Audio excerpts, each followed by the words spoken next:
Good morning. Want to welcome all of you to the November 15, 2022 meeting of the Sacramento County Board of Supervisors, and want to thank all who've joined us this morning, both in person and those who will be joining remotely. As we get started, we're going to have our clerk, Flo Evans, call the roll to establish a quorum, read some announcements into the record, and then we'll move into the agenda. I know we have a pretty full agenda today. We have some presentations and guests in the audience. We also have a number of items that are going to be scheduled hearing items. So with that, I'll turn to Ms. Evans. Good morning, Flo. Please call the roll, and I'll let you make the announcements and go to the Pledge of Allegiance. Good morning, Supervisor Cerna. Here. Kennedy. Here. Desmond. Here. Frost. Here. Natoli. Here. And you have a quorum. This meeting of the Sacramento County Board of Supervisors is cablecast live on Metro Cable 14, the local government affairs channel on the Comcast, Consolidated Communications, and AT&T UVerse cable systems. The meeting is closed caption and is webcast at metro14live.saccounty.gov. Today's meeting will be repeated Friday, November 18th at 6 p.m. on Channel 14. The Board of Supervisors fosters public engagement during the meeting and encourages public participation, civility, and use of courteous language. The Board does not condone the use of profanity, vulgar language, gestures, or other inappropriate behavior, including personal attacks or threats directed towards any meeting participant.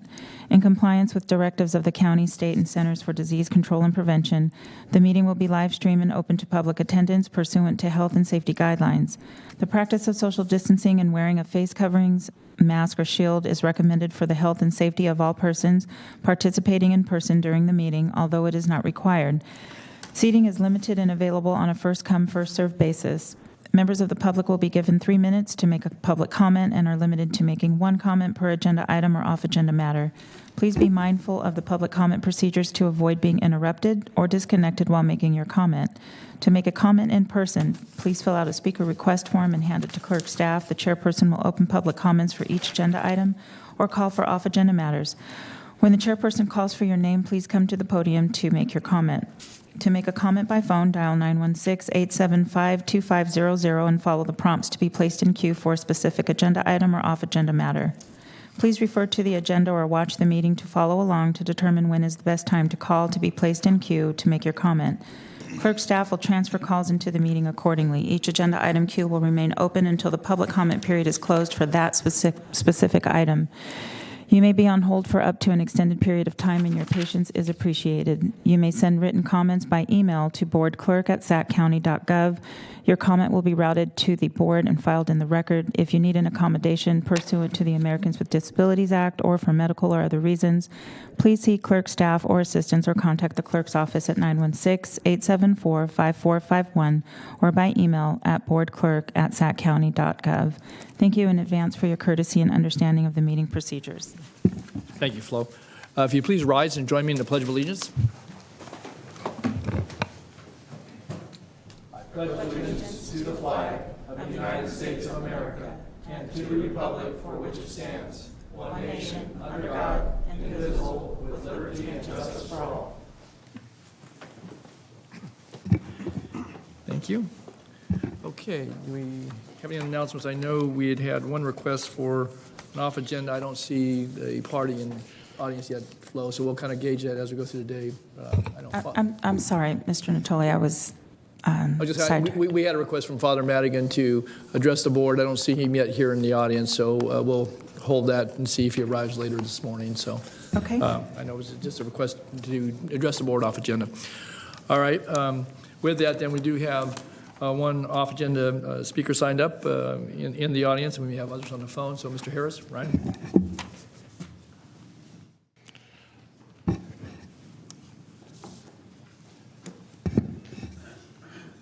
Good morning. Hey, good morning. So last time I was in these chambers, I had talked about how you guys approved military weapons without knowing what they do, and the sheriffs didn't really know what they do, but you still gave them ability to use them. And I had mentioned that same day you guys approved them, the sheriffs killed a member of our community. I was given his name, and it's Jaime Naranjo, and he was 55. So I just wanted to say that. At the last meeting, I wasn't able to make it up here, but I called in, and this just continues to show that you guys aren't current on your own policies, and you guys don't do what you're supposed to, uphold your job duties. So I'm going to call the call-in line so you guys can see what people at home trying to call in experience. Sacramento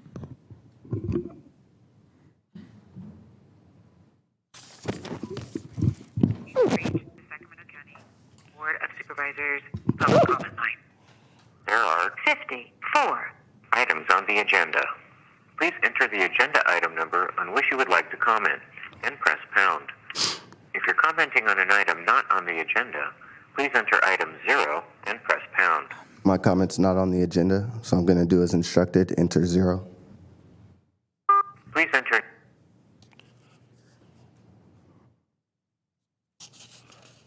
Public comment for that agenda item is closed. Please try another agenda item. Public comment for that agenda item is closed. So that's what it said if you didn't hear it. I pressed 0 because that's what the prompt instructs me to do. I would really appreciate it. I wonder how many people were trying to call in and couldn't get through because they did as instructed and pressed 0, and they keep getting told. Okay, Ryan, I paused the time here. Flo, did you want to say something? Ms. Evans, did you want to say something? I would. Okay. Would you please allow our office to get that corrected? Sure. And so we could just leave the off-agenda comments open. Okay, we will. Okay. No, very, very good. Thank you for calling to our attention, Ryan. Yep. We strive to do our best here, and appreciate you calling to our attention. So Flo will address that. Okay, I'm going to go ahead and start the clock. You ready? Yes, Okay. Thank you. And as you have mentioned, you do strive to do your best. So I do want to thank you. I sent an email in to you, Don Natoli, and our supervisor, Don Natoli, and you did get back to me, so I do want to thank you for that. However, it was just in regards to me coming up here to speak. So it's kind of selective on what you want to get back to me about, the real problems that I've given you guys. I don't get any replies on those, not just from you alone, from your peers as well. So also I've tried to submit the items that I feel you guys should review as far as what's happened to me while working for the county. And you guys had some people look over them. Everyone I've talked to that's looked over them said, now, Ryan, I really don't have time to read all this. Or they said a variation of that. Basically, they admitted that they're not going to read, and they have not read all the items that I brought to them to read as my submission, even though they're getting paid to do that job. To me, that doesn't seem right. So you guys only give me 3 minutes. It's probably going to take me a long time, but I'll be coming up here sharing all these items with you guys, definitely. And I do want to note before I forget, I had some other things up here, but next meeting, I guess, is that I did find a job. So if you guys could cancel my food stamps, I'd appreciate it. And the reason I'm asking you to do so, and I could share the videos every time I go up there, I'm harassed by the police officers. One I have on video, he said, why don't you smoke closer to the entry so that way we could see you? And I had to inform him that there are children over there. Do you really want me to smoke next to those children? Oh, ha, ha, ha, ha. So at this point, you guys are even putting children in danger just to mess with me. Okay. Thank you, Ryan. All right. I don't have anybody else signed up on off agenda. We'll keep the off agenda open. I know that Flo stepped away just for, Alma, do we have any other callers on off agenda? I do not see any other callers in queue. Okay. All right. With that, then, we'll go to our agenda. I know that the clerk has some items that wanted to note in the record. Then we'll go to the consent calendar and board members as well. So, all right, Alma. Yes, you have an addendum for consent. This is to approve a salary resolution amendment, SRA 2023-06B, and the Conflict of Interest Code to reallocate 24 FTE limited term positions to permanent, add 3 FTE permanent positions, and increase 2 positions for a total of 0.5 FTE for the future of public health staffing. You have a public comment request, copy of report for approval of outstanding vendor claims invoiced, received by the clerk of the board, and that's been posted to the web and distributed to the members. Item number 9, you are adopting a Sacramento County ordinance repealing and reenacting county building codes contained in code chapters 16.02, 16.04, 16.10, 16.20, 16.22, 16.23, 16.24, 16.28, 16.32, 16.34, 16.36, 16.37, 16.38, 39, 16.90, adding 16.41, 16.42, and 16.43, and deleting 16.08 and 4.58, adopting an ordinance repealing and reenacting County Fire Prevention Code contained in Chapter 17.04, waived full reading and continued from November 8, 2022, item number 18. And then item number 12, you are introducing an ordinance and continuing to December 6th, This is for PLMP 2020-00156, Housing Trust Fund Ordinance. Introduce an ordinance of the Sacramento County Code amending Section 16.89.500 relating to applicability of the housing fee requirement. Waive full reading of the ordinance and continue to December 6, 2022 for adoption. Okay, thank you for all the 16 points. And we actually introduced it that relates to the Uniform Building Code and Uniform Fire Code and a number of amendments that were introduced at our last meeting. Okay, with that, then let me go to my colleagues first to see on the consent calendar any items you wish to speak to. Supervisor, you on this? Okay. I'll join you, Mr. Chair, on speaking to item 3. Okay, so item 3, we'll call that one out. And then I wanted to make some comments on item 21. Supervisor Frost, any items you wanted to call off the agenda? Okay. All right. With that, and do we have any speakers on any other items that wish to address any other consent items? No, we don't. Okay, good. Thanks, Val. All right, so let's go ahead and call item number 3. Item 3, approve the American Rescue Plan Act district-directed funding allocations for District 5 to Women's Empowerment. Adopt a resolution authorizing agreements associated with the implementation of the approved funding allocation. Okay. And I know my colleague wishes to speak to this as well. First, I want to thank county staff for their efforts to get this item, along with other American Rescue Plan Act items, before the board. It's been no small task, and again, we've looked to support any number of community organizations, and certainly this one is in line with the broader policies that we adopted relative to housing and homelessness. And the item specifically is to make a grant award to the Women's Empowerment in the amount of $1,049,000. What I wanted to just speak to briefly, and I know I had a chance to talk with the county executive yesterday, and I want to again express thanks to the county staff, and I know we have Lisa Culp and some members of her board from Women's Empowerment that are in the audience, supportive of the items before us. But I wanted to also make a point about, I think, the ability that we have, if we so choose, and if the funding is available, to make a more significant contribution to the effort. The proposal that we actually received from Women's Empowerment was for a $3 million request that would have provided for housing, the lease and rental for folks that are enrolled in the program, some of them who are virtually and or really homeless. I know that in some of the discussions I've had with Ms. Culp, she's, one of the women that's enrolled in her program was a woman with 4 children living in her car, now enrolled in Women's Empowerment and housed along with her family members. And so we have, again, families that are in distress, not unlike other individuals in this community. But the proposal that we received initially was to actually lease for a period of 4 years 24 cottages for women and children enrolled in the program who are rebuilding their credit history, getting workforce training, solidifying their family structures. And so with additional dollars, and I'm going to suggest here in a moment that we at least consider from the same source of money, the American Rescue Plan Act monies, because it's consistent with our stated goals.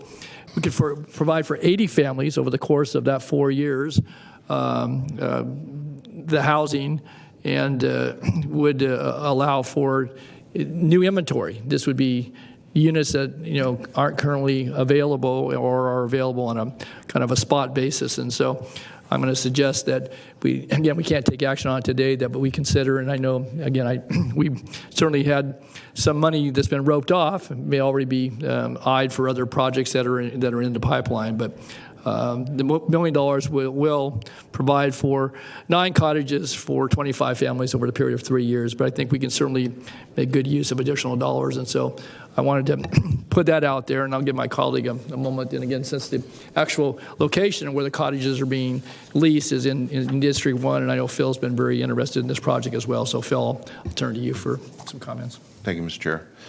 Yeah, I'm certainly very supportive of this item. In fact, I think I was the one that planted the seed at one point that we might want to explore the prospect of a lease versus a purchase to make this project happen. I do want to ask a question, though, and I'm not sure that we have the appropriate executive team member in chambers to answer it, but because this would be a lease, and I know that the ARPA funds come with a ticking clock in terms of when we appropriate and when the funds need to be actually used.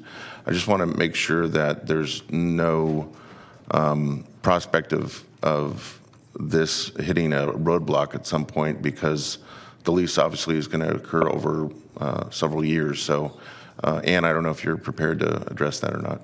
Yes, thank you, Supervisor Cerna. There shouldn't be a problem. This is as it stands right now, this is a 3-year contract. We will be providing the money to Women's Empowerment, who will be leasing from Arden Acres. And we have until December of 2026 to expend all the funds, so there should be no problem in expending them by then. Okay. In terms of the suggestion that the chair's made to fund the additional capacity, I'm certainly supportive of that, and would be interested to know if we have the capability to use the general ARPA account to achieve that. But if there is any question about the availability of those funds, I would suggest, Mr. Chair, that the color of money here doesn't really matter. And if there's a issue with using ARPA funds, I think this is a supportable enough project based on the mission of Women's Empowerment, and who would serve, to your point earlier about the women and their children that are currently living outside or in their cars. I think it's obviously important enough to have us explore other funding sources if necessary. So again, I just want to thank Lisa and her board and our staff as well, Emily and Siobhan and Ann, especially for I think being very creative in terms of how we make this happen. So certainly prepared to make a motion if necessary, or to make a second on this particular item. Thank you. Thanks, Phil. Well, Ann, maybe to turn to you, because again, I think it's been suggested, and certainly would. Oh, I see Supervisor Frost was punched up. Regarding this. Oh, he isn't. Okay.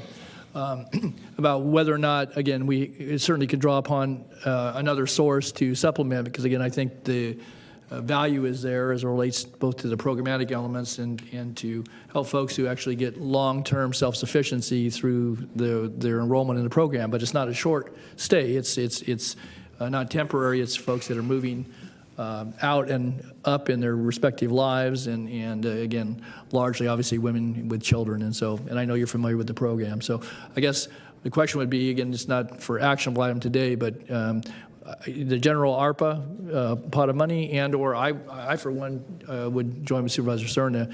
We have general fund dollars in our homeless programs, and we use realignment dollars and other dollars. Obviously, it would be a conscious choice by this board, but I would strongly support and suggest that would be worth our consideration, and we have people in the audience who can speak to how that might play itself out. So. Sure. First, Let me start by saying I am one of the biggest women's empowerment supporters. I really do support their program, and Lisa can attest to that. And yes, we do have some homeless ARPA dollars still set aside, and what we would have to decide is what to not do. And we can certainly bring that back to you, telling you where, because it has to come from somewhere. All of the homeless money has been not formally allocated at the board, but it's certainly earmarked for specific projects that we are working on, like Project Home Key and a couple of other things. So we can bring that to you, and there'll be some decision points about what not to do instead. We do have general fund homeless money set aside, and the same would be true for that. We would decide what we won't do in order to do this, if that's your choice. Bill. Thanks. So to your statement, and especially as it relates to the general fund, we've already appropriated for the fiscal year the entirety of our homeless funds for other projects. So I just feel like what you said gives us a Sophie's choice, and I'm not interested in Sophie's choices No, here. it has not been formally allocated, Okay. which I think I stated, but it is earmarked for projects. We have a lot of projects, and I'm not trying to make it Sophie's choice. I'm just trying to be clear about what the options are. So we have a lot of projects in the queue for both the general fund money and the ARPA money, and we have to make some choices, that's all. If it was the will of the board not to have to face sacrificing some other project or initiative that is under the rubric of what we're doing to serve our homeless population, I guess another option, Mr. Chair, could be a mid-year budget adjustment. Of course, that comes with a 4/5 vote requirement to perhaps look at our reserve or other contingency funds so that we don't have to sacrifice what arguably is our number one mission right now, which is to serve our most vulnerable population. So Offer a suggestion, because again, the first year funding is available, although to secure the units to have a commitment to secure them for the 4 years, would need to know there was appropriation, but you wouldn't need to spend the money this year. So you could actually, the board can make a decision if we chose. Obviously, it would be incumbent upon us to then follow through with the following budgets, but we could do it in another fiscal year, because we've got the funding available that I think would carry it for the first year of the units, assuming that there was a policy choice here. Because I agree, I'm not interested in making a Sophie's choice here. And again, we have lots of things that we've got in the works, but this is real. It's here and now. There's been a lot of work done, as you're well aware, and you stated that, Mr. Cerna, in looking to try to make the purchase. But obviously, the lease is where we ended up on this, or where Mr. Powerman ended up. So again, I'd like to have that discussion, because again, we could make the choice and not even do it in this budget year. Obviously, it'd be incumbent again in subsequent budget years, and you have to account for that in those budgetary framework. But then you're not making a choice about what you're not going to fund this year, or making some cut or some choice that puts another worthy program against this one. I think this is an opportunity to help 80 families over the course of several years using American Rescue Plan dollars, at least as a backdrop for this. And, again, we've got a lot of folks that are in distress in this community. I know we get some off-agenda speakers here who are going to talk about another element in our community. It seems to me that, capture the moment here and don't let it get away. And so, I'd like to have it. We can't make the budget decision this morning, but we can have it back to us quickly. And I think you've got funding to cover the first year if we gave direction that we wanted to see this for the full complement and for the period of time that was stated in some of the original discussions. So. Yes, and please, Yeah. I hope I was clear. I think this is a great program. I think it's a wonder. I was just trying to be clear about what the funding implications were. So, Right. yes, we can bring this back. Okay. And again, without making the Sophie's choice. I mean, Yes. it still requires a budget decision by this board at some juncture. And I'm sure Lisa could guide us on that, relative to getting it back soon. But I would certainly be very inclined, Phil, and again, any other board members that wanted to weigh in. I know Lisa and a couple of her board members are here today if you wanted to hear any more about the elements, and it's certainly timely, but would you like to hear from Mr. Sure, I'd love- Okay, sure. Lisa, would you like to come forward? And if you want to have your board members accompany you, sure.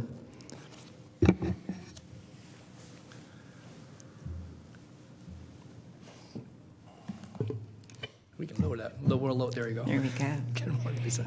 Good morning, and thank you all so much, Anne and the staff and all of the supervisors, and especially Supervisor Cerna and Supervisor Natoli, who have worked very hard to help make this happen.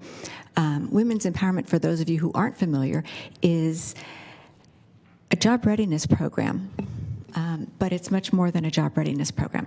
Our mission is to educate and to empower women with the skills and the confidence that they need to get a job so that they can create a healthy lifestyle, get a job, and regain a home for themselves and for their children. And built into that mission really is the sustainability. Because once they have a job, they have the opportunity, if they have a safe place to stay, to climb that career ladder. And that is what we are faced with right now is, 5 years ago, women could get a minimum wage job and be able to afford a one-bedroom apartment for themselves and their children. Now they need to make $26 an hour and have a credit score of 650 to get into housing. So they're getting jobs, they're working, and they're still either in their car with their children, in a tent with their children, or in a shelter for month after month after month after month because there's no place for them to go. And Women's Empowerment was founded 21 years ago to really deal with the generational cycle of homelessness. And you all are working so hard to address especially the long-term solutions to mitigating poverty and homelessness. What we can do is address the immediate ones. Just like in any disaster, you need both a response for the immediate solutions and for the long term. And my concern is that these children can't wait the 3 to 5 to 7 years that it's going to take for those long-term solutions. They already have experienced so many adverse childhood experiences, and to go on 3 to 5 years more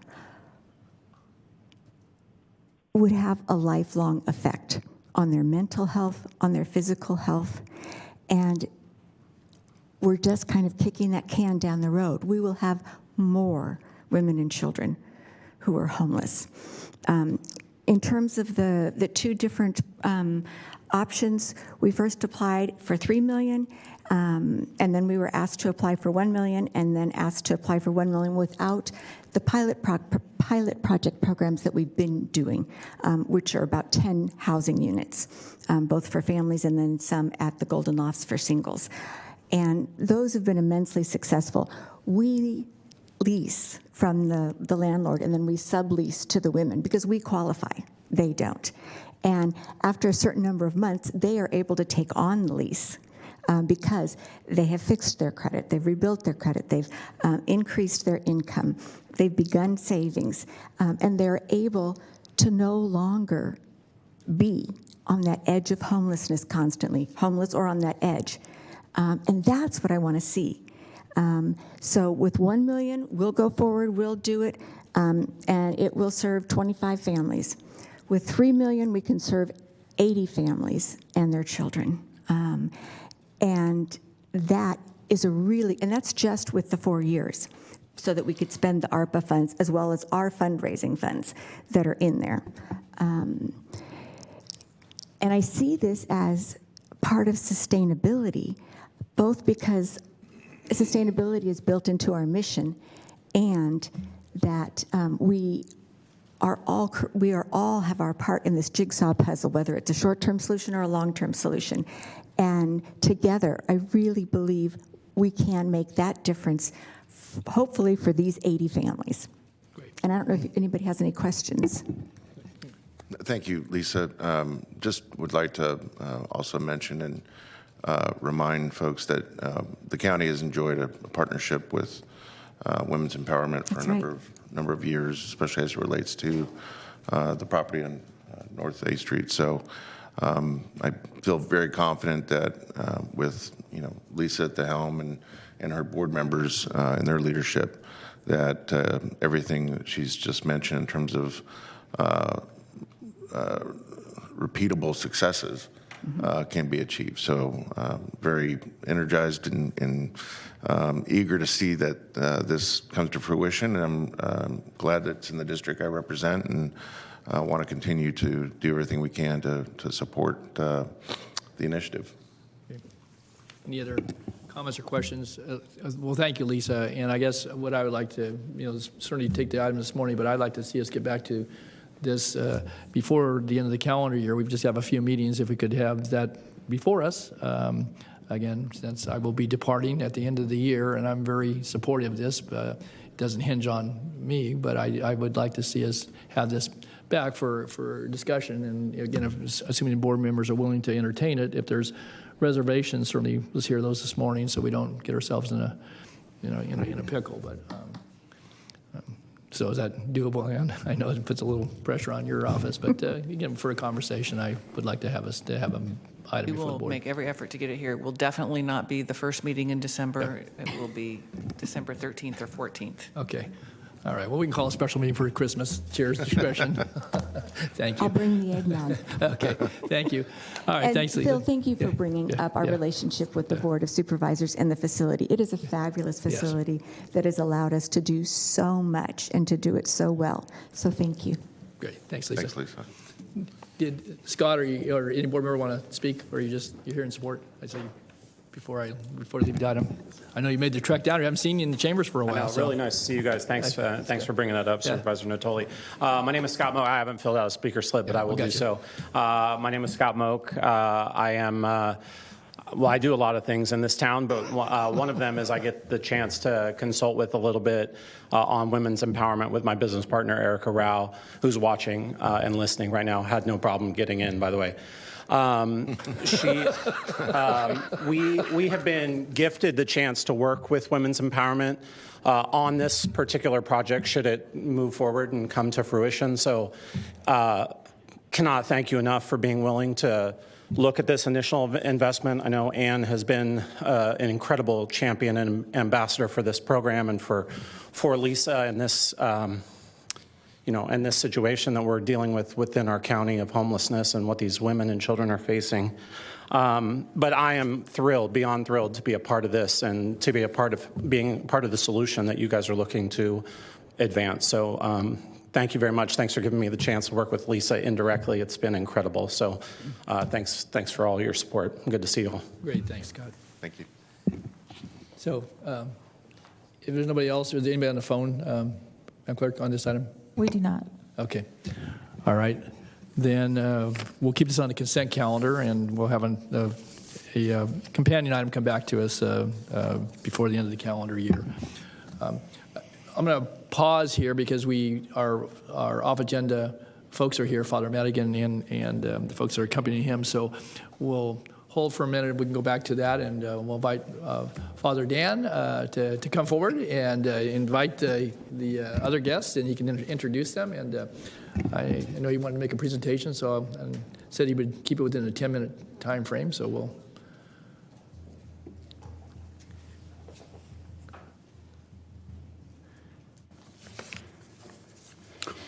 Good morning. Well, good morning. I haven't had the privilege of being here for a long, long time, but I'm certainly very well acquainted with it. I spent many a time here trying to convince the board to give me something that was impossible, but I was always treated very, very well. We need a little more divine intervention, right, Father? Doesn't make it possible. In the meantime, some years ago, I was invited in by Don and Phil, and they both gave me a special little recognition. Good. Thank you. I want to thank you for that. And Rich, I have never met you, but I certainly have worked with your family quite a bit, with Louis and on in the old days. And Patrick, I haven't met you, but I know who you are very well. And Sue, and I haven't met you either. Yeah. And by the way, Father, I was baptized at St. Joseph's. I told Don I'd be very, very brief, and I will. I want to introduce to you two people who are with me, Sister Maria. Hi, Sister Maria. And Father Simon. Hi, Father Simon. Good morning. Hey, I had a little chat with on the phone with Don, and we were talking about the old days, and he brought up something that I'd really forgotten about, really, so long in the past, and the closing of Mater Air Force Base and the McKinney Act of homelessness and so forth. And then, at that time, we at the food bank, we were running about 10 homes for the homeless. And I thought it'd be time to throw my hat in the ring and ask for something, some property out at Mater Air Force Base. And I did, and of course, I should have asked for homes, but I didn't. But then, the stupid me, I asked for the commissary, and I got it. And the bishop was after coming to town, Bishop Wigan. I invited him out to look at it. And I knew I was, chewing off quite a bit there.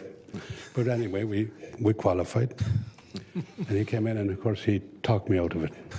He said, no.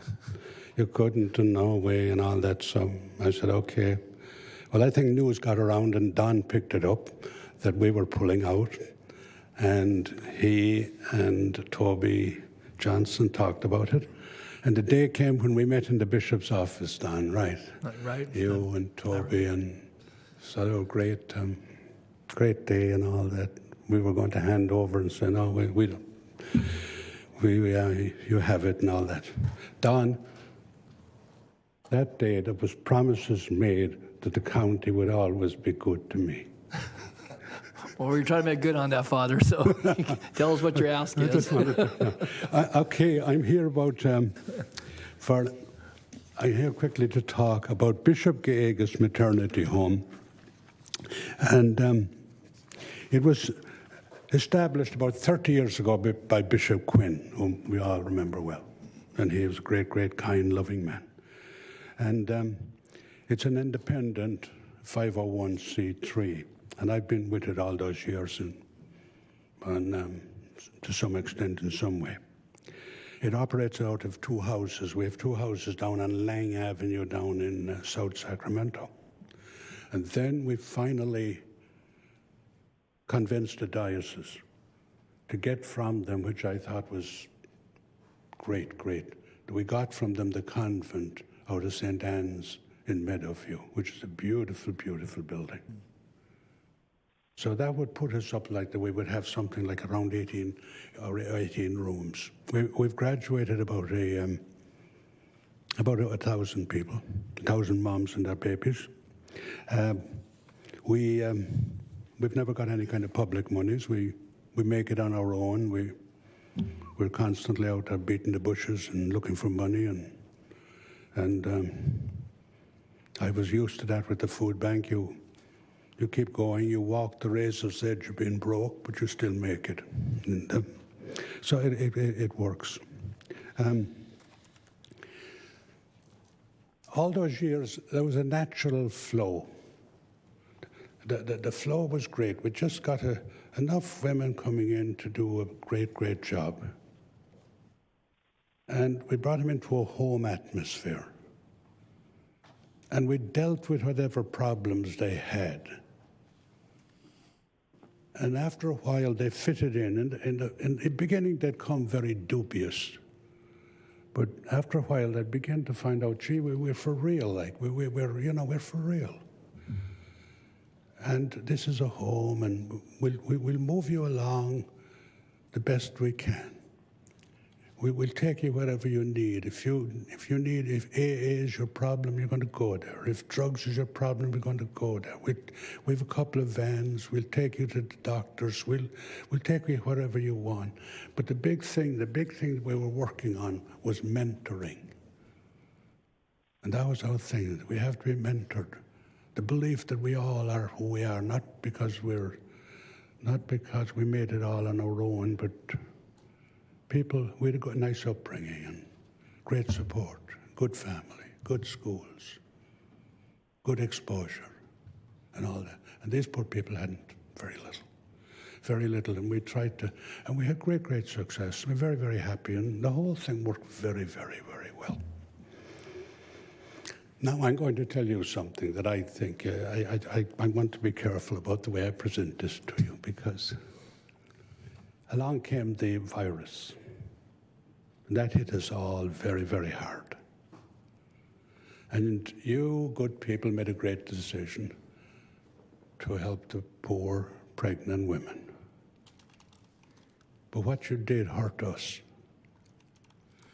You gave all these pregnant ladies vouchers to go to hotels. And there was a choice then for these ladies. I mean, to go off to a hotel with a comfortable voucher, or to come to our place that demanded discipline. And the choice was they opted for the voucher. And because of that, ever since, we've been floundering. And what I'm here today to say to you like that, we have a we've something great in common here in what we want to do, to take these poor pregnant women in and do the best we can and help them. There's a program that I think we should begin to say, hey, let's work together. We need you. That's why I'm here. I'm an old fella now, I'm 84. I don't know whether there's a little bit more mileage left in me, but I'd like to see us combine together in doing something great. And that's why I'm here. I'd like to ask Sister Maria Campos if she would come up and say a few words. Okay. Thanks, Father. And Paulette has also joined us.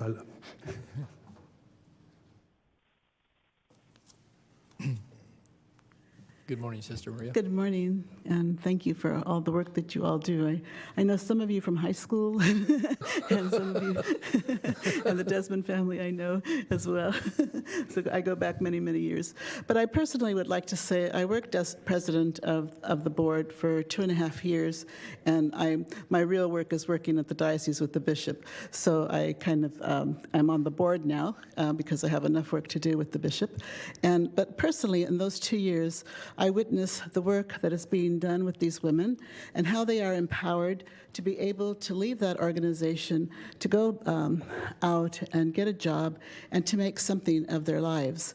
And so if instead of, giving them these vouchers for a hotel, somehow we could maybe collaborate with other groups or that can empower them to really educate them and give them a way that they can be even more successful with their lives. And we do have many women who have become very successful through their own initiative. Women who have been trafficked, sexually trafficked in Sacramento area. Women who have been abused and beaten and been able to pick themselves up. But they need that support, and I think this home that we have is able to give them that. So thank you in any way that you can be of help to us. That is what we are requesting. If I understand correctly, then, Sister Maria and Father Dan, that with the onset of the pandemic and, again, in efforts that were made to help people be safely housed, that you saw a drop-off, a significant drop-off in folks that are either receiving referrals or were coming to the Bishop Gallegos home for enrollment and then to obviously enroll in the program. And so if I understand the request is that you'd like to work cooperatively with the county, and I know we've got folks in the audience, I know Siobhan Cathari and certainly Ann Edwards and others, it sounds like you have available space for folks, not unlike the discussion we just had about women's empowerment, but where, again, with the right offering and I guess given a choice versus just a voucher, then folks choose that versus knowing what the program holds and obviously has structure to it, as you said, some discipline. But could you just share what the numbers are, kind of the drop-off? If I heard you correctly, you said you had 80 Joe, 80 slots. I don't know if that just includes the children, or, pregnant women with their babies, or what. So maybe somebody can just give us what the significant drop-off was. This is Paulette. She's the director, and she can answer exactly the whole Okay, situation. all right. Good morning, Paulette. Good morning. Again, my name's Paulette Wiley. I'm the executive director of Bishop Gallegos Maternity Home. I've been such for the past 4 years. I started in 2018, and we had a waiting list at that time. We had 12 beds available only. Out of how many, Paulette? How many 12 beds? beds completely. You have 12 beds only? In our Lang Avenue home, Yeah, okay, yes. okay. So pre-COVID, prior to the transitional home being opened, we had 12 beds available. Today, we have 4 residents, and we had a full home along with a waiting list pre-COVID. And we did see those numbers significantly drop off once those vouchers were presented to the public. As Father Dan did state, there is a difference at our home because we do require them to seek treatment if they have a history of drug and alcohol. We do work with them if they'd like with their case managers, if they have CPS cases. As Father said, we do require our residents to take parenting classes, domestic violence classes, whether or not they have any history of that, because most likely they have history in their family if it's not directly for themselves. And so we do also work with other partners in the community and other nonprofits, and of course our Women Seek County services as well. So we get them to all of those services and try to work in a haphazard way historically to get them on housing, to get them with navigators and things of that nature.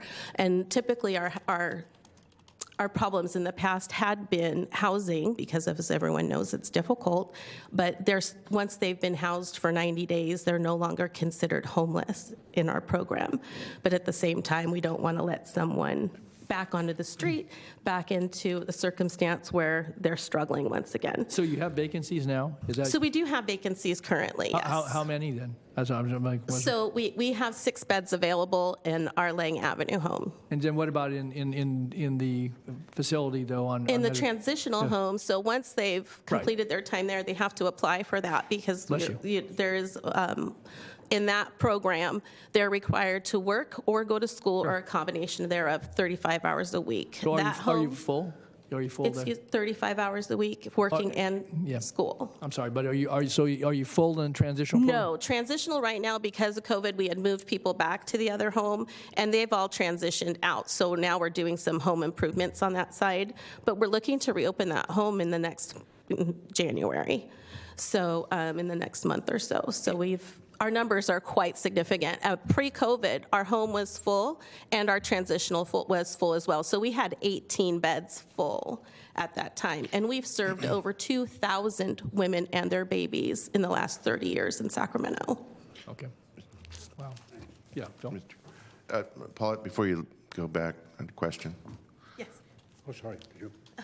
I thought you were. She asked a question. So, how are referrals handled, or how do women? From what I understand, it's both women that are pregnant, expecting, or women that have young children. It is pregnant women only. Pregnant women we only. don't currently have the facilities for women with their own children. So typically, women who do have other children place their children with family members while they stay with us. Okay.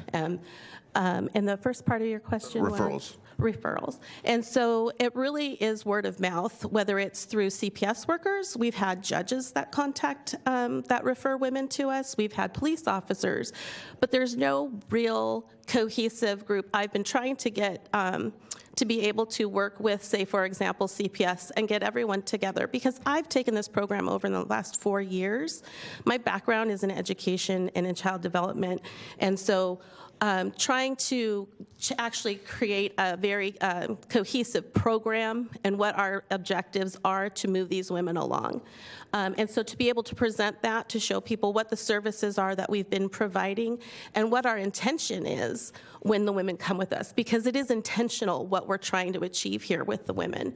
And so, being able to work cooperatively with the police, with CPS, with all these counties, departments, and services to be able to say, this is who we are, this is what we do, these are the people that we can help, and try to work together in order to get women and create a generational change. You know, this isn't just, you know, respite.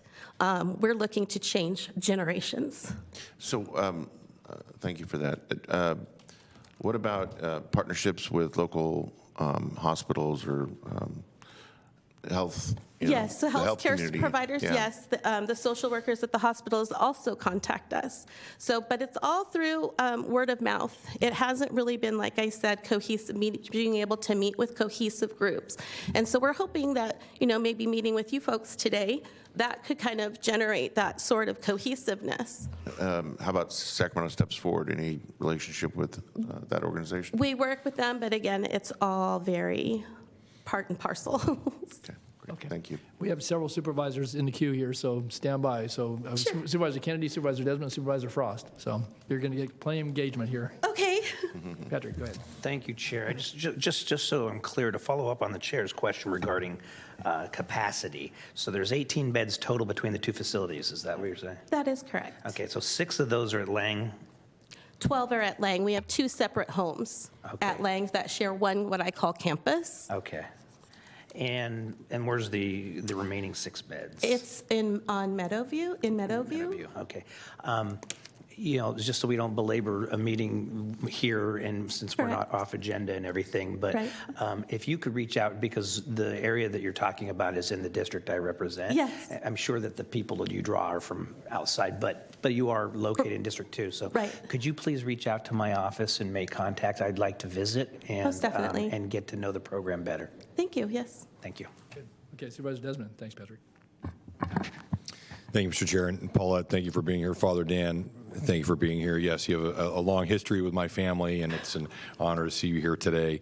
And yeah, I want to just piggyback on some of the comments from Supervisor Cerna and Supervisor Kennedy. I had a lot of questions as well about referrals, and I know I can't follow up on those today because this is off agenda, but I certainly will be following up with staff. And thank you for the work you do. I also would like you to reach out to my office as well with the same objective that Supervisor Kennedy just articulated. I have not had any interaction with you or Lisa, for that matter, with women's empowerment, but I would like to. And I, you know, there are so many organizations, so many efforts out there that are not talked about. They are a little bit fragmented, I think, as you alluded to, Paulette.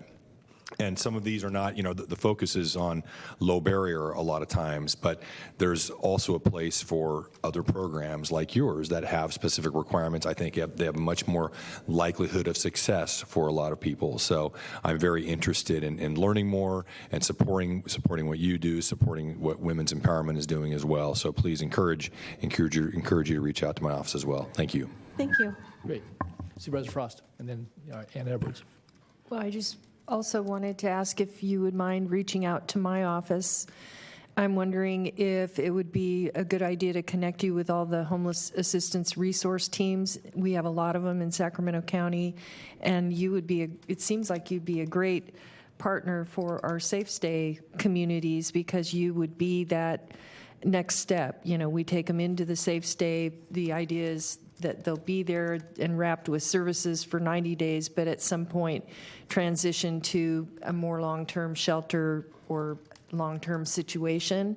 And so I can see, I get calls personally, and I know a lot of the heart people get calls, and they call around, they're calling us. We're all calling each other trying to figure out where to send people. And so it's really good for us to know that you're there. And I would also like to learn more about your program. So I hope you'll reach out to me, and thank you so much for what you're doing. And I'm sorry that happened, but I'm glad you came down to talk about it. So thank you. Thank you. Great. Ann. So in addition to reaching out to all the board members, I'm going to connect you with Ms. Siobhan Katari, who is right here.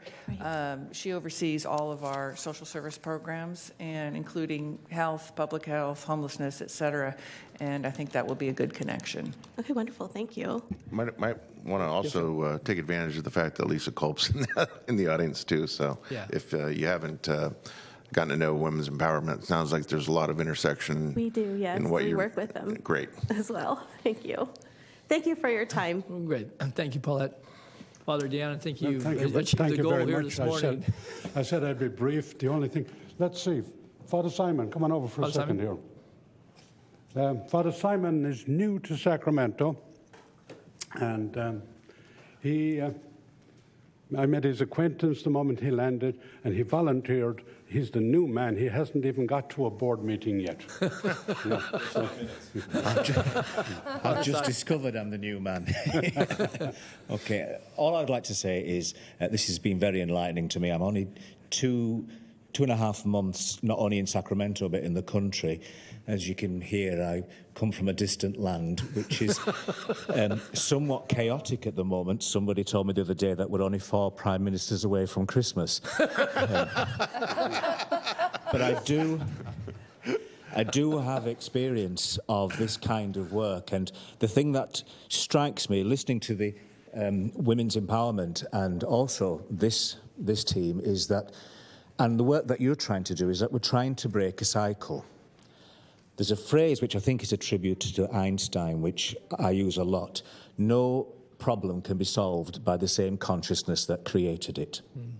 And I think this home in particular, and what I've learned about it since I've been here, the work that it does, is teaching people who've been trained to think that there's only one way of thinking. And whilst the noble giving of vouchers obviously satisfies an immediate need, it also keeps people where they are. The phrase that Father Dan used sort of made me toes curl a little bit, discipline.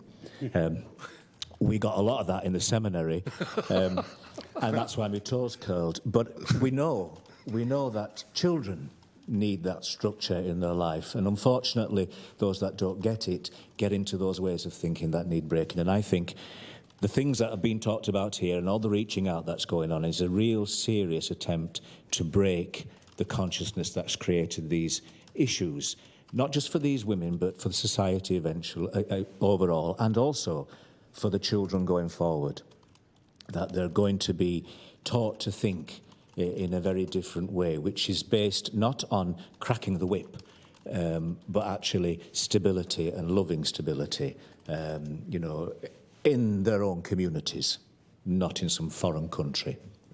Okay, thank you for your time. Thank you, Father Simon. Welcome to Sacramento. We're glad you're here with us. So, Father Dan, you want to conclude? Well, thank you. Sorry I didn't keep my side of the bargain about brevity, but anyway, it's okay. Thank you very, very much. We have great times. Phil, I had years and years and years, and you know well that. I remember you was a little fella running around. Yeah. And with your dad. You can stop there, years. Father. Don, I want to leave you a little envelope too. Okay. I've only one book with homelessness, but that one book with Bishop Gagas, but that's quite a few on homelessness. Okay, great. Thanks, Father. If you just give it to the clerk, she'll give it to me here, or to Rebecca, my assistant. Thank you. Thank you very, very much for the privilege. Thank you, Father. Good to see you, Father. Yes, Father Dan, you take care.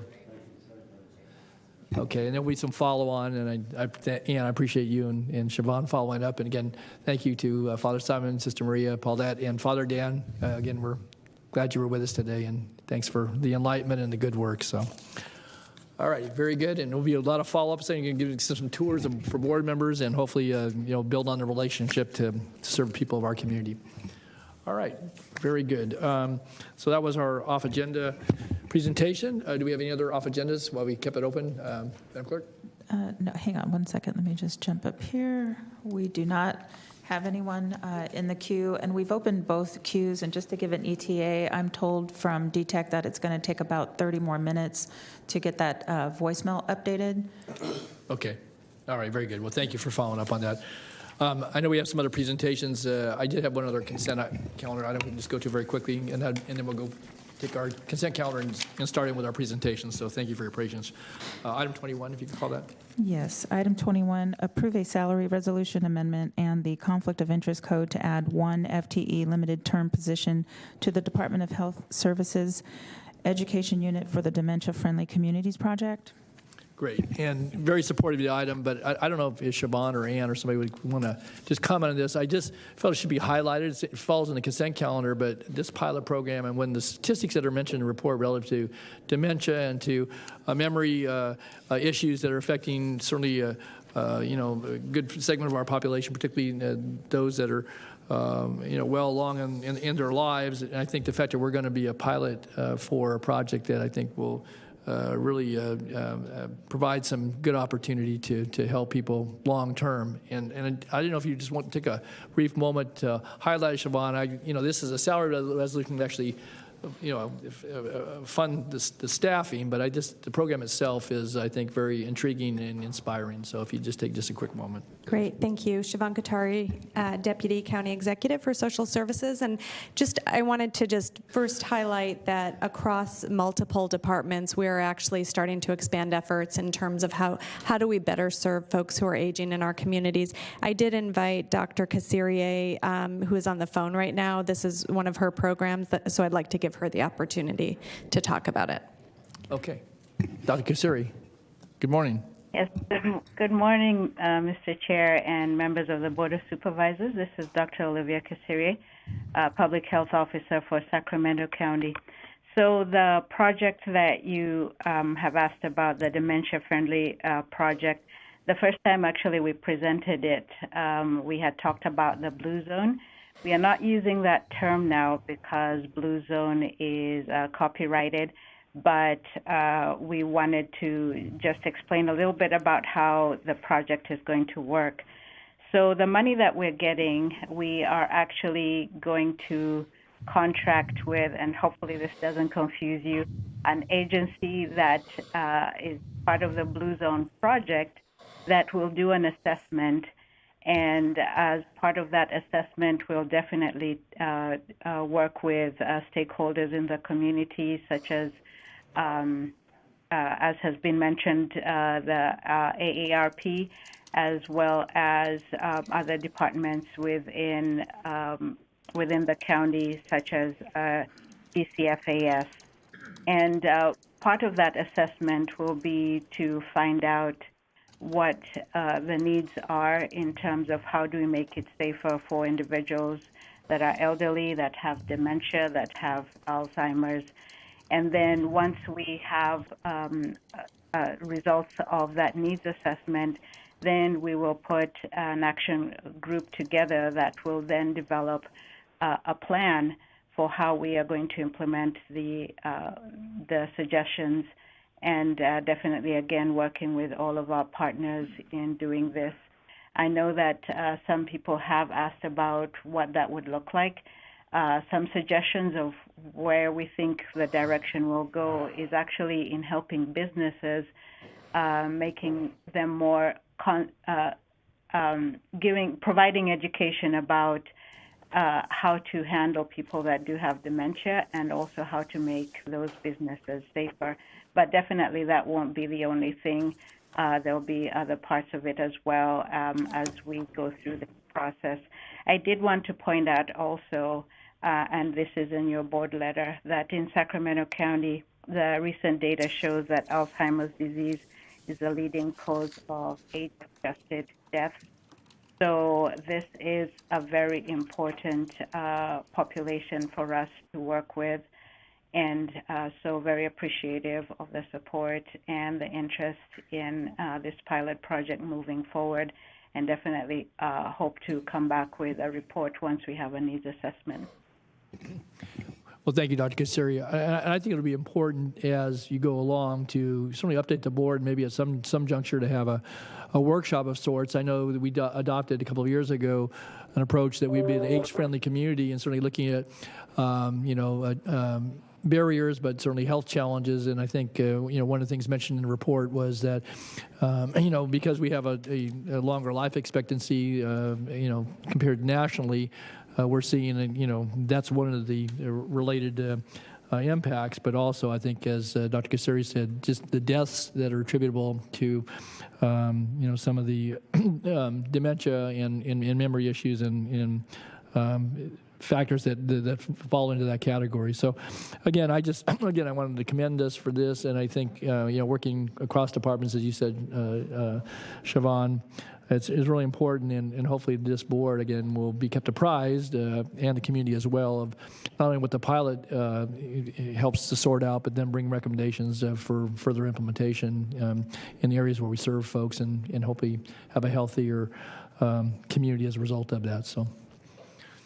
Okay. Yes, we will do that. Okay. All right. Well, thank you, Dr. Kasseri, and appreciate it, and certainly thank our staff for their work on this. Okay.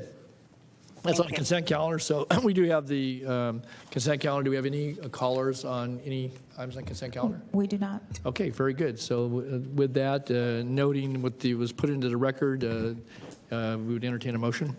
Move the consent calendar, Mr. Chair. Okay, it's moving second to approve the consent calendar. Please vote. Unanimous vote. And I just want to confirm, was that Supervisor Kennedy that made the second? Mr. Desmond. Okay, thank you. Very good. Ventriloquist. Okay, very good. All right, now we have to get into our presentations. I know we've got some guests and visitors in the audience, and so we're looking very much forward to making those presentations. So, first item. Item 38 is the presentation of resolution proclaiming November 2022 as Lung Cancer Awareness Month. Okay, Supervisor Kennedy is going to do this. I don't believe the folks are able to receive it, but he's going to make the presentation, and I'm sure he'll get it to our folks as he can. So.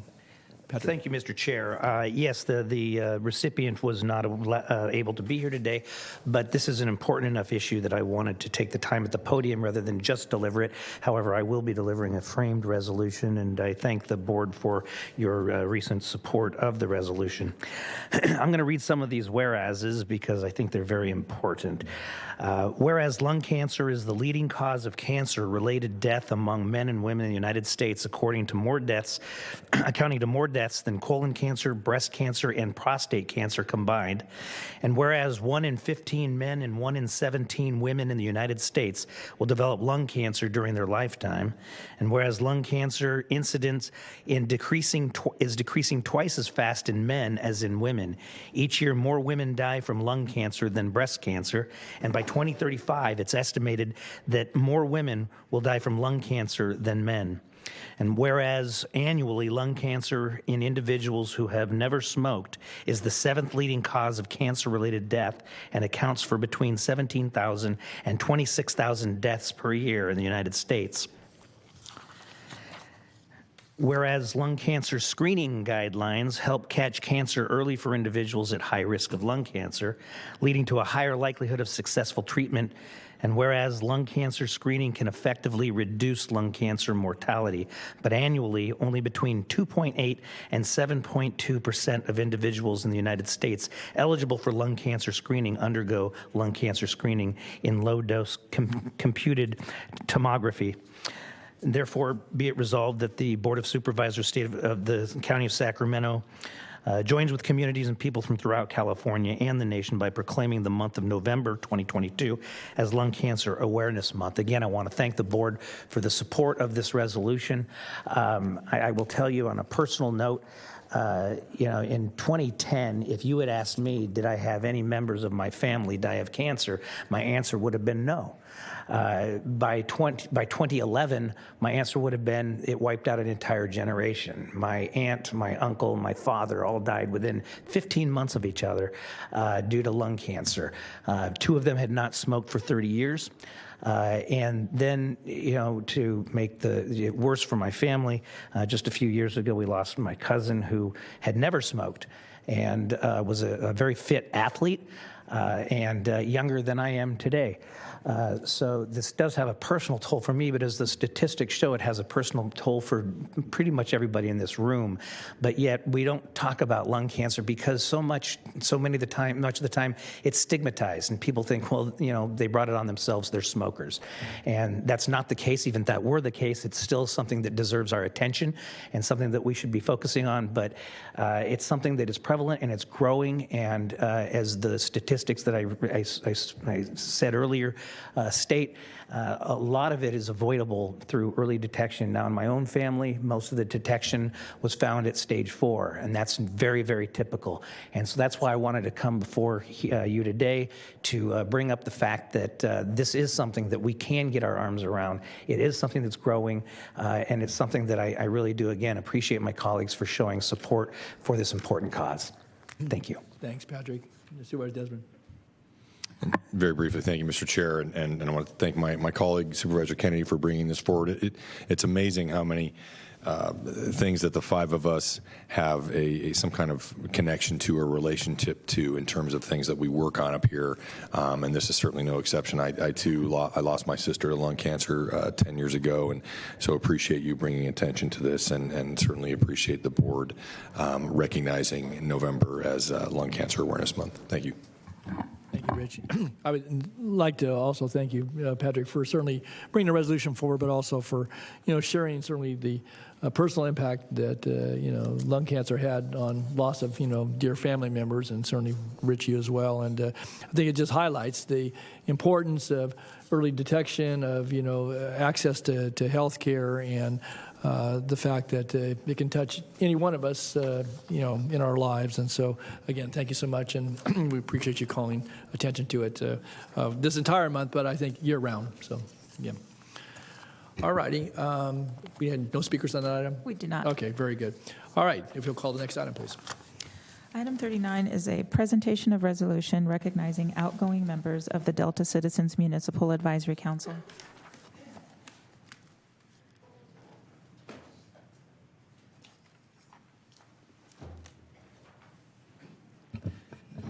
Okay, I'm going to ask the 3 gentlemen behind me to join me here at the podium, and we have a presentation, but I'm going to take the opportunity to read into the record the resolution that was approved by our board this morning. And this is honoring Gil Labrie, John Baranek, and Bill Schauer, folks that I've known for a better part of my life, certainly my professional life.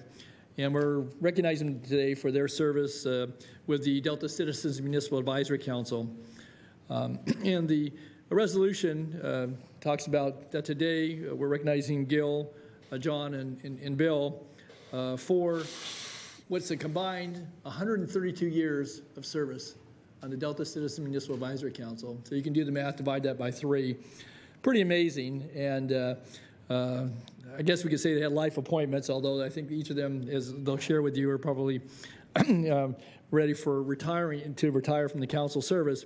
So by way of background, the Delta Citizen Municipal Advisory Council was actually established before either I or my predecessor, Toby Johnson, came to the county. It was the first of what would then ensue to be planning advisory councils, but it was set up in a different structure, working with county council at the time, and then County Supervisor Henry Kloss, almost 45 years to this very date. November 16th, 1977, the Board of Supervisors actually approved a resolution which formed the Delta Citizen Municipal Advisory Council.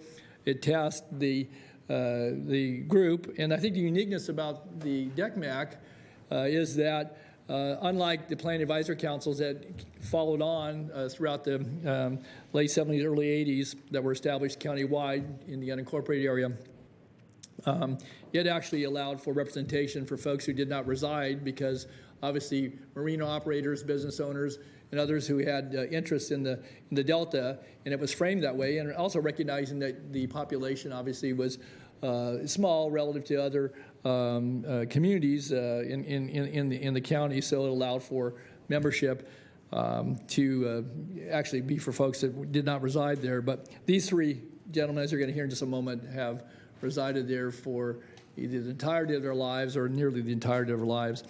But the DECMAC was formed to, as other advisory councils, to review and make recommendations to the Planning Commission, to the board on projects, code amendments, and issues of importance, certainly in the Delta and Delta communities.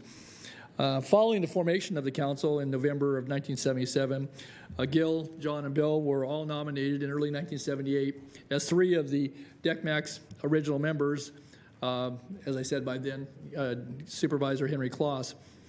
So I'm going to tell you a little bit about each of these three gentlemen. Gil Bree, he's a native Californian. He was raised in the foothills near Newcastle, and he's a graduate of Cal Poly San Luis Obispo with a degree in architectural engineering. And you might recognize Gil, too, because he obviously has had projects over the years that he's assisted with because of his unique and I think really in-depth knowledge of the Delta, has represented folks over the years in his private sector work. Walnut Grove was home to Gil's wife, Shirley, and as such, they settled in Delta in 1970, where he would come to join the DECMAC, as noted, and serve as its chairman. Got to be the longest serving chairman probably in the history of advisory councils, but probably ever since 1983, until he's retired, obviously, here in this month or this year. He's been very active in the community. He served as Rotarian since 1976. He's been a scout leader in the troop that is based in Cortland, and also serves as an elder in this church, the Walnut Grove Community Church. John Baranik is a third-generation descendant of the Herzog family and comes from a background of dairy farmers in the Delta.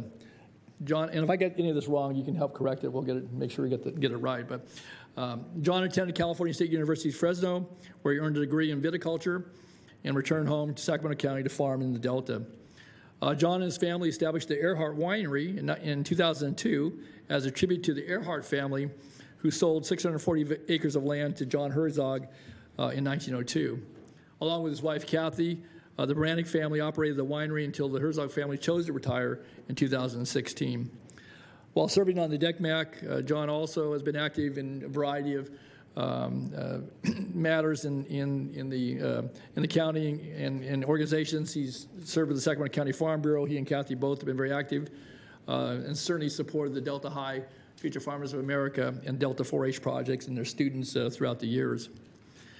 Bill Schauer, the third of the trifecta here, he earned a degree from the University of California, Berkeley, and for decades operated a family contracting construction business, W.M. Schauer and Sons, Inc., based in Walnut Grove. And certainly you can tour the landscape there and see a number of homes and businesses that Bill and his son and family have either constructed and or renovated over the years. Bill's a Walnut Grove native and lives in a home designed and constructed by he and his wife, Carol. And in addition to serving on the DECMAC, Bill has also been active in the Walnut Grove Rotary Club and served as its president in 1986. I want to note that during the many years that these three gentlemen have served on the DECMAC, they represent the community well, and they've worked with county planning staff and other county representatives on a number of important projects, which include the original Delta Community Plan, Delta Waterway Zone, special planning areas in the Lower Andros Island area, the Walnut Grove area, the Lock Special Planning Area, and the Cortland Special Planning Area, and many, many others over the years. In the 1980s, the DECMAC and its members were integral in drafting Sacramento County's Delta Community Plan, which is unique to that community because it has special elements that recognize the different land use characteristics, including the agricultural, recreational, and rural town settings, which make up the distinct communities in the Delta. These three gentlemen, with a combined 132 years of service, have helped shape the planning and projects and the communities in a complementary fashion that really, I think, reflect well on the Sacramento-San Joaquin Delta and our communities in the Delta, and they will benefit future generations long after their years of service. So it's my deep privilege and pleasure, certainly I consider all of them friends, that today on behalf of the Board of Supervisors, we're able to extend our heartfelt thanks and appreciation and best wishes to Gil Labrie, to John Baranik and Bill Schauer, and their families. Obviously, they've spent many hours away from home on business that's related to the DECMAC, but for their many decades of dedicated service as members of the Delta Citizens Municipal Advisory Council. And further, we want to applaud and commend the numerous and lasting contributions which each of you have made to the Delta and to our South County communities in helping to preserve and protect and enhance the quality of life for all those who live, work, and visit in the Sacramento-San Joaquin Delta and the communities that constitute those in Sacramento County. So on behalf of the Board of Supervisors, I want to invite each of you to come forward. You're welcome to say a few words and present a resolution to each of you. Then we'll get a picture down here with all the members of the board if we could. So come on.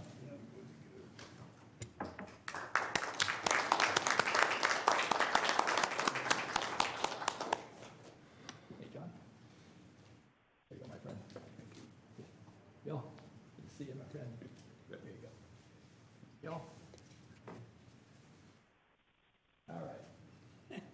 Three Musketeers right here, so. So I'll invite you if you'd like to say a few words, and then we'll get a photo with the board members. 45 years. There was all different people up there. You know, it's been a pleasure to be involved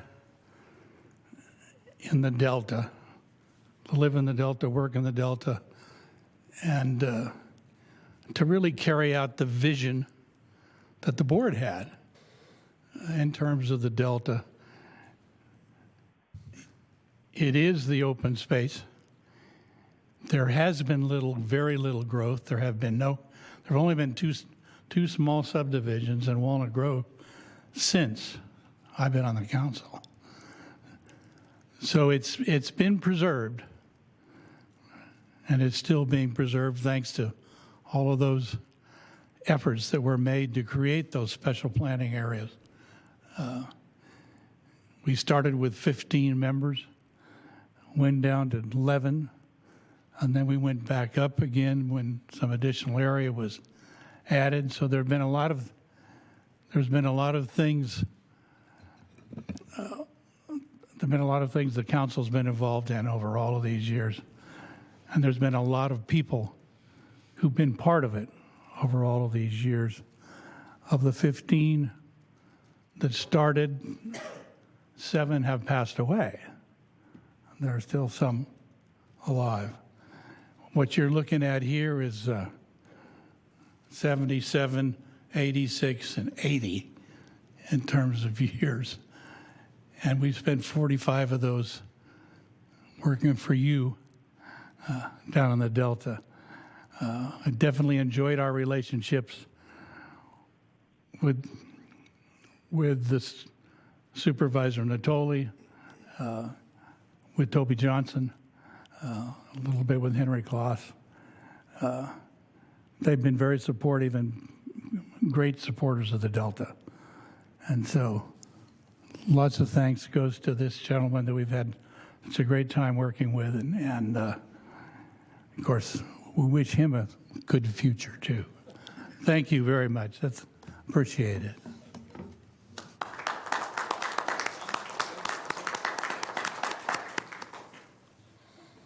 Gil said it all. I just want to thank you. Appreciate it.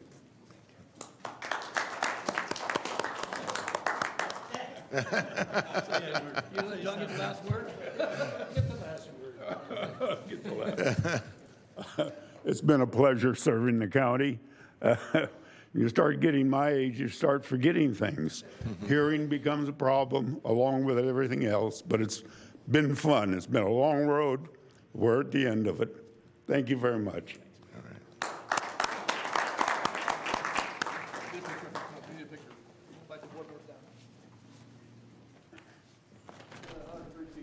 Without getting a good photograph of all. Hold on a bit.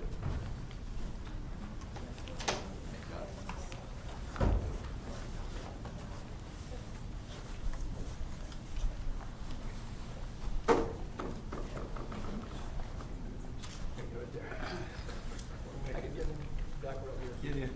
Okay, there we go.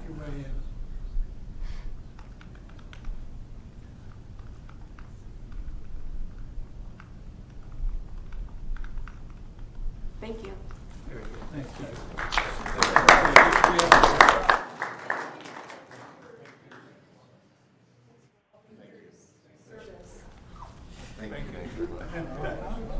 Well, you know, all the other ones, they have election. You're just lifetime. Can we get a copy of your? Oh, sure, yeah. Yeah, if we could. Yeah, we can give you a copy of the. Just wanted I'm going to say my successor is going to have a difficult time filling some open seats down there, and certainly, hopefully, you'll be able to assist and get some of the junior members of the community to step up and give another 40 years going forward. So, okay. Thanks, gentlemen. Thank you. Good to see you. Thank you. Get your card. Good. Thank you.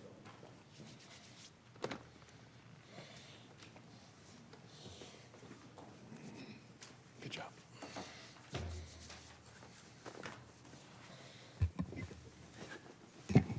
Okay, very good. Thank you, gentlemen. And next item, we have another presentation.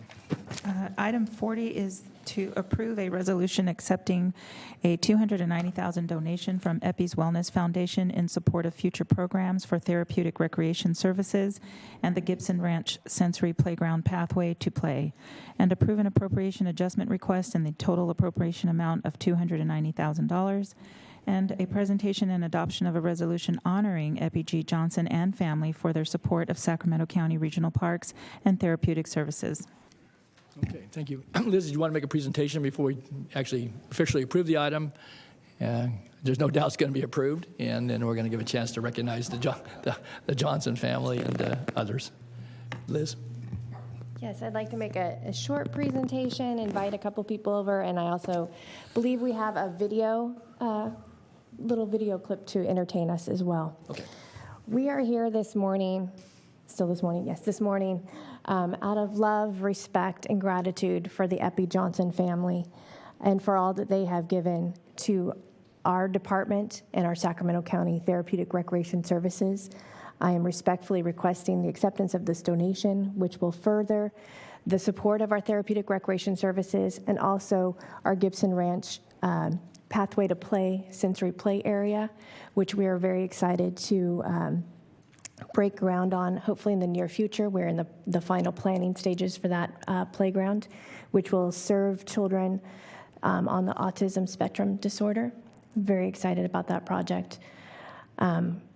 If you grew up in Sacramento, you heard of a little event called Epi's Great Race. All kidding aside, Epi's Great Race was an iconic event for Sacramento County, and the proceeds from that event over the years contributed greatly to many programs in Sacramento County. And Epi Johnson was, or could be, larger than life.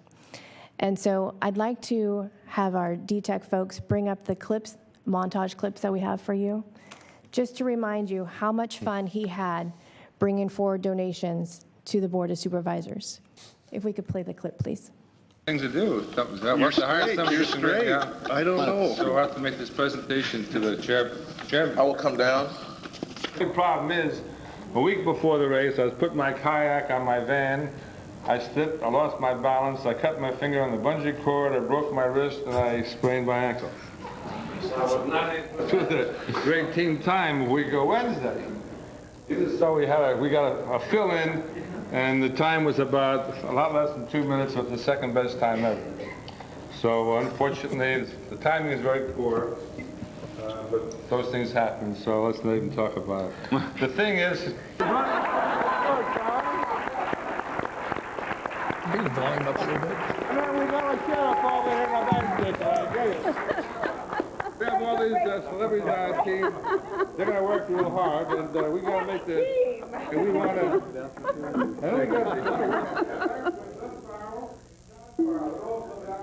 Two on the team too. All right.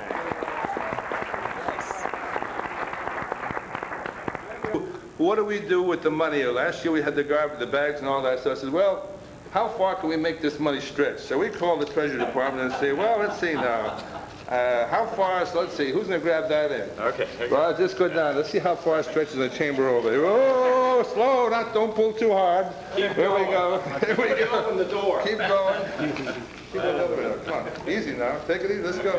Let's get somebody in the middle. You might hold it up in the middle so it doesn't... Hold the middle so we don't get any sag in it? Okay. We're going to turn around and show the $100 postage. Keep going.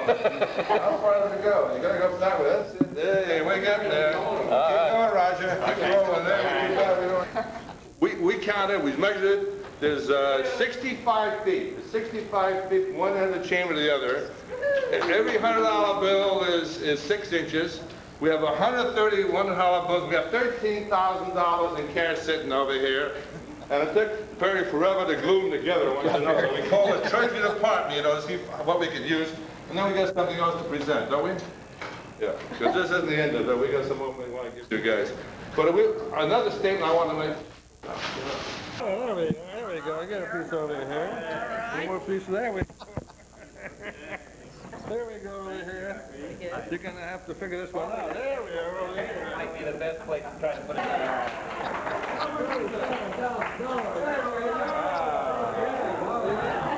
Epi's Great Race Foundation has instructed me, before we make a donation, that we must test the Sacramento Board of Supervisors, County Board of Supervisors.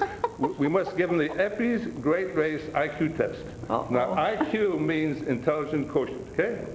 And so we're going to ask these questions. You must pick one person to answer each question, you see?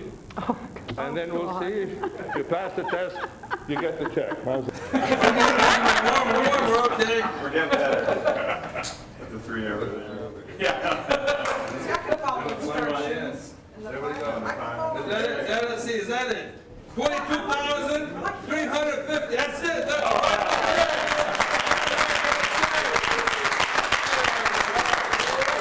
Then we're going to have a thing that's called like deal or no deal, and we have the models with the suitcases from California Family Fitness. Ladies, come on in. Bring the models in. Santa Claus, I've been Professor Epi, but I wouldn't do that. Okay, this is how this is going to work, okay? We've made a few little changes in it.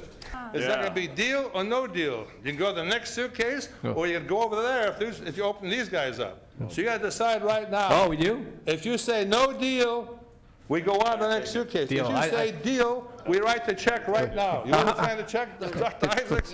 Well, how many? No deal. No deal. No. Please, only one left is number two. Open number 2, please. $48,170. That's a lot of money. You know that, huh? $48,170. Now, you know, we have the other mystery suitcase there now. You're out of order there, Epi. What I can do, I don't have the guy with the check. We don't have the guy with the pen. I'm going to do about that. But seriously, we kind of planned this thing over the years. You know, we've done. Oh my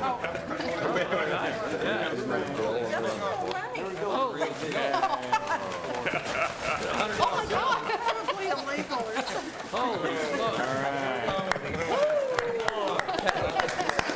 Have a seat to make good. We got a total of $40,000, by the way. Smoke.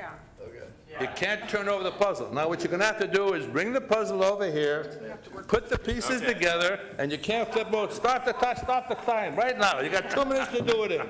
We go in there and just put them right here. Don't turn them over now, otherwise, bang! You got to lay them on this table over here, and we got the tapers. We'll tape them together and make sure they're done. And don't flip them over. We have invisible ink there. Invisible ink. That means everything becomes invisible. You flip those things over. There we go. Well, I tell you. Here we go. Let's get a couple of photographs over here. Let's get Rich over here. Right? Supervisor over here.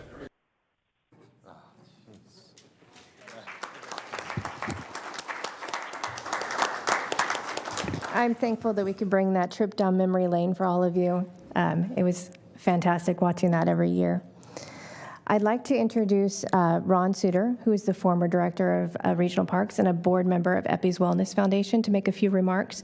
And then I believe we have a special resolution. I don't know if the board needs to take action first or if you want to present it after, how you'd like to do that. Okay. Well, thank you, Liz. We can take action. I mean, it's already signed, so I can tell you it's all ready to go. So awesome.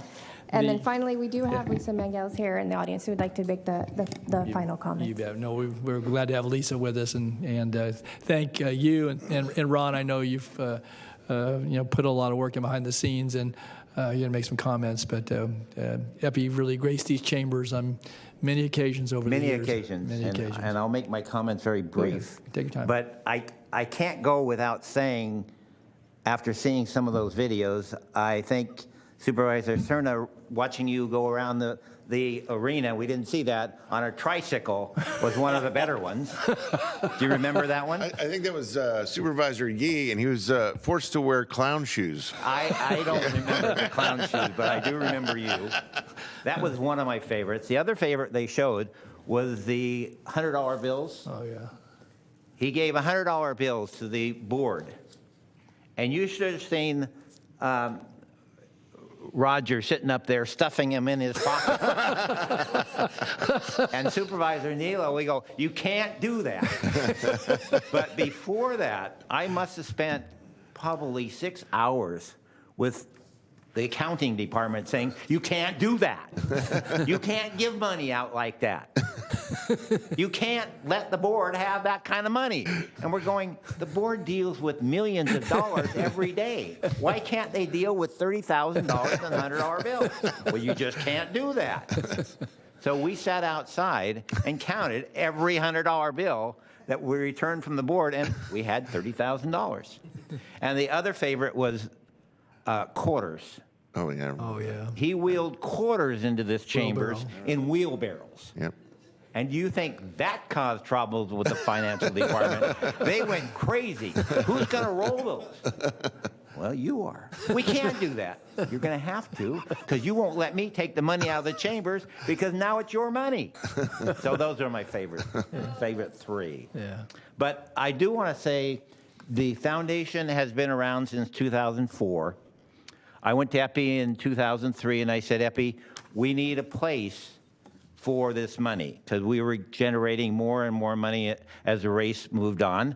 And I said, let's create a foundation that would help therapeutic recreation services and other services for people with disabilities in Sacramento County. So Epi created the foundation in 2004 for the specific purpose for putting on money for the foundation for the race. All the money went back into the race, and for persons with disabilities. And that's one of the reasons we're here today. So it's been around since 2004. The original board, I was on the original board, was made up of all participants from the Great Race. And since then, Frank Cyril and some of the other members that were on that board have since passed away, and Epi, of course. So with that, it's been my pleasure to be on that board since it was created in 2004. So with that, I will turn it over to Liz. Yeah. I'm going to come down. I guess we'll invite Lisa and Ron, you're welcome to stay too. Well, we're not ready. We're not done yet. Lisa wants to say some things. Oh, okay. Please. Good morning. Good morning, Lisa. Thank you for being with us, making the trip here. Thank you. I'm honored to stand before you today just as my father, Epi Johnson, and my brother, George Johnson, have before me. My father was known as a successful restaurant owner and businessman. He was also known as a showman and a philanthropist, as we saw with the videos. Those last two characteristics were best evidenced when he made donations before this group.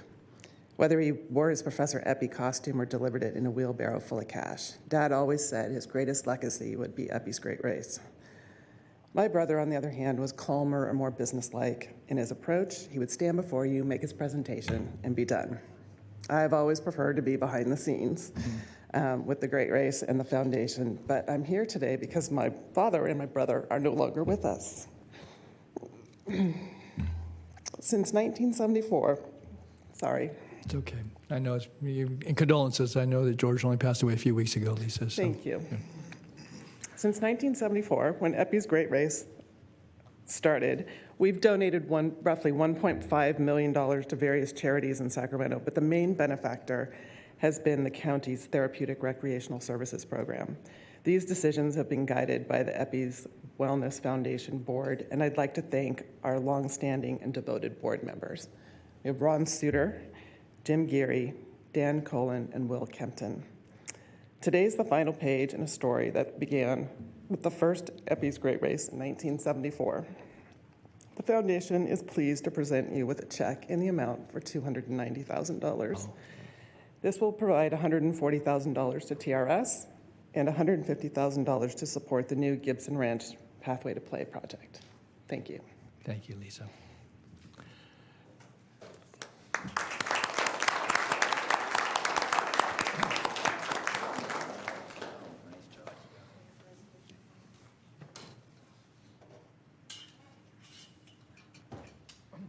End of an era. Yes. A little emotional.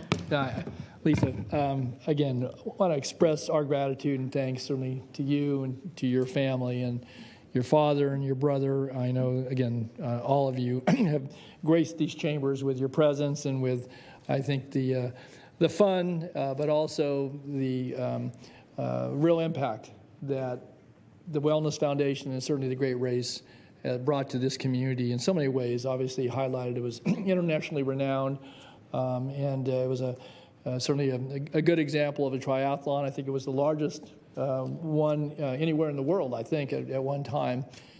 But when I think about Epi and certainly Lisa and George and your board, and again, Ron Suter and his predecessors and successors all have been a part of something very good because of the conduct of the race on the Parkway. But I think about therapeutic recreation services. I haven't been on the board the years that I have. There were some pretty tough times budgetarily, and that program kind of came up short at times. And Epi, not only with his contribution, he made sure that he had money, but it also gave him a platform to come before this board during times of budget distress and to say, you, the county, we're stepping up here in the private sector, with race dollars, but you need to support the program because it helps those folks who, and whether they be part of Special Olympics or other programs, and I think it was the Chargers, was the Chargers. And we would have them and their family members here talking about how much it meant to them, not only for the participation in the outdoors, but also the camaraderie and the teamwork that came with them being a part of something very good. And again, I know our county staff and certainly other members of the community supported that program, but Epi was the biggest fan and supporter in so many ways. And I know he prompted the board in years past to, step up, and if you're going to cut budgets, don't cut it there because those folks are so dependent upon that program. But he put his money where his mouth was, and he was here. And again, we had a lot of frivolity and certainly celebrated in different ways. But when you think about, $1.5 million or more dollars that went back into this community, let alone what it generated with the race, but the goodwill. And again, your father and you and your brother were ambassadors of goodwill, and I know you cared very deeply. And I think the contribution you make today will be a lasting legacy beyond what you've already given in so many ways, to have a playground that'll be accessible to folks who, may otherwise be challenged or be excluded. It's going to be inclusive. And then I think the contribution to TRS will be an ongoing boost to that program. And I can tell you, after several years of some rough budgets, it's now embedded in the budget. And I think the last time, and maybe even preceded, I think Phil's service on the board, we made it very clear. You can bring, your budget recommendations, but if you bring that one back, it's going to get put right back to staff because it's not, no way where we're going to cut TRS. And again, Epi was a big part of that. So we have a resolution, and we'll take action here in a moment. But certainly, we received the funds with a lot of gratitude in our hearts and our minds for what you and your family have contributed. And this resolution goes through and talks about some of the notable events throughout the the 50 years of the race. But what it does say, and now therefore, and I want to read this into the record, is that this Board of Supervisors, on behalf of all the people of this county, past and present, we want to honor Epi Johnson, his memory. We honor your family, Lisa, your brother, and your mother. And we want to express our deep appreciation and thanks and gratitude for your generosity and your multiple positive contributions to the quality of life for people from all walks of life, of all ages, in the Sacramento community. And we wish you many blessings in all the years to come because you've been a blessing to this community. Thank you so very much.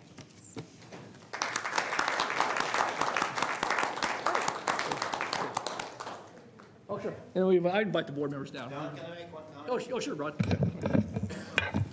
Don made a very positive point that I don't think the race could have taken place without Lisa's mother, Nancy.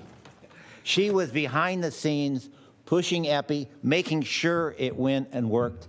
There is a picnic area in Riverbend Park named after Nancy and Epi Johnson. So I just wanted to push that forward because we've talked about Epi. We failed to talk about Nancy, and she was a critical part of the race. All right, we applaud her too.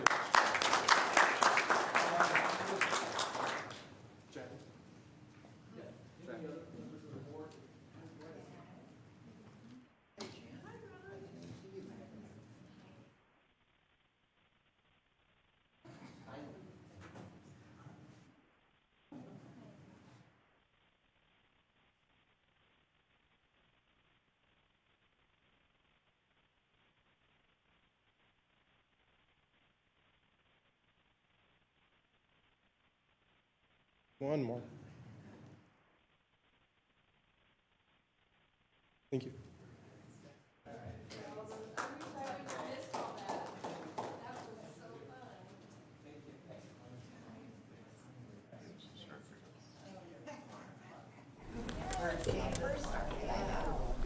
Thanks so much. Yeah. Thanks, Ron. Thank you. It's all because of you, Rob. Yeah, right, yeah. Make sure you tell the board that, okay?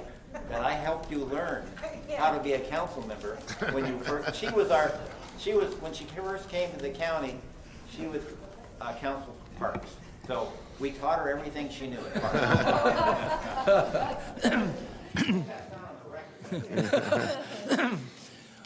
Well, once again, we thank the Eppes Foundation and the Johnson family and all those who have been a part of the race. Again, it brought many thousands of visitors to this community. And again, as I said, the goodwill and the investment in the lives of people in this community is beyond compare. So again, thank you so very much, Lisa. Now we need to take action on that item. So if we could have a motion. So moved. Okay, moved and seconded twice, and so we can maybe do unanimous consent. No, we'll do a vote. Please vote. Unanimous vote. Very good. All right. Thank you so much. All right. Okay, item 41 is County Service Area Number 1, Zone Number 1, public hearing on the benefit category change and levy of increased service charges for parcels 242042350 and 242023110. Okay, Cheyenne, good morning. Good morning, Chair and Natalia, members of the board. I am Cheyenne Raymond, a senior civil engineer with the County Engineering Division. The development project is located on the south side of Magnolia Avenue, approximately 400 feet west of New York Avenue, and proposes to create 4 single-family residential parcels, 1 remainder single-family parcel, and a private driveway to service the project. During the entitlement process, the project was conditioned to provide full funding for street and safety light maintenance. County Service Area Number 1 provides these services throughout the unincorporated county. To satisfy this condition, the project proponent submitted an application to initiate the benefit category change process for County Service Area Number 1. And on September 29th, a ballot and notice were mailed to the property owner, informing them of today's public hearing. The project site currently consists of 2 parcels that are in the streetlight-only benefit category with an annual assessment of $5.12. Because the project has a private driveway, the proposed change is into the enhanced street and safety light benefit category at the non-residential rate, which is based on the frontage length of the private driveway on Magnolia Avenue. The private driveway is approximately 45 feet long, and based on current rates, the total annual assessment will be $41.65, which will be divided equally amongst the 5 residential parcels at $8.33 per property. If your board has no questions, staff recommends you open the public hearing to consider all written oral testimony, close the public hearing, and direct the clerk of the board to tabulate the ballots, and if there is no majority protest, adopt the resolution in front of you. Okay. Thanks, Cheyenne. Let me go to board members. Any questions? I don't see anyone in the queue. So with that, I will open the public hearing. And do we have any?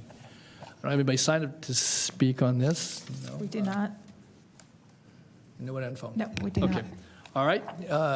Last call for anyone who wants to speak to item 41. Seeing none, then I'm going to go ahead and close the public hearing. And we'll turn it back to the clerk to tabulate the ballots. You got it.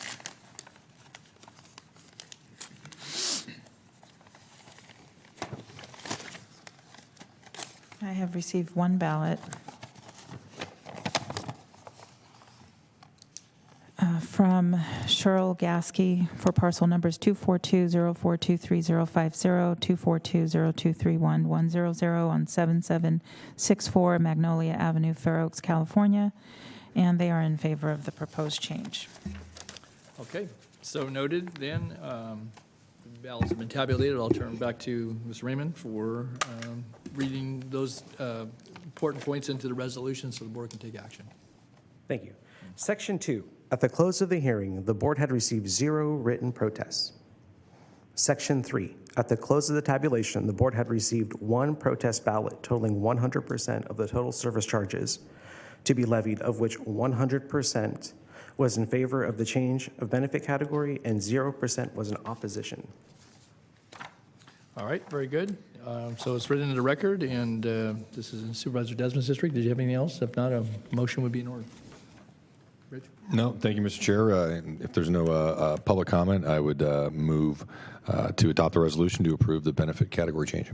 Okay, very good. All right, we have a motion. We have a Second.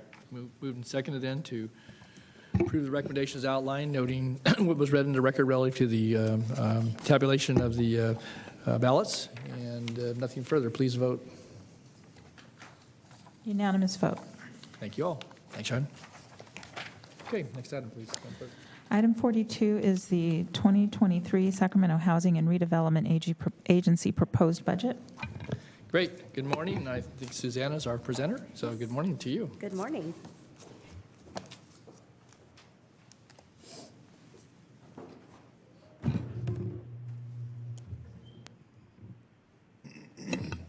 If we could get the presentation up.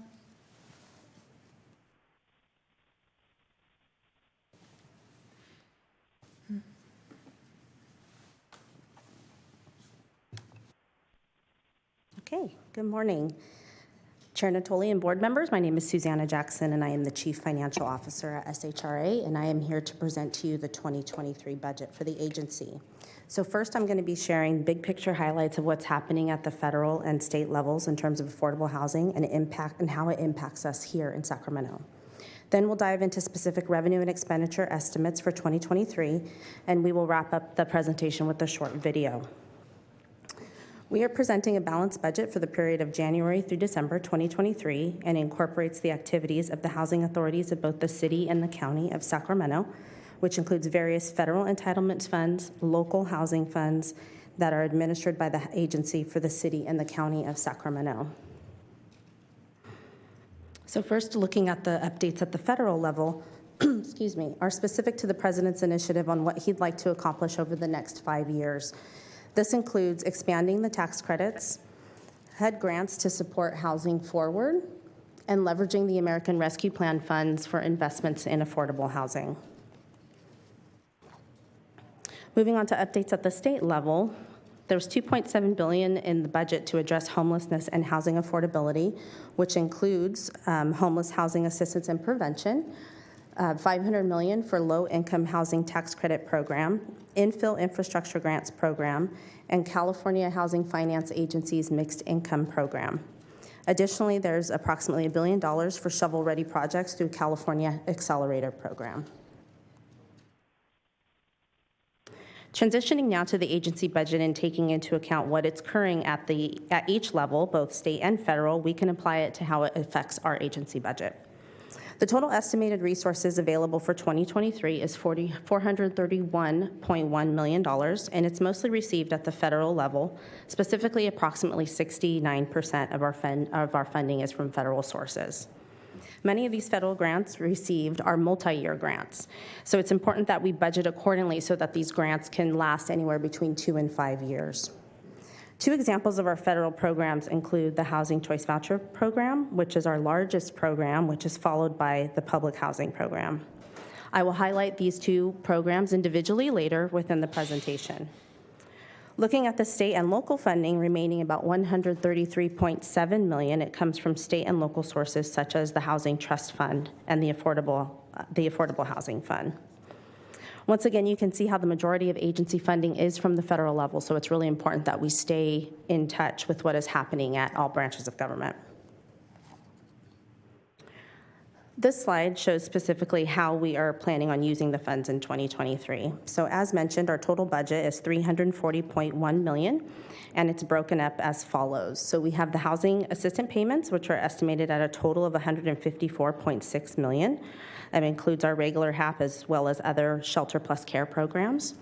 Capital projects are estimated at around $89 million. Salaries and benefits at $42 million. Services and supplies at $26 million. Public service as $9.7 million, and debt service at $2.2 million. So this slide provides a 4-year comparison. So as mentioned, our total budget is $340 million in total, and the estimated expenditures will decrease at approximately $7 million from prior years. So you can see each category, the variance from the prior year's budget, and the greatest difference you can see is the expectation of the winding down of the emergency rental assistance program, and that is where a lot of the change in budgetary planning comes from. Susanna, can I ask you a question on that chart? On the salaries and benefits over a 3-year period, or actually 4 budget years, but the salaries and benefits went from 28.7 million to 42 million. Was there additional hiring up because of some of those programs? And will that then, obviously there are compensation changes because of negotiated contracts and so forth, but I guess I'm curious because that's a 50% jump. Correct. So we've taken on a lot of projects, whether it was the emergency rental program. We do also manage the shelters, several shelters as well, and you'll see the impact of that going forward from 2020. Okay, so that will be reduced? Is that what you're saying, or? That's showing why the increase is because of the additional programs we now manage over that period of time. So actually that will hold beyond the 2023 year because you actually have staffed up, and you will retain that staffing because of shelters and. Correct. That's the plan. Just if I could interject. Sure, Michelle. For the shelters, we'll continue to retain those staff, which are funded by the city, for the individuals who oversee all of the operations. For the emergency rental assistance program, you will see a tapering off, and that's where a big jump occurred.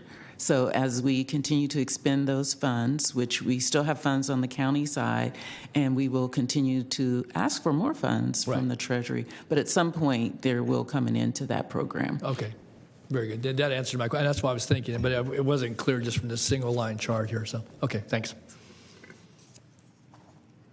So as mentioned previously, I just would like to briefly highlight our 2 largest programs and how they're funded. So this slide represents the main housing assistant payment funding that we receive from, that we receive from HUD. So this is approximately 115 in 2020, and it increases yearly to an estimate of 142.8 million in 2023. The increase is estimated based on the rising cost that it takes for a family to actually lease up a property, along with the proposed funding available at the federal level. So nationwide, the program is currently estimated to receive an additional $2 billion in funding, specifically for the Housing Choice Voucher Program, and that is both from the proposals from the House and the Senate. So it's important to note that these funds are restricted specifically for the housing assistance payments. This slide illustrates the historical revenue trends of your public housing programs. So as you can see, 2021 was a good year with approximately $21.6 million received combined for both the city and the county housing authorities due to an almost $2 million of increase in the funding due to the CARES Act. As we move beyond 2023, we anticipate smaller revenues for a few reasons. First, the CARES Act money is gone. It's not anything we continue to receive. But also the overall units that are going to be reduced in the public housing program. So through the rental assistance demonstration program, which I know that we are talking about constantly, we are disposing of the public housing units to in order to modify and modernize, and it'll cause this revenue to go down in the future. At the federal level, public housing overall is anticipated a modest increase in the program for both proposals in the House and the Senate. So at this time, if there are no further questions, we'd like to direct your attention to a short video that's detailing the agency's focus when budgeting, and we can address any questions. Okay. All right, we'll go ahead and see the video, and then we'll go to questions.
thank you for that summation. It was well done. Good Sure. chance to highlight some of the good work over the year. So let me ask. Anatoly? Yeah, I'm sorry. Go ahead, Michelle. While I appreciate that video, that was the city video, not the county video. I know you were like, well, there's our county stuff. That's why I'm like, oh my gosh. I was good with it. It was mostly District 1. So yeah, that was all for you. Do we have the county one loaded Supervisor up? Cerna. So I think they only have the city videos here.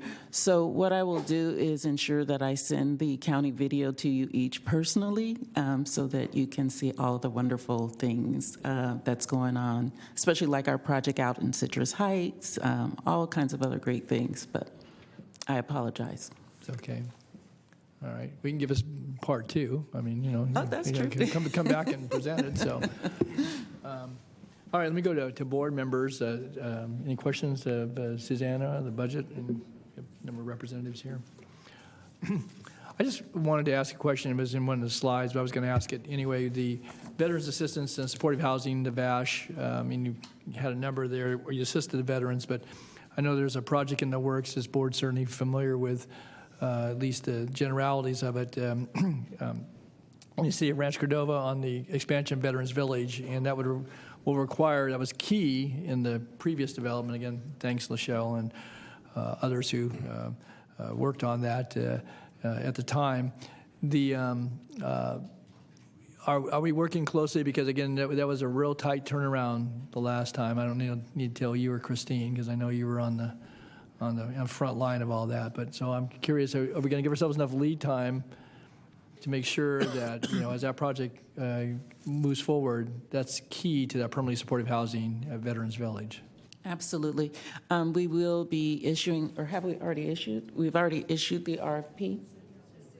Oh, soon we'll be issuing the RFP for the VASH vouchers so that they can be project-based, and I'm pretty sure that they will be applying. The good thing is that because we did go through all those gyrations before, it's a little bit easier now dealing with the VA, and we do have enough capacity in terms of VASH vouchers to go ahead and issue that RFP for vouchers. That's great. Well, it brings dollars into our community, certainly, and it helps with, obviously, the rental offsets in a permanent supportive, housing environment. So glad to see that. Do you have any other projects? I guess I was just curious, any other projects that would apply to VASH? I know they can use their portable, I guess, in a lot of cases, but is there any other project-based ones that people are looking at? There are some additional ones coming up in the future, yes. Okay. Mm-hmm. Does Marisol Village have any VASH associated with it? There's a few VASH vouchers there, yes. Portable ones, not dedicated ones? No, there are a few dedicated Are they dedicated? They're fully dedicated. Project-based? Okay. Mm-hmm. Okay. And I just wanted also, again, this will be the last opportunity I have to, to weigh in certainly on your budget, but to thank SHRA staff for your work over the years. I know I'll probably get a chance to do that between now and the close of the calendar year, but certainly, embodied in the budget, even we saw the city portion of it, I know there's a lot of good things in there for the county, and certainly have been over the years. You've been a strong partner with the county and with other agencies, and providing a whole host of certainly very needed projects. Many of them focused on housing, but we certainly over the years, when we had redevelopment, worked with businesses and investment in the economic aspects of communities and job creation, and certainly with the block grant program and what is funded, it's relatively small compared to the overall budget, but tremendous impact in the communities where those investments have gone. And again, we had an opportunity to see that a couple of weeks ago on a separate item, but I would just say that it's, Lachelle, certainly for those that are here that I've worked with, others that maybe I haven't worked directly with, I want to, thank you and your staff for your efforts over the years. It's been a real pleasure having had the opportunity to work with you and to partner on projects, particularly in communities that are underserved, certainly disadvantaged economically and or having other stressors. SHRA has been a godsend, certainly through the programs you've administered in those communities. It's made a tremendous difference generationally. We've talked earlier this morning about some of the generational changes that can occur with certain services and program impacts, and SHRA certainly has done that. It's given people a footing a lot of times where they were either had slipped or were slipping, and it's also boosted efforts to bring quality of life improvements to a vast number of communities throughout the county, both unincorporated and incorporated, as well as in the cities where we have agreement cities, and to continue to build community in so many different ways. And I think it summed it up when you said changing lives. You've done that for decades now, and I just want to extend my compliments to all of you currently, but certainly those I've had a chance to work with in the past as well. Thanks. Thank you. Yep. Okay, Supervisor Kennedy. I think Supervisor Frost, you were punched up too? Thank you, Chair. Yeah. I did want to say I thought you were being tremendously not blowing your own horn by missing out on a number of projects there. So I look forward to getting the county projects. Yes. But I do want to thank, and take this opportunity, not so much to comment on the budget, but comment on the agency. You've been a game changer this last few years in South Sacramento. And we're not yet seeing it necessarily because, as we know, these things take time. But in the next 2 years, the impact that you're going to make on families and lives in South Sacramento and people who are unhoused and those who are on the verge of becoming unhoused, the work that SHRA has done in the last few years has made a tremendous difference. So I want to say thank you and take this opportunity to say thank you to your whole staff. Thank you. Thanks, Patrick. Sue? I was just going to say thank you for all that you're doing, Lachelle. That video was amazing, and I also wonder if you're featuring these videos on your website, and if we're featuring these things on our homeless page at the Sac County, because we get a lot of questions from people like, what is the county doing? And it would, I'm really looking forward to seeing what you put together for the county projects, but I think it's incredible all that you've done. I mean, you really are creating the foundation for hopefully change in the quality of life for so many people. And so thank you and your staff for all that you're doing. We appreciate it. Thank you, Sue. Supervisor Desmond. Thank you, Mr. Chair, and also thank you, Lachelle. A quick question as far as, and I look forward to seeing the county video as well, to really be able to highlight those accomplishments. We're going to get that video next again, December 6th. We'll do that's the warm-up. We're going to have that video. One more thing before the end of the year. We'll do that so everyone can see it. Could you please give me a little snapshot? You and I had a discussion about the status of the emergency rental assistance in the everything but the city of Sacramento. I believe the city, there aren't any funds right now in the city, but there are still funds and pending applications in the county. Can you give me a quick rundown of some of those numbers, Lachelle, if you don't mind? Yes. If you have them. So fortunately, yes, I do know them off the top of my head, because we live, eat, and breathe these numbers. There is approximately $30 million still left on the county for the emergency rental assistance program. In the city, however, they did receive a modest increase, but it was less than $1 million. So the majority of funds are still available within the county, and we have over 6,000 people who are still on that waiting list. And given the amount of money, we will be able to really get around to quite a few families.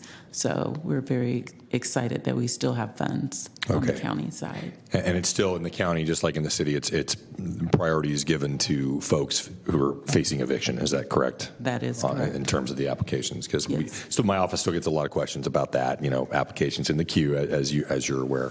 Yes. But thank you, Lachelle.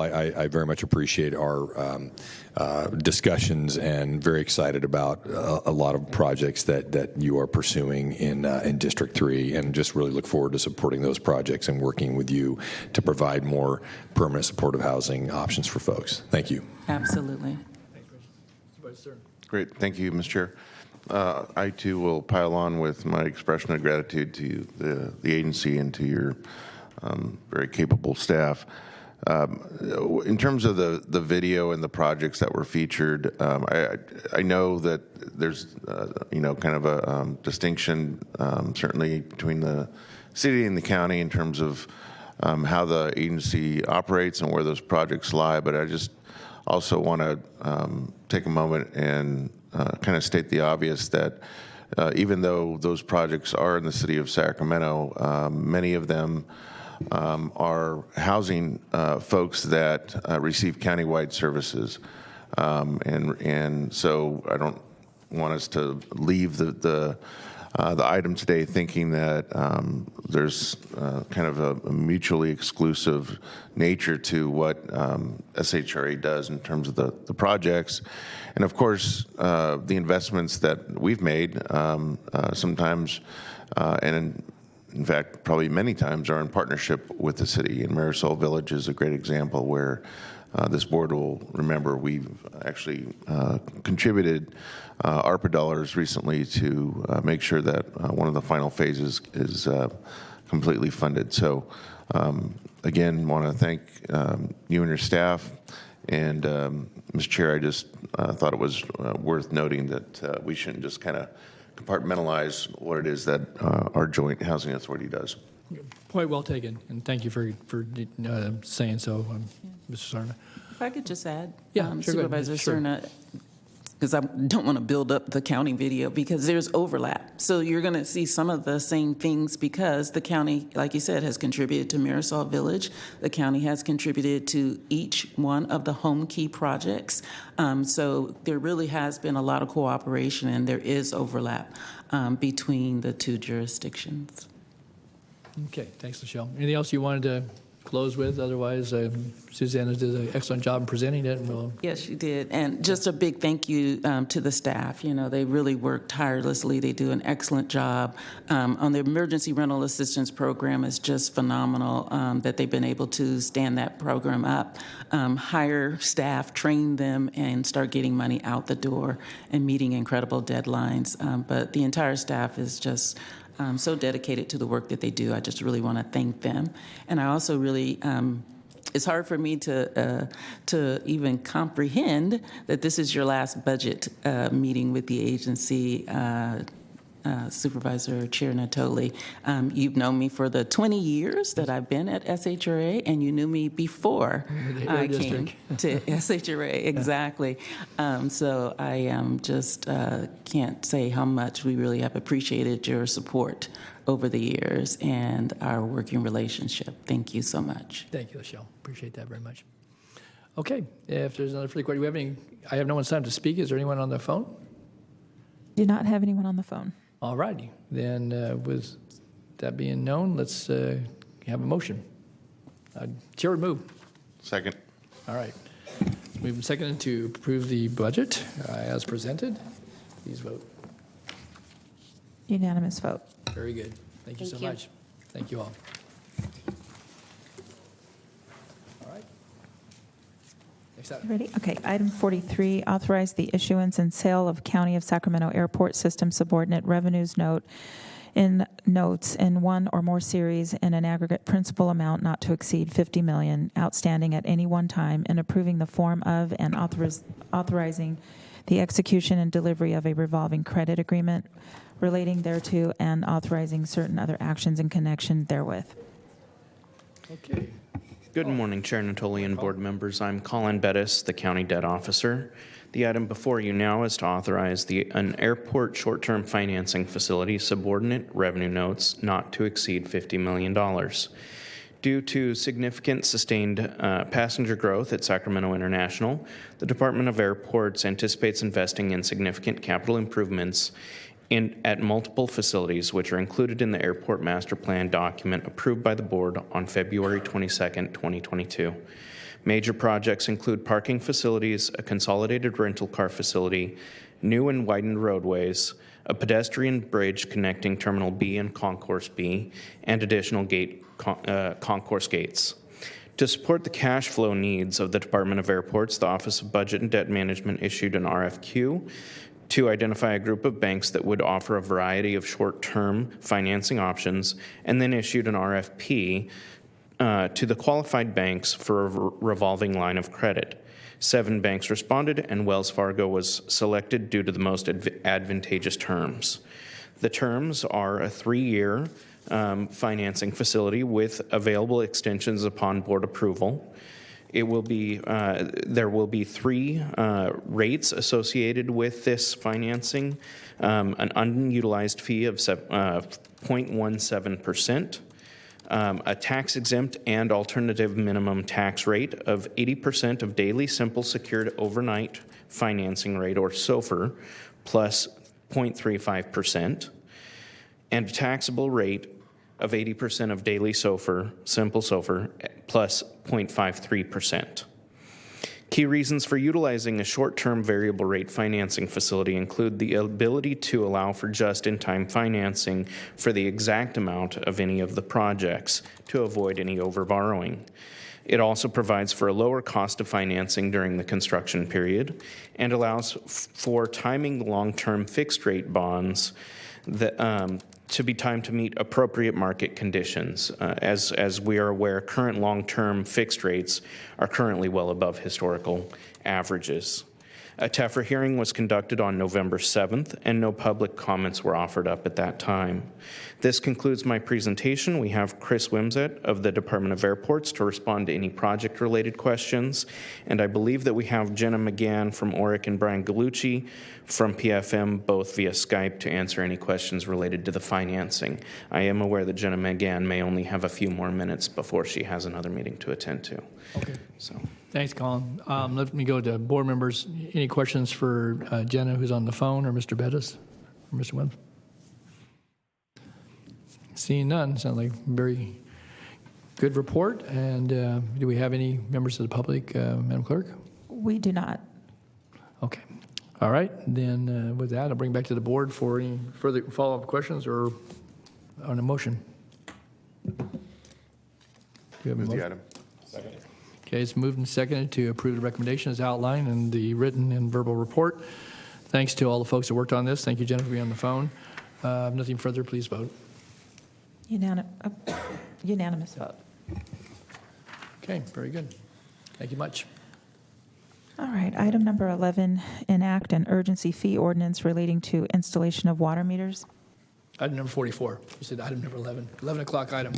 Oh, I'm sorry. What did I don't even know what I said. No, Sorry. item 44. Yeah, you Okay, it wasn't just me. I thought I heard 11 too. Michael Peterson, Director of Water Resources. Your board is being asked to enact an urgency fee ordinance related to the installation of water meters with new residential homes.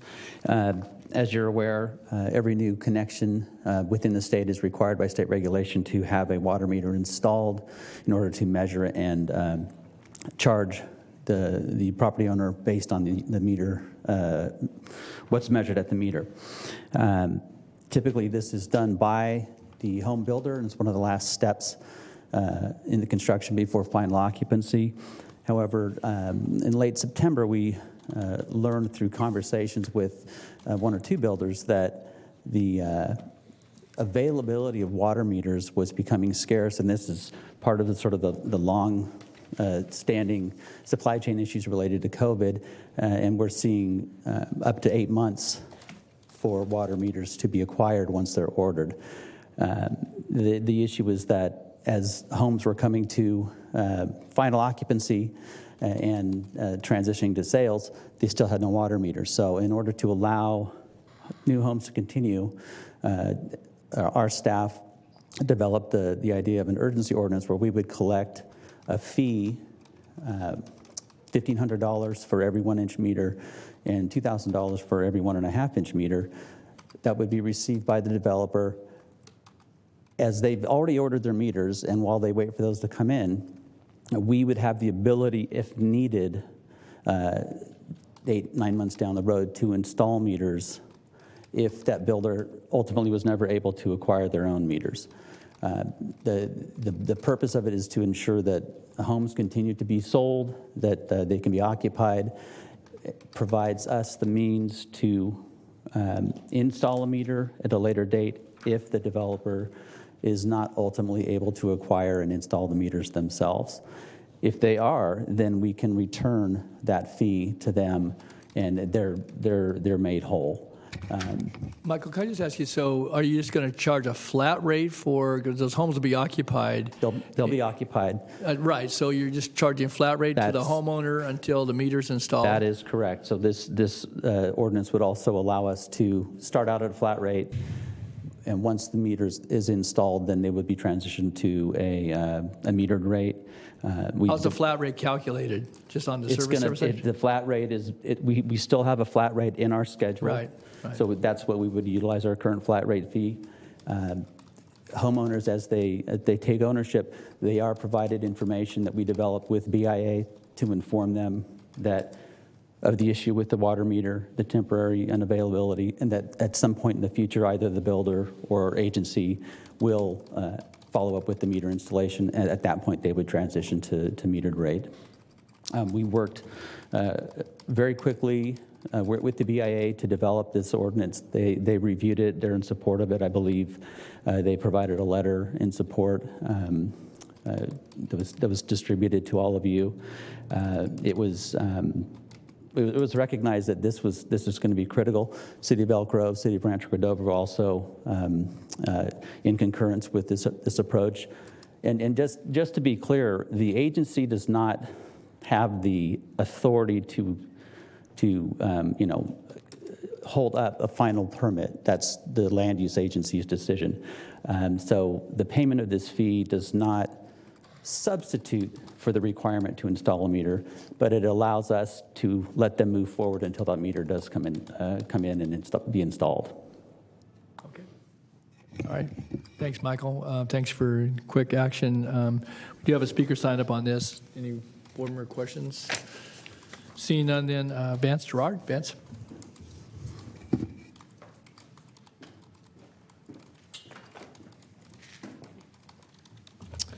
Thank you, Mr. Chair and Supervisors. I'll be quick. It's not very. Oh. I'm moving it up for you. Thank you.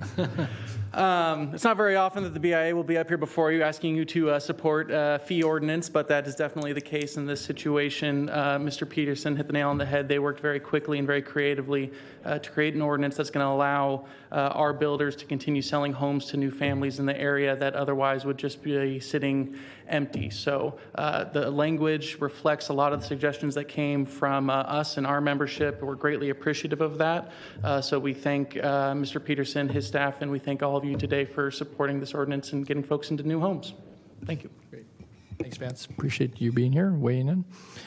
All right, we did your written correspondence on behalf of the BIA as well. So do we have anybody on the phone? I don't have anyone on the phone. Okay, very good. Then bring it back to the board for any comments or motion. Move staff recommendation. Second. Okay, moving second to approve the staff recommendation. With our thanks again to Michael and to others who've worked on this. Please vote. Oh, Ann, did you want to weigh in on this? I just wanted to thank Michael Peterson and his team. This issue, when we learned of it, they acted very, very quickly to come up with a solution, and I just think it warrants. I want to thank him myself as well. Very good. Thank you, Ann. Appreciate those comments. Okay, please vote. Unanimous vote. There's an echo of praise in the chambers this morning, and that's great. So it's nice. Okay. All right. That takes us to the morning's agenda. We do have a closed session following this, and then we'll return at 2 o'clock for the afternoon session. So thank you, Madam Clerk, and we'll recess into closed session and return to.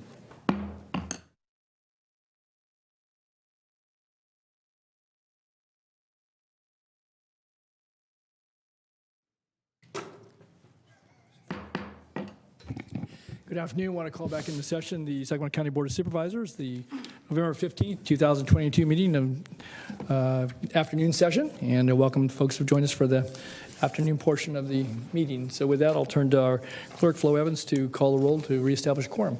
Yes, Supervisor Cerna? Here. Kennedy? Here. Desmond? Here. Frost? Here. Natoli? Here. And you have a quorum. Thank you. We have a number of regular agenda items, but we have folks, person who's joined us wanted to address the board off agenda, and since we did keep the off agenda items open today due to an earlier glitch, we're going to go ahead and hear from that person right now. So as Jason Mallory. Jason, if you'd like to come forward, we'll give you 3 minutes on an off agenda. Good afternoon. Good afternoon. You guys, can you hear me well? Yes, we can. All right. Well, my name is Jason Mallory, and essentially I'm here reaching out for some help. I'm suffering some very unfair and unlawful treatment within Sacramento County. I am not sure all of the reasonings behind it, but essentially rather than having a squatter removed from my house due to civil code superseding civil right, removing the upholding of penal code, I was arrested for unlawful entry and detainment of my own home while a squatter was allowed to stay in my home, a person who's never had tenancy and is unwelcome at my house. I have had bad luck trying to move forward through internal affairs. I requested paperwork. 2 weeks later then went to pick up that paperwork at the Civil Bureau. Was told I'd get it mailed. It was mailed the next day. I also got that next morning 25 instances of my data, personal information found on the dark web according to my identity theft protection insurance. The timing is correlative. I'm not making an accusation, I'm just stating I'm having that kind of luck in this process, and I'm just reaching out for help in that I feel I've been done wrong. So Rich Desmond, you're my county supervisor, and I'm asking for help. Rich, go ahead. Thank you, Jason. Have you reached out to my office yet? If not, I did give a call, and Okay. I was told that it wasn't an issue you would be interested in. Okay. So I am here. Okay, send an email. Send another email to my office. I'll make sure my staff gets that email and directs it to me directly, and we'll be in touch with you. Thank you very much. Thank you. Thank you, Jason. Good luck. Okay. With that, then, no other off-agenda speakers. We'll go into the afternoon items. And we don't have any off-agenda callers either. Okay. All right. So Okay. you want to close that then now? Okay, yeah. And we'll go ahead and Do close that. So. Let me just get that closed. Okay, so your first afternoon item, number 45, is the Alberta project. This is a rezone large lot tentative subdivision map, small lot tentative subdivision map, and design review for a property located south of Alberta Road and west of 16th Street in the Rio Linda, Alberta community. The environmental determination is exempt. Okay. Mr. Pahuli. Chris, good afternoon. Good afternoon, Chair Natoli, board members, Chris Pahuli with the Planning and Environmental Review Division. It's my pleasure this afternoon to present this item for the Alberta 245 subdivision. It does represent a large-scale residential development within the Alberta specific plan. The project has been in process for a number of years, so we're excited to be bringing this project before the board for consideration. The project site is comprised of 2 parcels totaling 248 gross acres, shown in red crossed hatch on the graphic. The site is located south of Alberta Road, west of 16th Street, and north of U Street in the Rio Linda, Alberta community. The site is currently vacant and contains natural drainage corridors running across the site. As I noted, the project is located within the Alberta specific plan, which provides for the transition of the area from a rural agricultural residential area to more of a suburban residential land use type pattern, and includes a land use plan, policies, and standards to guide future development in the Alberta specific plan. Staff prepared the exhibit on the right to provide some context for the project. To date, the county has approved 3 tentative maps within the Alberta specific plan area, including the Northborough and Northborough 2 project shown in orange and purple in the northeast portion of the plan area, and the Alberta 78 project shown in green in the southeast portion of the plan area. Planning has received and is currently processing time extension requests for all 3 of those tentative maps. We're also processing the Alberta 59.5 North subdivision project shown in yellow and the Alberta 59.5 South subdivision shown in blue. Those 2 projects share a common applicant as the project before you today for consideration, which is shown in pink on the lower portion of the graphic. The graphic on this slide shows the current zoning for the proposed Alberta 245 subdivision. Currently, the project site is zoned primarily RD5. The southernmost boundary of the site, north of U Street, is zoned RD2.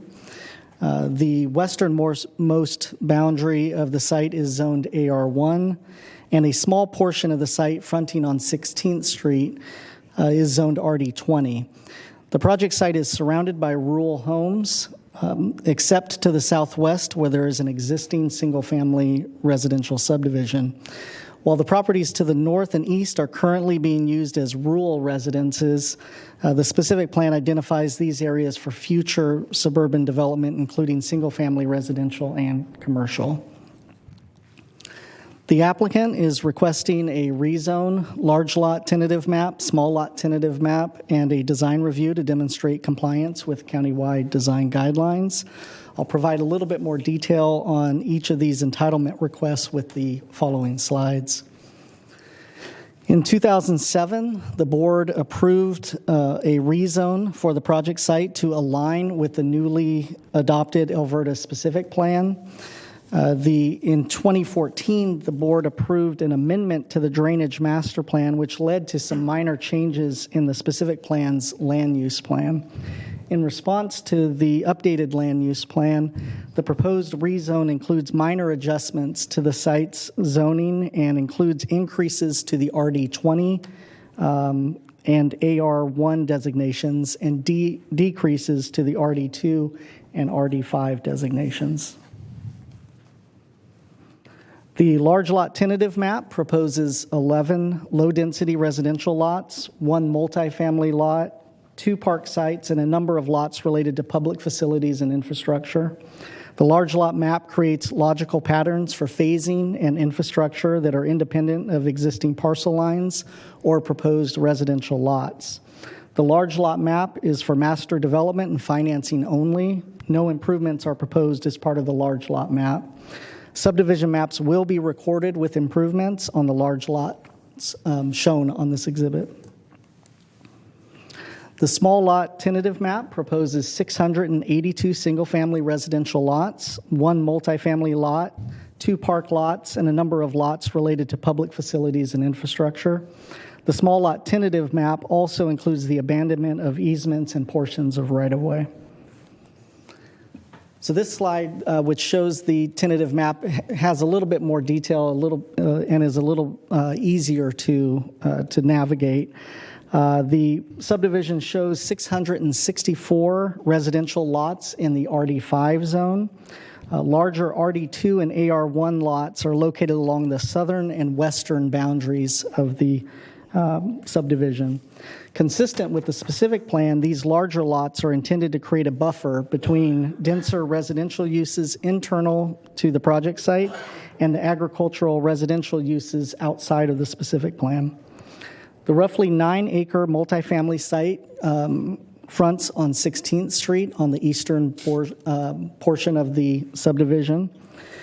2 parks are centrally located throughout the subdivision for ease of access. 2 drainage corridors travel through the subdivision, and the subdivision also includes an open space lot and power line corridor lot planned for trail facilities.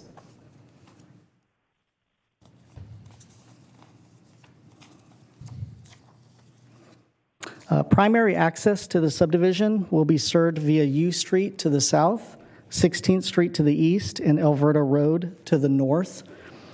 Alberta Road and 16th Street will both have landscape center medians.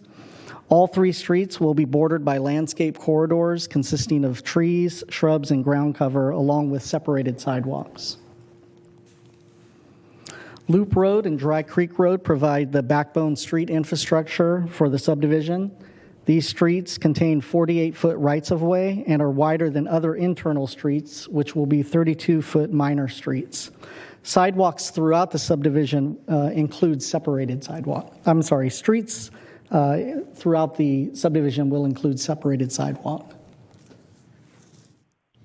Trail facilities generally are co-located with infrastructure. 10-foot multi-use and equestrian trails are proposed on either side of the drainage corridors along the power line corridor.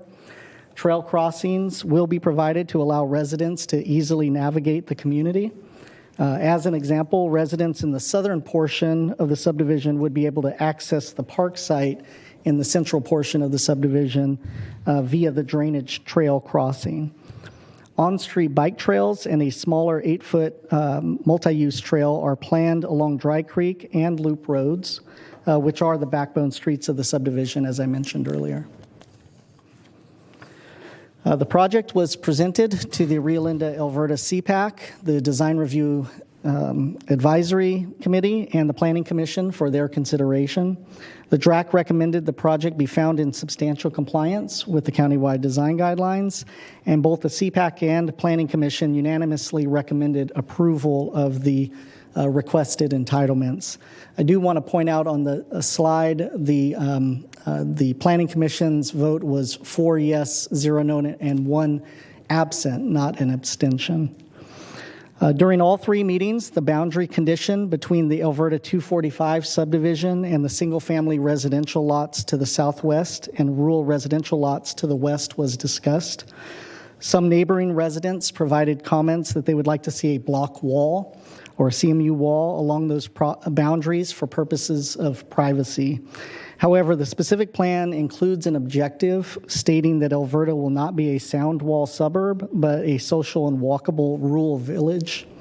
Therefore, the subdivision as presented today and as supported by staff does not include block walls on either of those boundaries. What is the condition for? What does it require? Just a wood fence? Correct, a wood fence. That's pretty suburban, too. Sure. Wooden, or there could be alternative designs. Yeah. There will be a design review conducted later, but it will not include a wall, a masonry wall. Staff's review of the proposed project determined that the project complies with applicable general plan and community plan policies. The project complies also with specific plan policies and standards and is conditioned to complete improvements pursuant to the specific plan, including all roadway, drainage, and trail improvements. The subdivision is compatible with the planned density of development in the specific plan. And lastly, the project was supported by the Planning Commission, Rio Linda Alberta CPAC, and DRAC. Therefore, staff recommends the board recognize the exempt status of the project under CEQA and adopt the mitigation monitoring and reporting program, approve the rezone ordinance, and approve the large lot and small lot tentative maps subject to conditions and findings, and find the project in substantial compliance with the design guidelines. In closing, I do want to mention that joining me today are representatives from County Transportation and Water Resources, and of course we have the applicant team, their representatives. I'd also like to note the work of the lead planner on the project, Ms. Emma Patton, who is also in attendance today. That concludes my presentation. I'm happy to answer questions. Okay, we'll go to board members. Patrick Kennedy. Thank you, sir. Chris, I saw the, I appreciate having the trails exhibit in there. I'm going to be looking for that just so with my SACOG hat on, whenever we come forward with something. And I saw from, I could see that it looked like there was connectivity, but I just want to ensure that we're always, when we look at these projects, not just the internally, but we're ensuring that we're making a concerted effort to make sure that that there's connectivity between project to project on our trail system, and that's being done here, I take it. That is absolutely right. In fact, we also coordinated, and transportation staff could speak to it in more detail, but we also coordinated on the active transportation plan to ensure that those connections are provided. Great, perfect, great. Good answer. Thanks. Chris, I wanted to ask about, I know it's covered in the staff report and in briefing yesterday, is pointed out the condition as it relates to potable water. And this board, as noted in the report, had a workshop in June of last year. I thought it was longer ago than that. But and if I take from different from the condition, which just outlines what certain things would have to be done, but as I understand it, there's still, according to the report, there is currently no planned solution for a supplemental water source to support the development of a specific plan.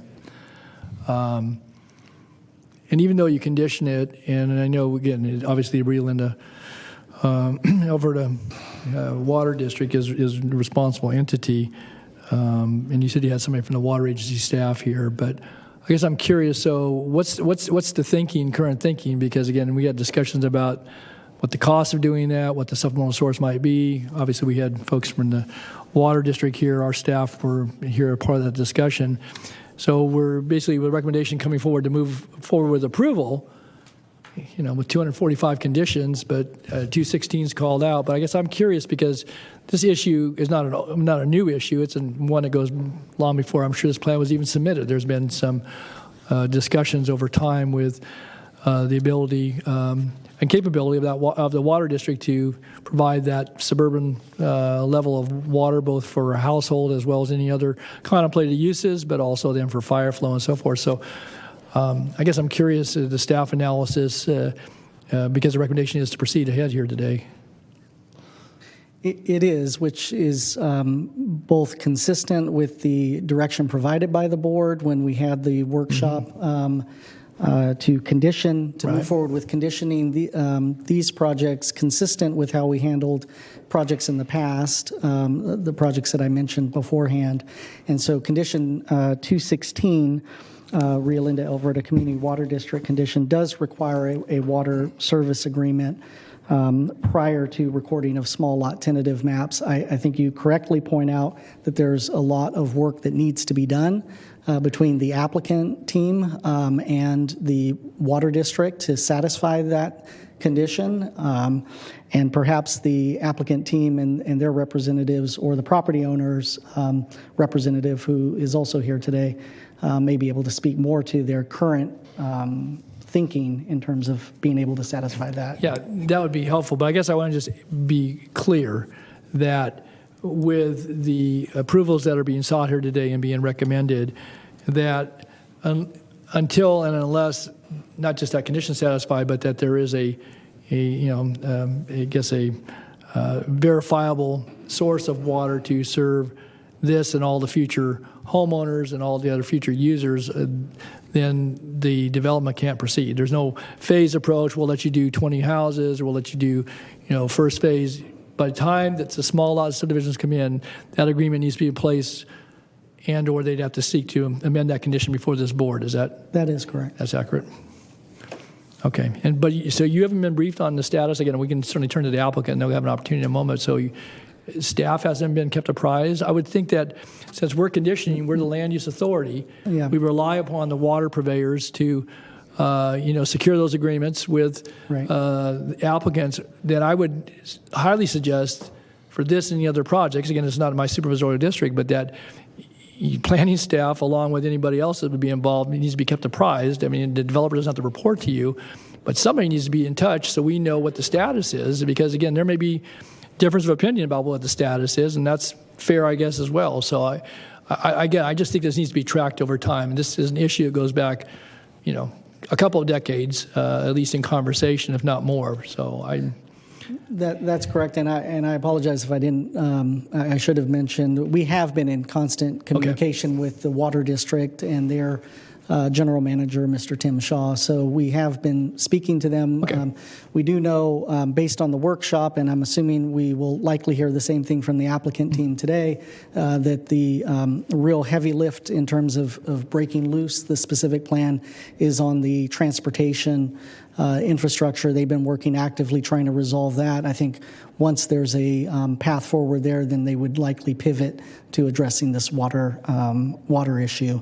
But again, I'll let them speak in more detail. Again, I guess I want to just, and you've said it, have confidence that you, planning staff, and the department is kept in the loop, certainly with the other public entity, obviously the applicants and their principals will keep you apprised as well. But you're doing the analytics behind this. You're bringing the recommendation to us. You've brought forward, along with other departments and contributors to the report, the conditions that we're being asked to impose here today. And I just want to be clear, and I am, in my understanding that you folks are kept apprised of the status. Obviously, transportation is a hurdle and how that's going to be financed and phased and so forth. But the water, you can put roads in, don't necessarily need water for that, but you got to have water to service development. So, okay. All right, thanks. Any other comments or questions? Okay, not yet. All right, with that then, thank you, Chris, and I'll invite the applicant or this team representatives to come forward.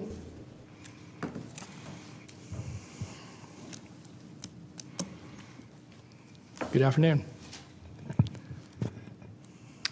Good afternoon, Chair Natoli and fellow supervisors, staff, and members of the public. My name is Tim Kim, and I'm representing the landowner on Alberta 245. Pleasure to be here. We have been working on this project for over 20 years, so we're especially excited to come here and hopefully have our maps approved. We had the specific plan in EIR, as you probably saw in the staff report, approved about 15 years ago. And we have since received support, as Mr. Pahuli said, from the community and the design review and the planning commission. So I have a few members from our team here to help answer questions. My engineers will answer all the hard questions and I'll answer the easy ones. So I'm not going to do a separate presentation. Staff did a great job, so I'm here to answer questions. Mr. Chair. Okay, yeah, Mr. Stern. Good. Thank you. Appreciate you being here to help answer some questions. So to dovetail off of what the chair mentioned earlier, having actually worked on this project myself several, now decades ago, it's no secret that water's always been kind of a challenge for the area, and the history of the quality of water, not just the availability of water out in this part of the county, has also been difficult at times. But I thought at one point there was interest or maybe even plans to have conjunctive use, including surface water from Folsom. Is that not the case now, or is that still in play? We had worked on a number of solutions and had been supporting the water district, financially for a period of time, and there were a number of different options. But quite frankly, we had so many hurdles with other large infrastructure items that our focus recently has been, well, it was drainage. We did a lot of work with your staff to do extremely detailed drainage studies. That was part of the delay, and then we did our design on our maps. And then we've been working on transportation, as Mr. Pahuli said, and we understand from staff that we'll be able to tackle this specific plan. Right now, you're working on North Vineyard Station. I know that's kind of imminent. Then it's over to a specific plan. So the owners have asked me, hey, let's get through the maps. Let's get that done because we're spending a lot of money, and then let's tackle each of these issues. So our plan is to, at least for our ownership, get the maps approved, work on that transportation, and then pull the other owners in the specific plan together, such as Jeff Pemstein, who's here today, and talk about how do we tackle, the water service agreement with the water district. So hopefully we're close and we'll be able to tackle that next year. Great, thank you. Okay, thanks, Phil. Any other questions or comments for Tim? All right, Tim, you got the easy questions. Thank you. Okay, thanks. All right, I don't have anybody signed to speak. Are there any members of the public here or anybody on the phone that wishes to address the board on this item? We do not have anyone on the phone. Okay, I don't see anyone else. Anybody else from the development team then, Tim? That was it? Okay. All right, bring it back to the board, and I see Supervisor Frost is in the queue. So. I wanted to just thank staff who have briefed me on this subdivision and congratulate the owner and Mr. Kim for your progress here. I thought it looked like a great project consistent with what's going on in that area. And I'm assured that it's consistent with our general plan. I know all about the water issues, transportation, finance plan. I've had so many conversations with different subdivisions. It's difficult. I know Mr. Pemstein has had that conversation with me, but I'm assured that the systems are in place that will see that that all these requirements are met as you're working through it. And I'm delighted to support the project and move approval. All right, it's been moved and seconded to approve the staff recommendation, including the exempt status of the environmental document and all the various pertinent maps and approvals. And again, there's no one signed to speak, so with that, we'll go ahead and call for the vote. Unanimous vote. Very good. Thank you, Chris. Thank you to the team. All right. Okay, next item. Item 46, workshop on establishing code amendment and other long-range major project priorities. Okay. I'll just note for the board's information too, we did, during the break, we were able to retrieve the video for SHRA, so before we close the meeting, we can maybe watch that. That's okay? At the end, yeah, at the end. Yeah, okay. All right, so you get to watch the movie at the end.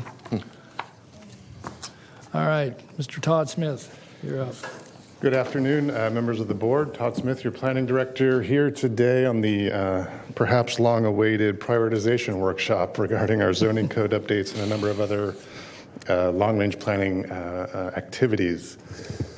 So just by way of background, briefly, historically, the Planning and Environmental Review Division has completed between 2 and 4 zoning code updates per year, and that helped us maintain the zoning code, keep it current, and address issues in a timely fashion. Over the last 5 years, really since 2017, we've seen significant increases in legislative mandates, and that obviously becomes our focus in terms of zoning code updates to make sure that we are consistent with state law as it evolves. And then adding to that, we've got a number of requests from board members, which is perfectly acceptable and appropriate, and other departments, and those have increased over the years as well. And in the context, all of that, our staffing and budget has not kept pace. It has not been able to keep up with that demand. And so the purpose of today's workshop really is to address this by establishing a 5-year, at least as proposed, prioritization plan that we would like to see evaluated on an annual basis to make sure that that our work in terms of either updating the zoning code or other pieces of land use regulation are consistent with the board's priorities as we know them to be, as well as obviously staying abreast of updated legislation over the years. So what we've done is put together this matrix that is in the board package, and we've grouped some of these items in 4 big categories. First, requirements and mandates. And so these are projects that are prioritized based on whether they're required by either state or federal law, whether there are requirements in the county's general plan or other county policy. A couple of examples here. Obviously, is it required by federal or state law? Does the project implement a general plan requirement? Does the project address or support housing production? Does the project support the board's climate emergency declaration or the pending climate action plan? Just a side note on that, even though the climate action plan is not yet adopted, we are planning to implement that once it is adopted, and we want to make sure that that's included in this prioritization discussion. And then finally, does the project directly improve economic development, either on a countywide or a large-scale basis? So the other 3 categories are, number 2, whether the project is funded via grants or other outside funding. And so often is the case when we have outside funding sources, those have deadlines. We have to make sure that we're complying with those deadlines to use the grants appropriately. Third category is finishing what we started. And so I mentioned all the legislative updates that have happened over the last 5 years. Those become often urgent priority. And so some things that we may have started previously gets deprioritized. And when we put things down and pick them back up, that just takes extra time, extra cost. It's not very efficient. Finally, all other requests. And so this last bucket or category is all those that don't meet at least one of the first 3 budget or priority categories. And these types of requests have historically been given a lower priority in the matrix. And these, obviously, based on today's discussion, can be adjusted based on today's conversation or as the board directs. And so finally, I want to talk about some of the other considerations that we're dealing with. Obviously, the zoning code updates are not the only thing we're working on. We currently have about a 27% vacancy rate in terms of our number of positions. That's 15 vacancies, not including our administrative positions. And those range from planning technician at the entry level to principal planner. And so we are actively working to fill those positions, and it's proving to be very difficult. I'm sure you've all heard this from a number of departments and even outside organizations. This is nothing new. Secondly, we oversee a wide variety of programs and services separate from the zoning code updates. These are all included in attachment 3 of your package, and a number of those items are also consistent with the board's priorities. And those are also funded with certain, perhaps, application fees or other funding agreements.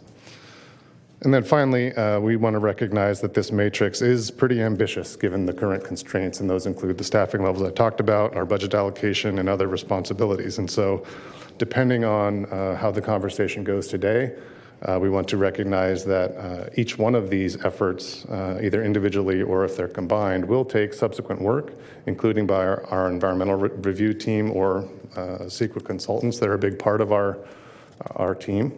I would be remiss if I did not mention them. And that may result in a decrease in certain productivity of other projects or other priorities. And it's all a balancing act. That's what we want to get to today. So just real briefly, our recommendation is for the board to review the matrix, including those 4 priorities, and then the resulting recommended project prioritization by fiscal year, and those are included in attachments 1 and 2, as well as the other per projects and ongoing responsibilities in attachment 3. And of course, the board is welcome to modify the matrix if you deem it necessary and appropriate, including shifting around those priorities and sub-priorities to better reflect the board's priorities. And then finally, endorse that final matrix that would prioritize all of these zoning code and land use projects and direct us to return on an annual basis to provide an update on ongoing activities and reprioritize the list as necessary. And my last slide, which is very hard to read, is just a comprehensive list of the zoning code updates. There's a separate list of all the special planning area, neighborhood preservation area ordinances. There's 68 of those. We didn't feel like weighing you down with all of those today, but they're in the mix as well. And with that, I will turn it back to the board for any questions and obviously discussion. And I do want to mention Wendy Hartman, principal planner with our zoning administration team, and Chris, who was just here, both who are in supporting roles today because some of this work will be done maybe by them. Great. Well, thank you, Todd. Thanks, Chris and Wendy, both. One, I want to certainly thank planning staff and certainly the county executive for getting this to us. I know I, for one, have been kind of harping on this for many months. I just think it's important as we see things coming before this board, and then they get a bookmark, and then we don't hear about them for a while. So I think this is really important. I think it's important for the board's direction, but also for the work and tracking of the work. So again, having the matrix is really important. I know Supervisor Desmond's punched up. I just wanted to share a couple of thoughts on this, and I shared this in briefing, but there's many things here that are of competing priority, and I think, Todd, you set the stage well for obviously some of the challenges just in having the workforce to complete the work. But a couple of things come to mind, and it's kind of the order which they would be taken up and the years which they would be initiated and completed. Two that I didn't mention yesterday in briefing. One is it relates to carbon capture and sequestration, which is shown to be initiated in the 23-24 fiscal year, and then it can be completed the following year. So basically a 3 to 4 year window there. The reason I raised that is that we've got folks who have certainly, I don't know how much they've approached planning staff, but there are some beyond smaller projects and offsets and so forth. There are contemplated I think applications that will require review both at the state, maybe even federal level, in our county, in the Delta, down in the lower islands, significantly large projects. And I'm thinking having some, foresight as to how we, assuming we have some local land use authority, it's still vested with us after others get through with it, to be able to look at certainly the aspects, and there'll be, I'm sure, safety aspects that people want answered and so forth. But if they're talking about, long-term storage of millions of tons of sequestered carbon, 4 or 5 miles below the surface. But, what does it mean to, certainly the people that live above ground, the critters, and just our general fragile environment in the Delta? And so, again, without any more than just what you had in here, I don't know what was being anticipated, but I think we ought to be prepared because, again, those aren't on a fast track. Those will be projects that will be multi-year and probably any level of consideration at different, as I said, state and federal levels. But I assume our local land use authority is still going to have some force and effect as it relates to, projects. And then I know you also, our climate action plan talked about how this would apply in the rural agricultural areas. And so I think those components, again, they're not lost in the planning department, but this board doesn't have those conversations weekly or monthly. And I think it's important that you have some guidance. And again, it may not be a full-fledged zoning code section, but to have some guidance around those issues. And and certainly working with partners both in the business arena, certainly in the climate arena, in the agricultural arena, and in the communities that might be affected either positively or maybe with impacts that I won't say they're negative necessarily, but where there's impacted communities. So I was going to suggest that might be an earlier order of work. And I'm just going to put some ideas out here. I know we've got 2 others members that are in the queue. So I'll leave that for a moment. The other one that seems to be really far down the list when we have conversations on about a weekly basis or certainly on a monthly basis here about housing and housing crisis and so forth. And there's been much discussion about tiny homes over the years, and yet we're still not prepared, and not even looking. You're looking at the matrix. You weren't even going to initiate that until 25, 26, and so we're talking 4 to 5 years out, at least in this work program as outlined.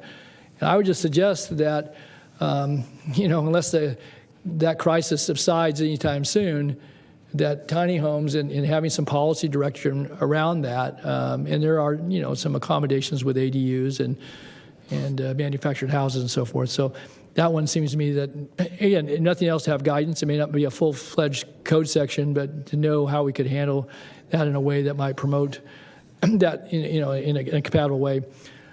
Lastly, I would just say the 2 items I did raise, and we can talk more about them today, but the one is relates to the rural ag tourism and where we've actually have folks who want to play by the rules, but the rules don't provide a pathway for them to actually do that, and yet we have other folks who choose not to. They make their own decisions about conducting businesses in out of their homes or residential properties in the rural areas, and I think our county would be well served to take that up. Obviously, going to require some community work, and I recognize that's staff work when you have to go out to the community councils, and I would trust that my successor would represent a lot of those rural areas would want to be engaged, but that's an important one. We have some real live examples that are several years in vintage now, and this doesn't contemplate until at least 2 years out to actually getting to to some completion on that particular topic. And then lastly, and this board dealt with it, and I certainly saw that they actually ran their application through the tattoo establishment in the town of Franklin. This board saw fit to waive the fees and allow the application to move forward. And again, I know Wendy worked on that, and I think Chris, you and Todd did as well. But that's one of those where the separation requirements that were in the zoning code, comprehensive zoning code update that we did in 2015, we had some different requirements there. I think that's worth a look, and I don't know that other supervisors, as it relates to some of the other uses, thrift stores and so forth, are getting any feedback. But that does affect location of businesses, and we had at least one example where that got to be problematic because of the nonconforming status of that. But so I'll leave it at that. Now I have 3 members of the board in the queue, so I've talked long enough. So we'll go to Supervisor Desmond, Supervisor Kennedy, Supervisor Cerna. Sorry, there's my follow-up. Is that okay? Yeah. Just so that we're, because you said tiny homes and tiny homes now mean it's 3 different things to 3 different people. So just clarification so I know how to follow up and ask questions. When you're talking about tiny homes, what are you talking about? Well, either developments that would be constituted of tiny homes and or how they would fit it, I guess, in the matrix of what's allowed on say a single-family lot that didn't have a primary home to it. And I don't know what's contemplated here. It just says Housing Element Program D10, so I don't know what that references there. But I guess having policy that would give good guidance around where tiny homes would potentially be allowed either by right and or by use permit.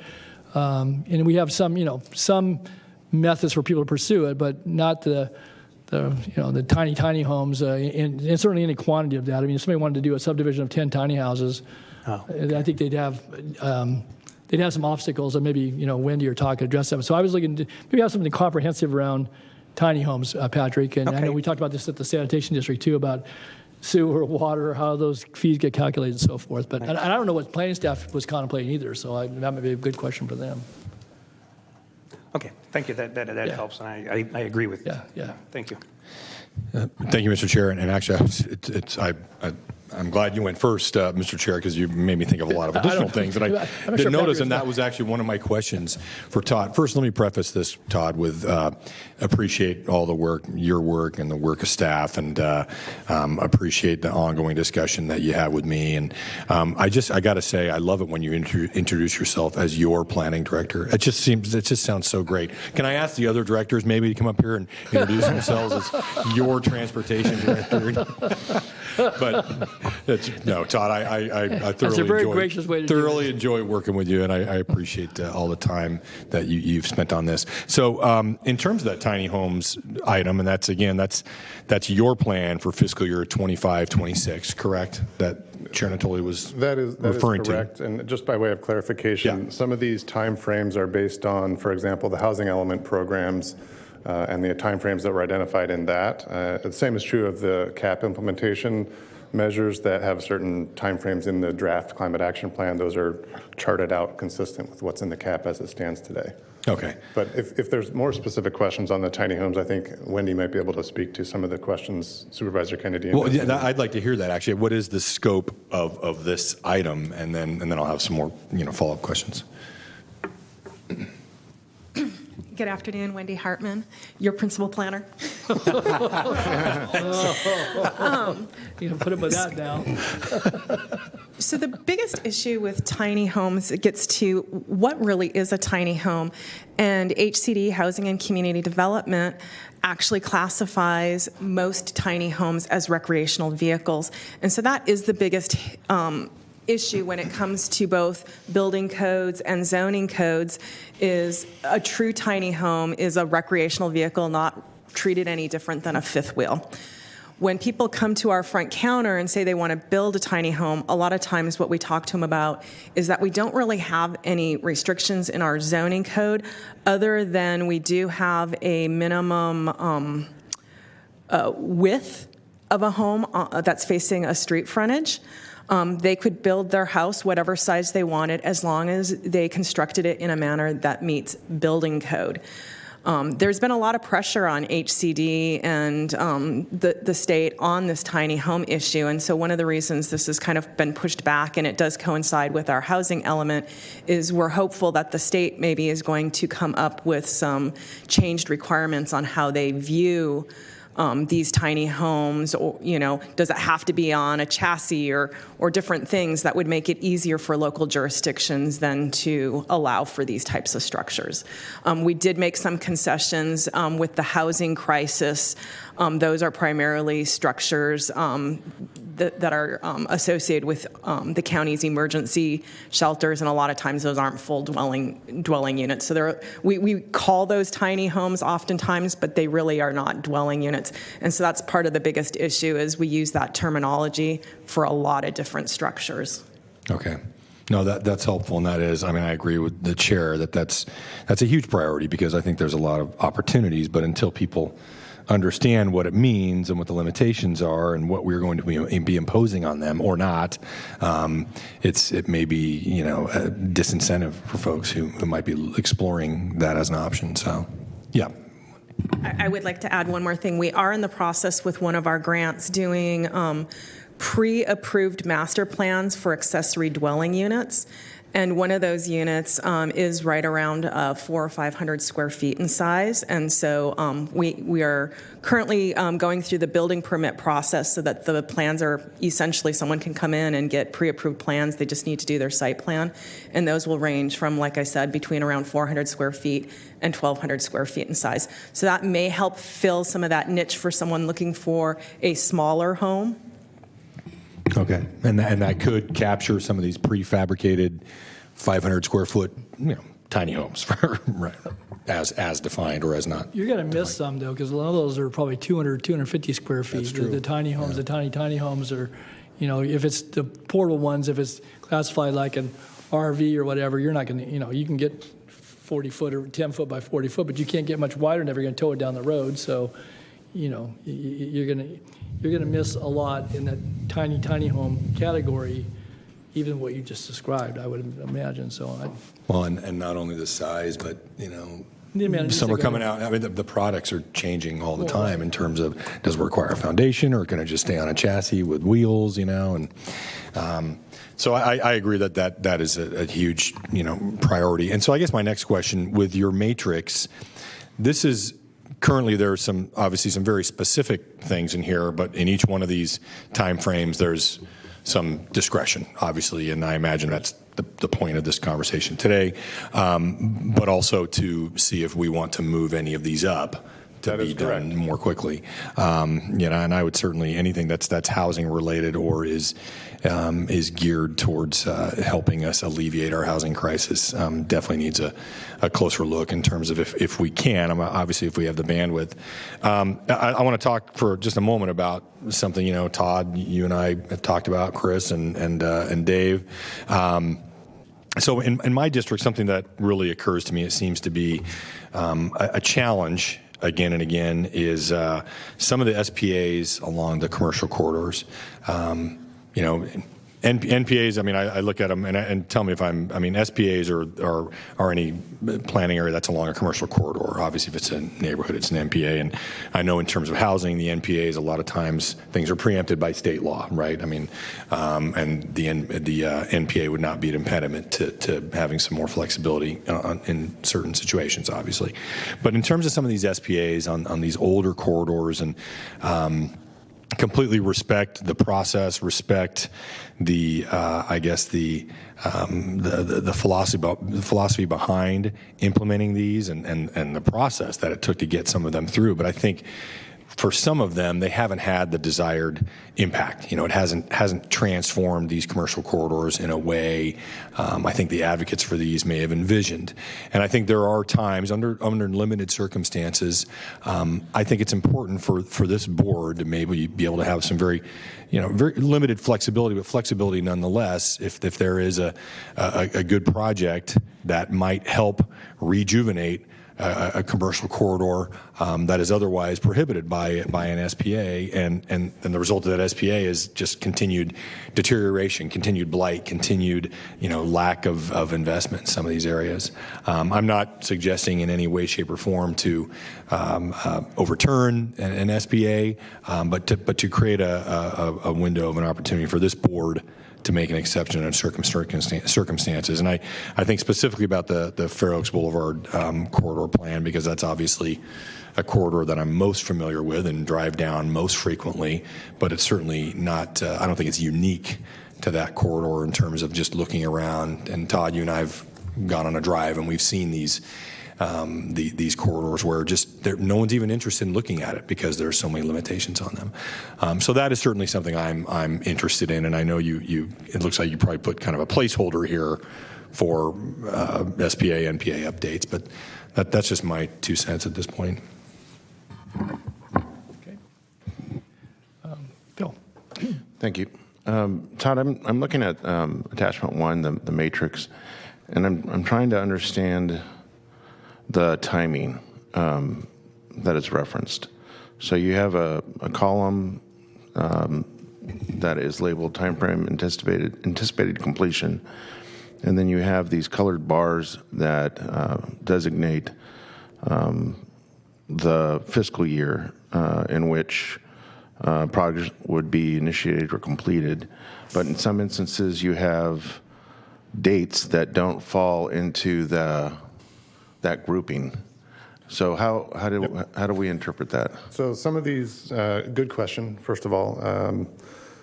Some of these are multi-year efforts, and so in some, for example, I'm on the first page of attachment 1, where you can see number 6, the RD20 zoning code update, which is labeled as continue. Obviously, the anticipated completion is May of 2024, but we're still doing work through this fiscal year, July 1, 2022 to June of next year, but it may continue beyond that time frame. And in some other cases, for example, number 7 and 8, right below that, we've indicated where the funding source for some of these programs ends after the fiscal year that they're in. Okay. So I understand that, but like take 21, for instance. You're initiating the SPA NPA Group 2, Housing Element B6, and it's labeled as June 30th, 2026. And it's under the bar that would lead one to believe it would start in between 2024 and 2025. You see? Oh, I see that, yes. That could simply be just a typo on our part. But some of those would also span multiple years, depending on the nature of the edits or amendments. But, for example, number 21 at the bottom of the same page could be 2. said for item 28 and item 29. Those are both initiate, and those are starting in the June of the year after the block of time. That appears to be correct. So those are just errors? I think that column is anticipated completion, not Correct. initiation. So it's being started in the Yeah, but bar. But the color codes for complete initiate are in the project name. Oh, See? okay, yeah. See what I'm saying? It's I'm having trouble trying to reconcile the dates.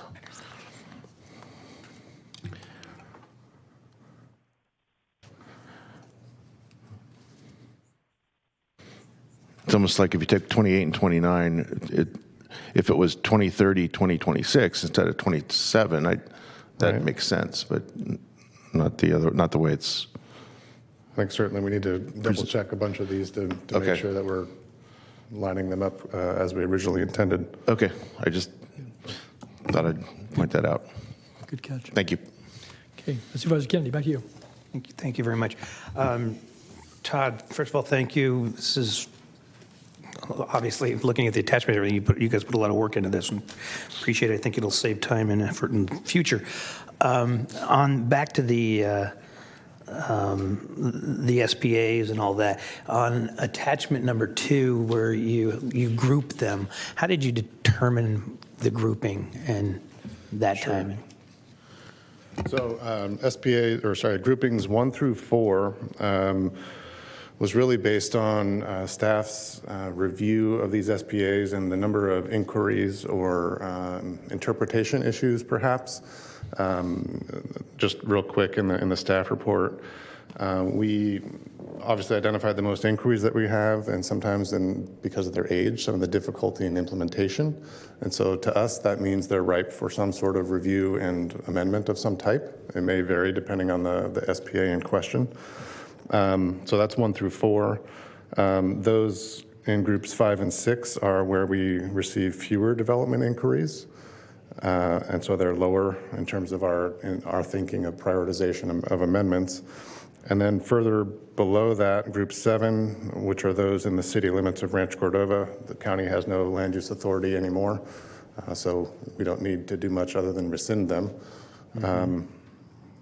And I think that's the extent of our thinking, at least in terms of prioritization in those groups. Okay. On the cap, which you touched on briefly, how do you see the cap fitting in? Because the cap is so overarching arching and impacts everything that and part of the thing that I see, the reason I'm having trouble in my head fitting it into a comfortable column or row on a matrix is because I also see the cap, and this is a discussion we're going to have shortly, as a living document. I think you've heard me say this many times, and that I see us revisiting it fairly regularly as technology changes, as the law changes and regulations and so forth, and opportunities arise. So I just want to hear you give me what your perspective is on how you see the cap fitting into what you have as a neat package, but I think it's going to be a little messier than that. I don't disagree with that statement. I think what we've done here is tried to identify those both quantified and unquantified measures in the cap that identify planning and environmental review as having responsibility for implementation. For example, a VMT mitigation program, which is one of our top priorities, or will be reporting back as one of our top priorities in the cap. That will take some sort of activity both from planning and transportation by way of either a zoning code amendment or other similar mechanism. There are a number of measures in the cap that are specifically calling out zoning code amendments. And so we've listed them in this matrix. Obviously, it's not all inclusive of everything in the cap. I think you're absolutely right. It needs to be a living document, and we are going to be reporting on it annually at a minimum. And we do need to have the ability to maintain some sort of flexibility for the cap to adapt over time as the state of the law, the state of technology, what we learn as we're implementing becomes real and apparent. And so just immediately, all we've done in this matrix is those measures requiring per activity, per support, and/or zoning code amendments. Okay, That's thank all you. in this package. That's helpful, thank you. And for Supervisor Desmond, I'd like to recommend that, because the answer that we got on the tiny homes, I'm glad I asked the question because I never even thought about them on an axle. Maybe sometime, early part of next year, it would benefit the board to have a workshop. It doesn't have to be long and extensive, but a workshop on the status of ADUs and tiny homes. I hate the phrase, but to actually flesh out some of these ideas and get clarification. So thank you. On that note, I will say we have not included in this package this year's legislation. There are some pending bills that get at some ADU changes, so those are we're keeping an eye on those. Okay. Yeah, sounds like a good suggestion. Supervisor Desmond, you'll get that scheduled after the first of the year. You'll work with Flo and Ann about that. So, okay, Supervisor Frost and Supervisor Cerna. Okay, so first I want to thank you. We've kind of discussed some of this over time, I think, but the SPAs in relation to the SPAs, the community plans, a lot of the SPAs, or some of the SPAs in my district are very old, and when they were created, it was difficult at best to get down to detailed solutions, so they're not really, there's more work to do on the SPA before you can actually go in and tackle a large project. And Greenback Lane is one of those where I know, just based on experience over time with conversations with the public and planning, that there's a whole lot left to do, details on the SPA. And one of my concerns, and I know you're already cognizant of it and you're helping me with this, but I'm just saying it so the public is aware that we have a situation where the general plan, over time has updated and actually overlapped some of the community plans to maybe change the outlook of, or the direction of how that community unfolds.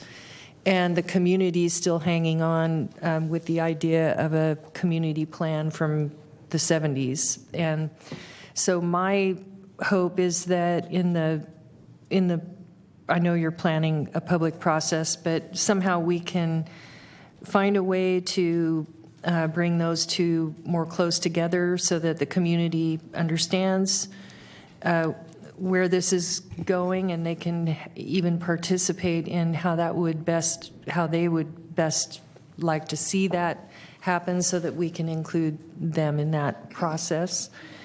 And I also, on the ADUs, and I know I've had this conversation with Supervisor Desmond, and I've actually had this conversation recently with other individuals in my district, and I think we have a meeting scheduled for this. But from what we understand, there are other communities that are already who already have these tiny homes, on chassis versus a permanent foundation that are qualifying for RHNA. And so, we're hoping.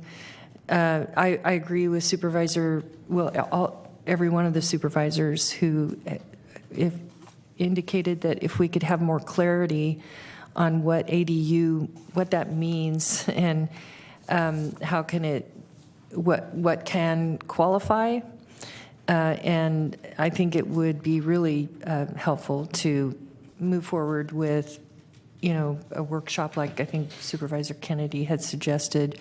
But I'd be curious to know, I'm anxious to see where the state goes with this, because if they do qualify for RHNA, then there might be a way to create another generation of affordable housing that can actually help us meet our goals. Thanks. Okay. Thanks, Sue. Okay, Bill. Thank you. So I'm going to probably ask you for the impossible here. But I think it would help inform the board, especially the closer we get to June. And that is, you noted in the presentation, Todd, the fact that Planning and Environmental Review currently has 15 vacancies. And, it's been a long time since I think staffing has been commensurate with workload. No denying it. But it would be good to know how these priorities might otherwise shake out if we had even half of those vacancies filled, or we had the equivalent in contracted personnel assisting our planning department and environmental review division. So is there a way to not overburden you and your staff to try and at least guesstimate kind of what might shift in terms of priority if we had the requisite people to do the work? I'd say there is a way to do that. I don't know that I can provide a hard number today, but certainly this would look very differently if we were fully staffed. And that is part of the equation, I think, that we're trying to balance. I think, frankly, we could move a number of these items up to a higher priority if we were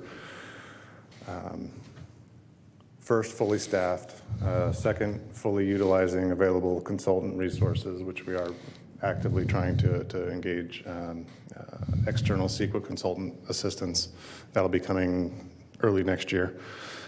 I do think we would definitely be able to get more done if we had our vacancies filled. And let me preface all this with, this is not us asking for more staff. We're very grateful for the positions that were allocated last year's budget that we have not yet been able to fill because of the situation we find ourselves in.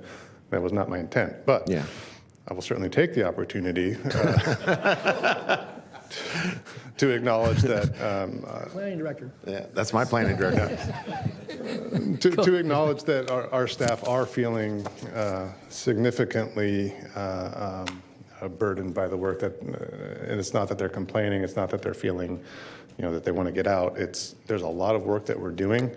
There's a lot of work on our plates that we wish we could get to all of these things that really make us proud as planners, frankly. It's a challenge for sure. I think it would be helpful maybe, since this is a workshop today, correct? It is. So, like, in terms of the attachment one, the matrix, to, as a separate file altogether, make some assumptions, call it scenarios 1, 2, and 3, right? And so, the first scenario might be what you have. The second scenario might be you've got 7 to 8 of the vacancies filled one way or another. And the third scenario might be you have basically all the folks that have been budgeted for, to see what, not just how the priorities might shift, but also the dates for initiation and completion, especially of the various tasks. And if the board could have that, at some point, it'd be helpful. But I think also it could help with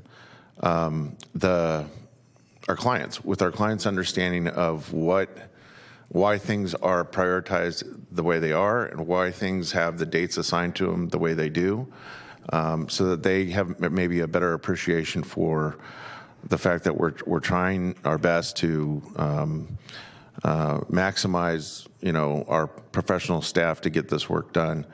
But that would be helpful, at least for me, to know. I don't know how others feel. Thanks. See some head nods.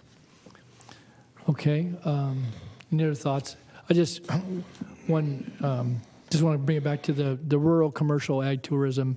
Again, that's looked to be initiated a year out, and I would just say that it's been several years instead of a few moments ago.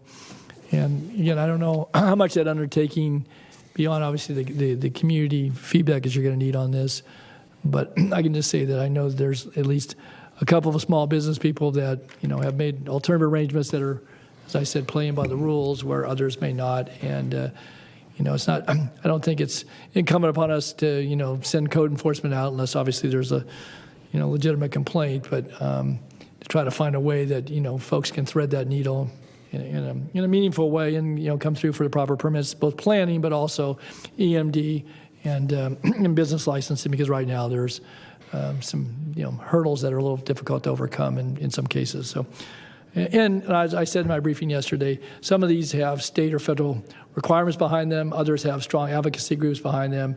This one, you just got some examples, as are some of the other ones here, where we know there was an issue, and there's probably another way to address it or other ways of addressing it. They don't have anybody, necessarily speaking in your ear or our ears on a frequent basis, saying that, you need to do this because of X. It's there. So I think your list was very thoughtful, though. I'll just say that, Todd. Again, looking at being realistic, I think Supervisor Cerna's question, if some things came to pass and you got a flood of new applicants and you're able to make some choices about filling some of those vacancies, how could that affect the acceleration of some of the work that's waiting in the queue here? So. Just by way of response to a couple of things from just feedback collectively. Sure. I do want to acknowledge Chris and Wendy had a big part in putting this matrix together. You're giving compliments to me. I need to pass them on because they had a big part of this. Second, I think thinking more about the rural commercial, if that's what we're calling it, which we have. Yeah, I'm not so sure. I might give a different connotation, but anyway. Well, the point is, at least in my head, connecting the dots between, I'm just reflecting on last week, you heard from the Ag Commissioner on the pretty big numbers increasing from year over year in terms of ag production. And obviously we as planners know that the county supports agriculture. It's embedded in our general plan. And we know that the Climate Action Plan has a big role in supporting agriculture. Is there a way where we can combine those policies or direction that we know exists in a way that is beneficial to the ag community, to those folks that are trying to make ends meet and have been hit by hard times, and particularly in the ag sector? And if there's a way that we can connect that to economic development with those folks, knowing that They're doing a lot of different things to support themselves, their families, and their community of like-minded individuals. That's one thing that we have not done in this matrix. We've tried to be pretty discreet, although we have checked a few of the columns on a number of items. But if we apply different lenses to some of these things, whether it's from an ag or climate perspective or even an environmental justice perspective, that might be another way to look at things. But ultimately, it comes back to, I think, Supervisor Cerna, your point about what could we do if we had all of our positions filled and fully utilize our resources. One other thing I just wanted to point out, again, it's not on the list, it probably falls in the code enforcement realm, but something when this board spent a good deal of time on trying to grapple with Airbnbs, but then, how those are regulated and, believe it or not, starting to get any number of complaints, not in large volumes, of the Airbnb approach. I won't say this always Airbnb as the name would imply, but where they're renting out rural properties, having large events which are encroaching on neighboring, not just ag properties, but people's residences, get-togethers that go all night long, and then people, they're even less oriented in, situations where they wander on other people's property. The sheriff is called. They go out there to enforce anything that may have some immediacy to it as it relates to the law. But I do think it's an area that, and I know we have some regulations that pertain to, and we were looking at more in the suburban, metropolitan setting. It's becoming problematic, and I know, certainly if you have Mr. Chamberlain here, he's fielded some complaints from, constituents in District 5. I don't know if in some of the other outlying areas of the county where you're experiencing that, but, people are taking the opportunity to have that rural setting and have large gatherings, and, and we have, pretty thin police response, very little, if any, code response unless we've had planned, on weekends. So people know that. They know that at 5 o'clock, unless we've, got some enforcement activity going on. And so, again, it's not just so much a planning item, but again, I would just call your attention because I can just tell you that it's becoming a bit more problematic. Certainly the event centers that people have that complement their wineries and so forth, most people are pretty good about adhering to that, but I think there's some stretching of the rules as it relates to that as well. But certainly the rental of properties out for, I got a constituent complaint here just a few days ago, that listed 4 or 5 properties in the Wilton Herald area where there seems to be some regularity of that type of use. We'll turn it over to code enforcement. They'll do their follow-on. But I would just suggest, too, that as we're looking at tourism and certainly kind of building up what you said, that, it might be time to take a look at that and maybe it gets more comprehensive and therefore more time-consuming. But I think it's good to look at it kind of through different lenses rather than just discreetly, because there might be some ties here that allow you to do some of that work, Todd. That's good thoughts. So, okay, any other comments by board members at this juncture? Yeah. Thank you. Go ahead, Sue. All right, do we have any members of the public?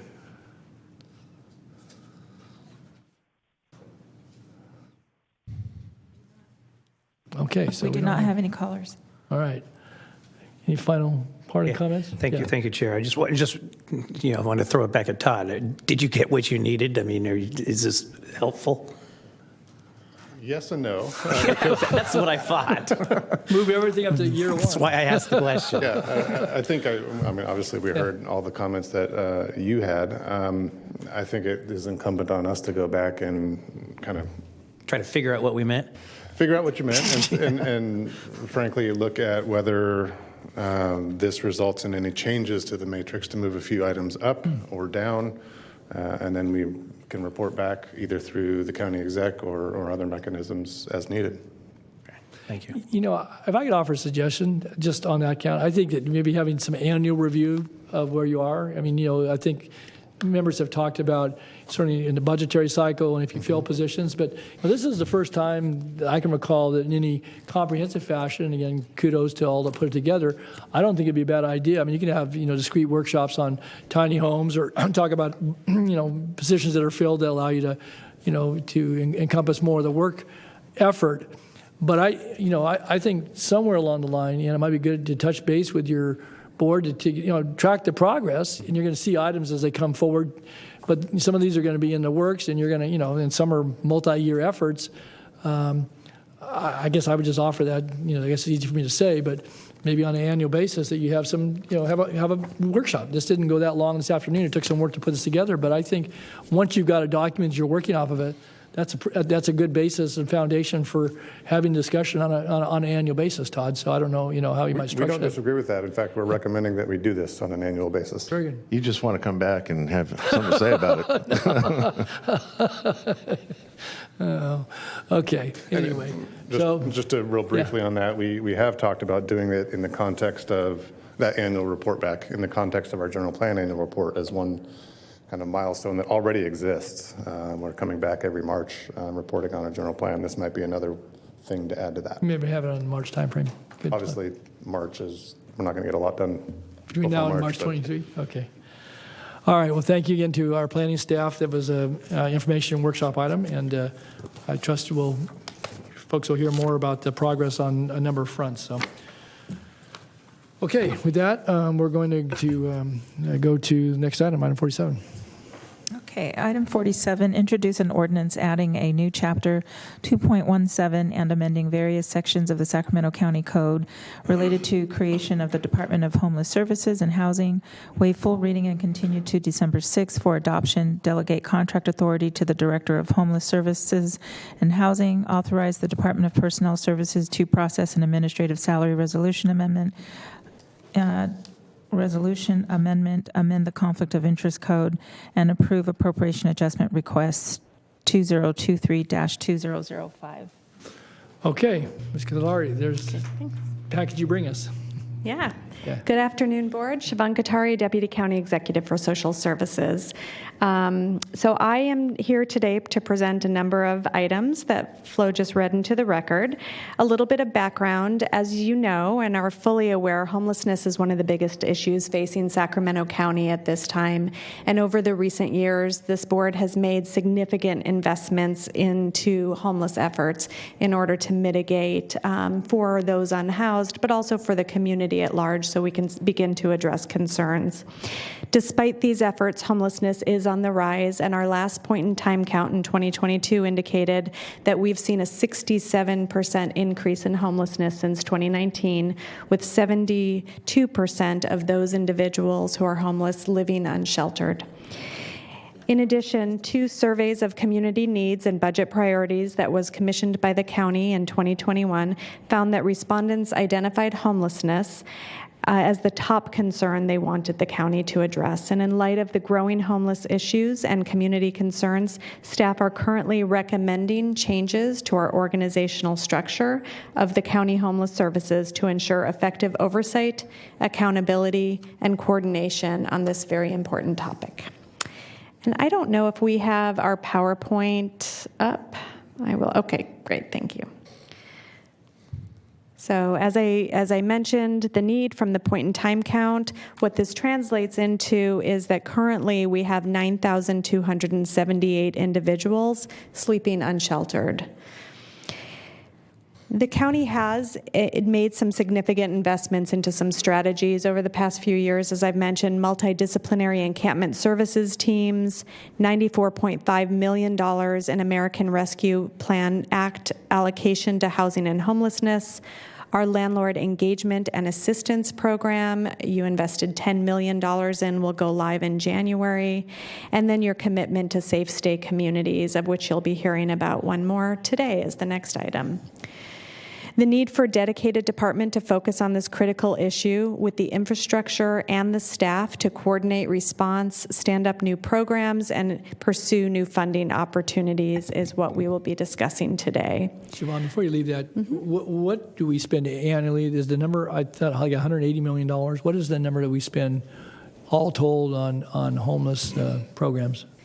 Yeah, so I won't get into the weeds right now on that number. What I will say is that $180 million that we represented, and I think there might be something on the website, I'll ask Emily to answer that in a minute, really comprises a combination of things. It comprises some of the one-time investments into it ARPA. does. So that's not an annualized amount. That was a point in time? That was a point-in-time amount, yeah. So some of them are ARPA investments, and then some of them will be ongoing investments or have been, and they span across multiple departments. And so Department of Human Assistance, for instance, Department of Health Services. Yeah.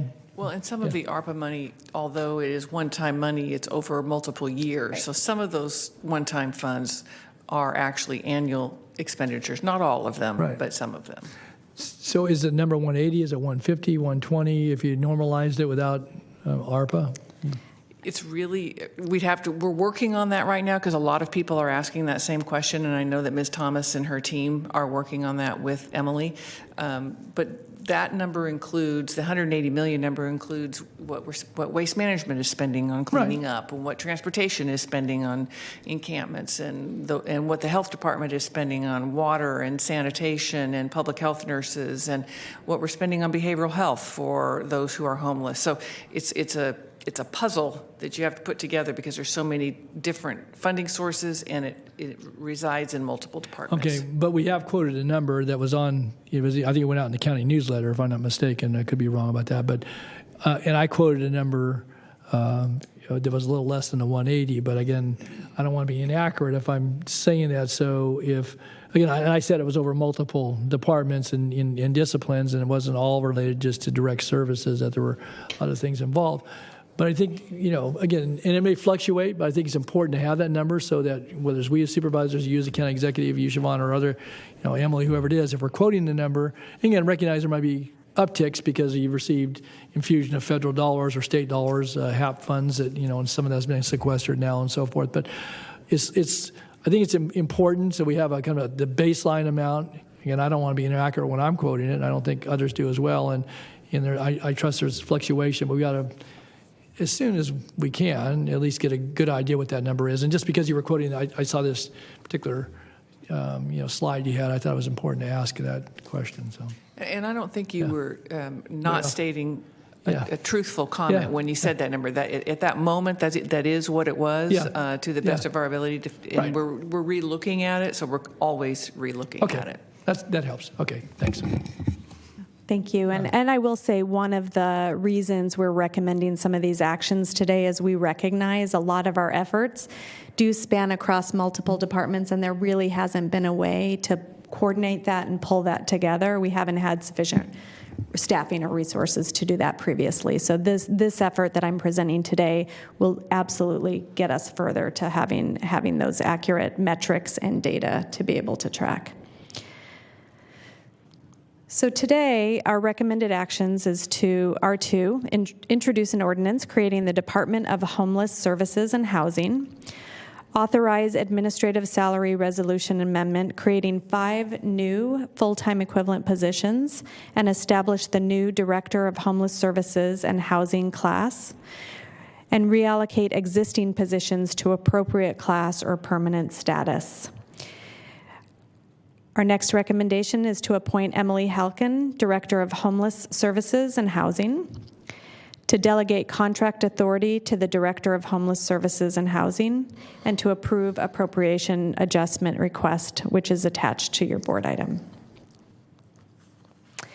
In terms of overall impacts, the additional costs that we anticipate for fiscal year 22-23 would be an additional $735,000, which would be a cost increase due to a partial year cost of new positions, additional space, equipment, and business expenses. This would be funded with the county general fund contingency that the board set aside during the adoption of the 2022-23 budget. For fiscal year 23-24, we anticipate $1.2 to $1.5 million in ongoing general fund cost increases due to a full year cost of new positions, anticipated facility costs for a new office space for the department, and as well as business expenses associated with setting up a new department. And then we also anticipate some one-time tenant improvement and furniture costs will be included in a future recommendation once we identify a facility for this new department to locate. In terms of personnel, we will start with 26 full-time equivalent positions that will shift to the Department of Homeless Services and Housing. 6 of these full-time positions already exist within the Homeless Initiatives office, which you have already approved. 4 of these would be new management and administrative support positions to support the creation of a new department, and 16 of these positions would be moving over from the Department of Human Assistance Homeless Services positions. And then we are also requesting one full-time Office of Public Information dedicated staff person, as we recognize the need to really focus on making sure we're getting the word out there about what we're doing surrounding homelessness. In terms of expected outcomes, I just want to be clear that it's really not our intent to duplicate efforts of our partners. We recognize our partners, whether it be cities, whether it be the Continuum of Care or SSF, really do need to come together and continue to coordinate these services. So we're not looking to duplicate efforts or take over anything that others are doing. It's also not our intent to minimize the work that our various departments in the county have done to date. Department of Human Assistance, Department of Health Services, Department of Child, Family, and Adult Services have really done a lot of work in this space, and we want to honor that work, and we want to bring it forward and coordinate it more. So we are working with each of those directors and departments to make sure that whatever moves into this new department is done so thoughtfully. And there will likely be a phase 2 where some things will continue to live in those other departments because it makes sense to do that. So for instance, behavioral health workers may continue to live in the Department of Health Services to leverage Medi-Cal dollars. But we are doing that thoughtfully, and we will do that in phases. Instead, it's our intent to improve cross-system coordination with multiple county and city departments, community-based providers, and interested stakeholders and constituency groups. We're intending to decrease fragmentation and confusion by creating a single point of contact for our county-related homeless services and initiatives. We're intending to increase opportunities to leverage other funding resources and expand new programs. And we want to enhance our tracking and evaluation of program outcomes, including our fiscal outcomes, and guide strategic investments so we can improve transparency and accountability. Siobhan, if you could pause for a moment. We have a couple of supervisors, please. Sure. Phil and then Patrick. Great, thank you. So in terms of what you just mentioned, Siobhan, in terms of the cross-coordination between different departments, is there any expectation that we would have, at least programmatically, if not literally physically housed under the rubric of the new agency, does it make sense to have someone from regional parks involved? Because I think you could make an argument pretty easily that the one county asset that is currently and unfortunately home to probably the largest single collection of those that are suffering homelessness is obviously the American River Parkway. And of course, our ranger force and our Parks Department personnel currently are grappling with the impacts of folks habitating on the parkway. So something to think about. I know that there's a very obvious and necessary focus on the obvious agencies that would be involved based on the fact that this is a social and public health issue. But it seems to me that given our history and what we understand about the parkway and again, its unfortunate use as a place to live for so many right now, it might be at least worth having a discussion amongst yourselves about how that might look and work.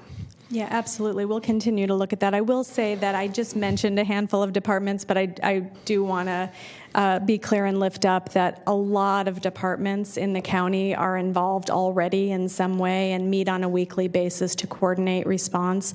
We will continue to look at what makes sense to fit in the department, but nonetheless, we think this new model of a department will allow us to better coordinate with those departments regardless of if they sit inside or right outside the department. We have to work together. Thanks. Patrick. I guess that's your answer was one of the places I was going. I mean, this isn't we're not siloing off homeless services in this department. We're still going to matrix where necessary with I mean, for example, a good one, that Supervisor Cerna said, and also like animal control and so forth and so on. So yes. we don't want the public to look at this and think this is it, Yes, I can't think of a department that doesn't touch this issue right now, to be honest, yeah. Exactly. And maybe this is, I don't know if this is the right place to talk about this, but it's because your previous slide where it talked about positions and so forth. And by the way, if you need to hire, I understand there's a lot of people in planning looking to it would be in the we've talked about it a lot up here from the dais, and you all have you understand it and recognize the need, because this is such a big issue, an all-consuming issue for so many of us, that it may be something to consider is to have someone dedicated to this department in community outreach and public information. Rather than just matrixing out, or maybe you're already there. There is a public information officer included in the increased positions that is fully dedicated to. They'll still work for Kim Nava, but be 100% dedicated to homelessness in this department. Okay, good. Thank you very much.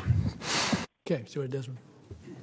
Great, thank you, Siobhan. This is wonderful. The work, your work, and staff work putting this together to improve the coordination. This is a crisis that is inherently challenging to coordinate because it's so multidisciplinary. And I great suggestion by Supervisor Cerna. Couldn't agree more in terms of ensuring that we don't forget about some of these other elements or other county departments that are obviously highly affected by this, and make sure there's ongoing coordination with them, even though they're not going to be part of the new DHSH. And in terms of the behavioral health, and again, kind of getting to what Supervisor Kennedy was mentioning, I certainly don't want the public to get the impression that this is the be-all, end-all. I mean, obviously, our behavioral health efforts are a huge part of our homelessness response. Can you talk a little bit about how this new department will interface with behavioral health? Sure. So thank you. So as you know, the board invested in creating a homeless engagement and response team through behavioral health, and that is 14 individuals who are hired to go out into the field, in addition to some folks to coordinate that.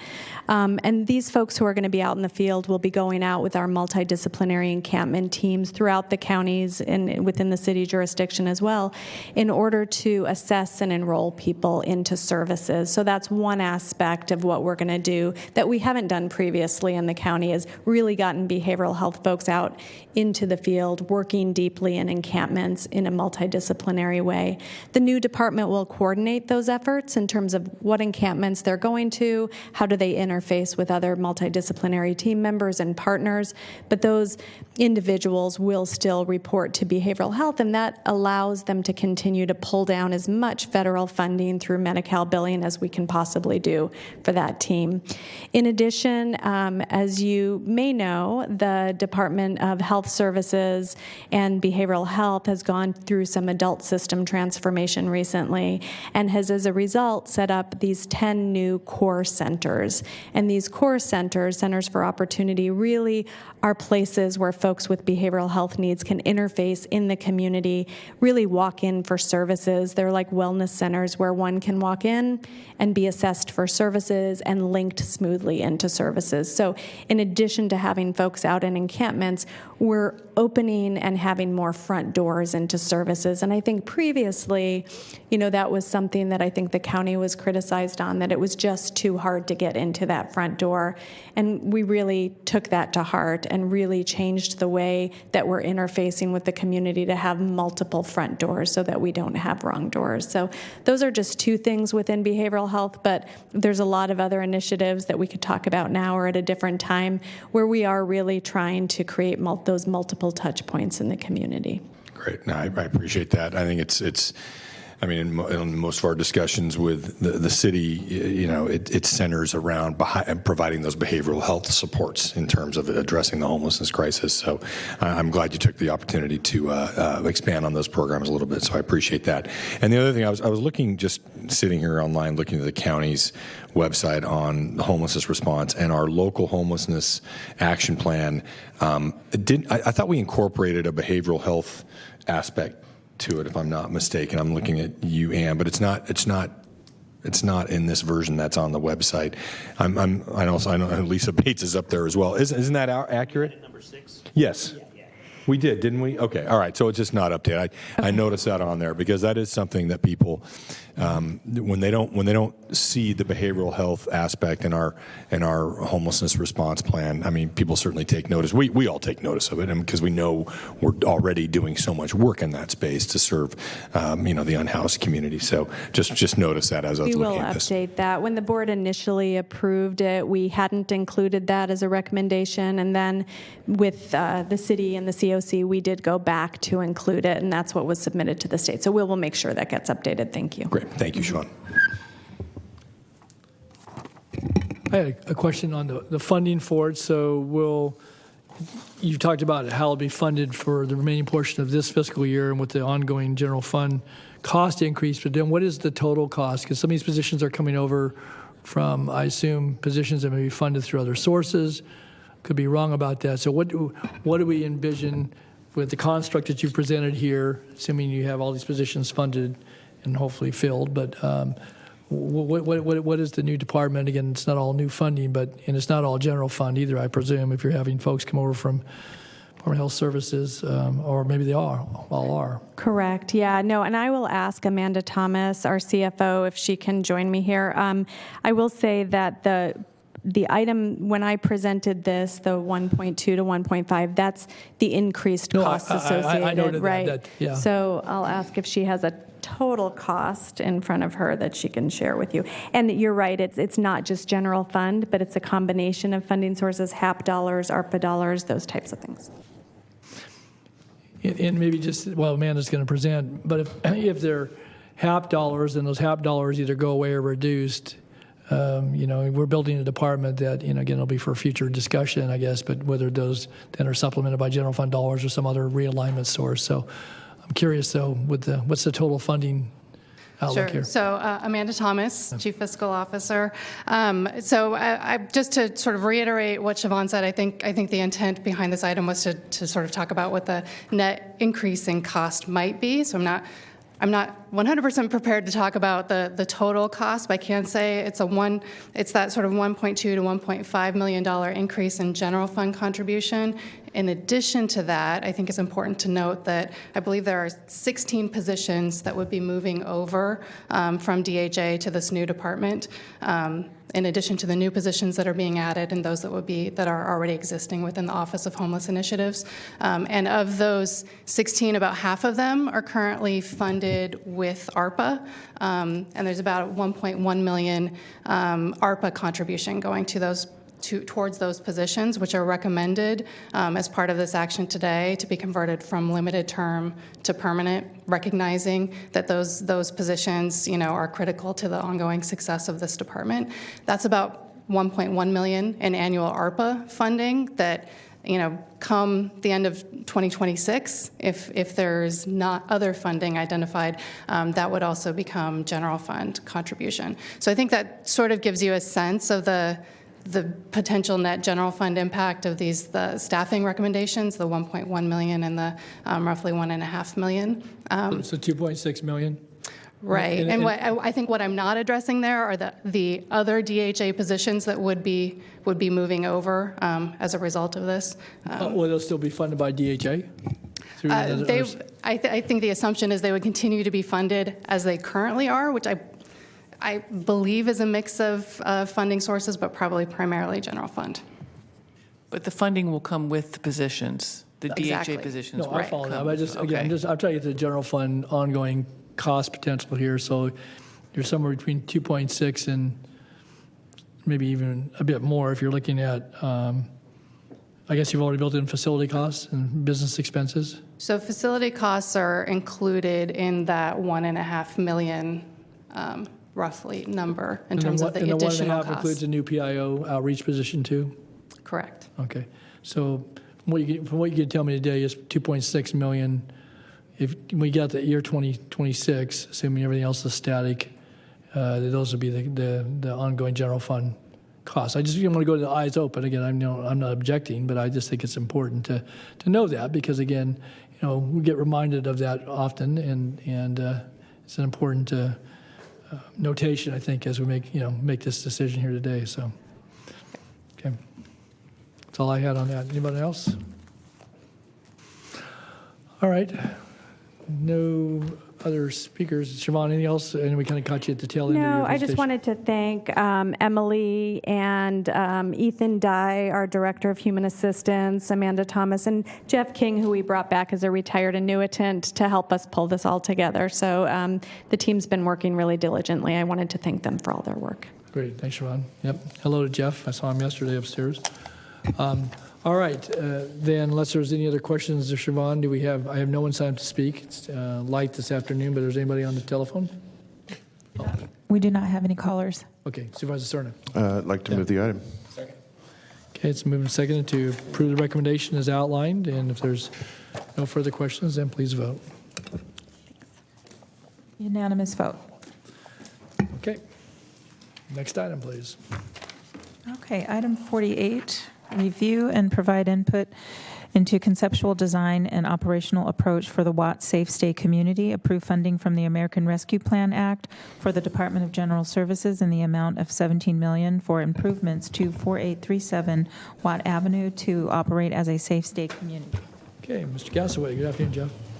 Good afternoon, Chair Natoli, members of the board. Jeff Gassaway, Director of General Services, here to talk to you today about the Watt Avenue Safe Stay Community.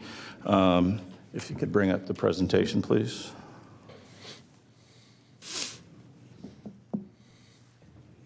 So we're here to talk to you about the conceptual design for the Watt Avenue Safe Stay Community. As you're aware, the board approved a purchase and sale agreement on October 25th. That agreement's been executed, and we're hoping to close the purchase within the next month. We're also in the process of securing a contract with a local design firm to help us with the design of the facility. We've got about $7 million for construction, $17 million for construction. Actual cost for construction will be determined through the design process and the public bidding process.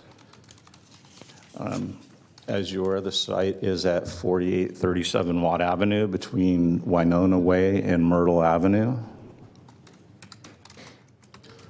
Here are some photos of the site.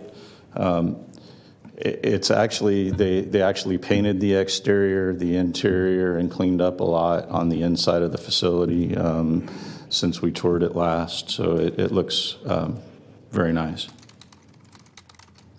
As far as the initial conceptual design, we're looking at potentially 140 indoor sleeping cabins.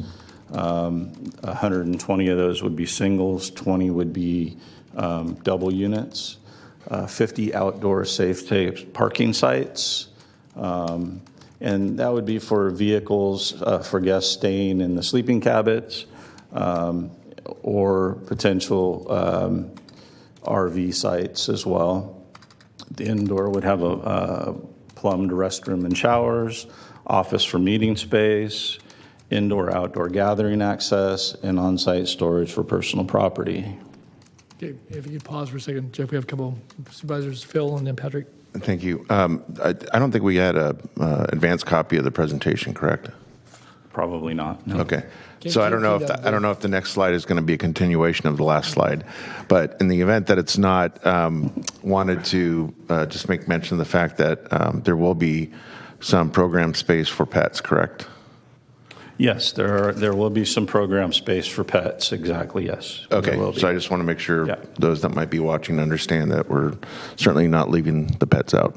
No, it's going to be modeled after some of the safe stay communities that we're currently working on. So yeah, there will be pets.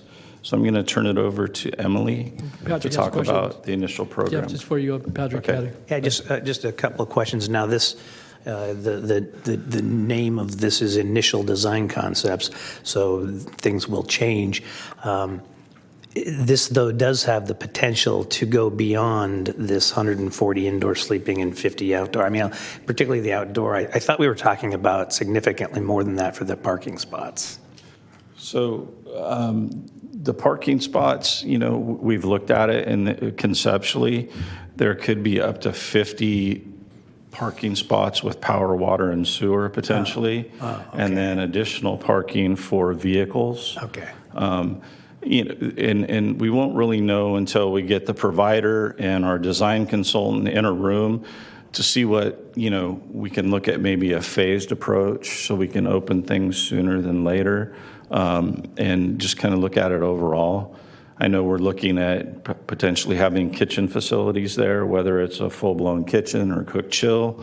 So there's a lot of opportunities with this blank canvas of a facility. So okay, so not to harp on the outdoor parking, but that is something that we're doing all the tiny homes, but that is something we have not accommodated for up until now. So this is new territory for us and necessary as we all see them in the neighborhoods. So I guess the answer is that the those that can be plumbed and so forth, those would be for like RVs, but we're still looking at having space potentially. I know that we have to go to the community and have those discussions, but potentially also for cars and so forth. So it could go beyond that. correct, yes, it can go beyond that, yes. Okay, thank you. Okay. All right, thanks, Jeff. Emily? Got Ann. Oh, I'm sorry. Yeah, I'm sorry, just punched up. Go ahead, Ann. Before Emily starts, normally when we make a department head appointment, we acknowledge, and we just did that for Emily. So I would just like, I know she's, but it's new, it's different. So Thank you. I wanted to say congratulations to Emily. She's done a great job in this position, and I have confidence she will continue to do a good job. We're just not skipping a beat, that's all. Thank you. Congratulations. Thank you. Thank you. I think she's going to be the best we've ever had. What? Thanks, setting the bar. I do appreciate, going back to that, I do appreciate your confidence in me, and I do want to express my appreciation not just to you and Ann and Siobhan, but also to Ethan and his team. And I'm inheriting something which has so much heart and passion that his team have brought to it, and I'm so lucky to be able to learn from them, and so definitely want to recognize how much I'm leaning on him and his team to continue the good work they've done. So thank you. So Emily Halkin, your Director of Office of Homeless Initiatives, Director of the Department of Homeless Services and Housing. And just to add on a couple of things specifically to parking, because this is a new venture, something we're really excited about. We know that this is a big need in the community. One of the things we're hoping that this facility will allow us to do is to facilitate people's movement out of vehicles. Vehicles are not an appropriate place to live in. And so for the first time, we'll be able to say, hey, you can come inside and sleep in one of the sleeping cabins, and your vehicle can safely be stored on site. We know there are some people who that transition will take time, and so being able to provide those spaces, but our goal will always be that their vehicle does not become their permanent housing option. So adding on to what Jeff said about program concepts, like with our other safe state communities, we are maintaining the commitments we've made throughout this process, that there will be a 24/7 on-site operator. I'm pleased to let you know that we have had sort of initial agreement from CityNet, who is the operator for the two in the South area, that they are interested in and likely willing to take on this property as well. We have to get a formalized agreement, but we really think that having them manage this and be sort of the operator of choice for these types of programs will create efficiencies and consistencies throughout, and they'll really be able to create and build an administrative infrastructure that will bring strength to this program here in Sacramento.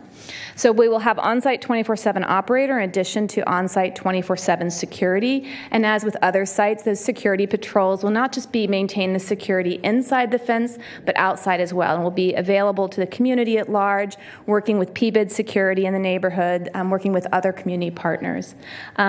As with all of them, again, we will have a good neighbor commitment. It will be memorialized in some sort of documentation and regularly reviewed and updated. And it'll be a document to hold ourselves, our operator, and the community accountable for all our mutual agreements here.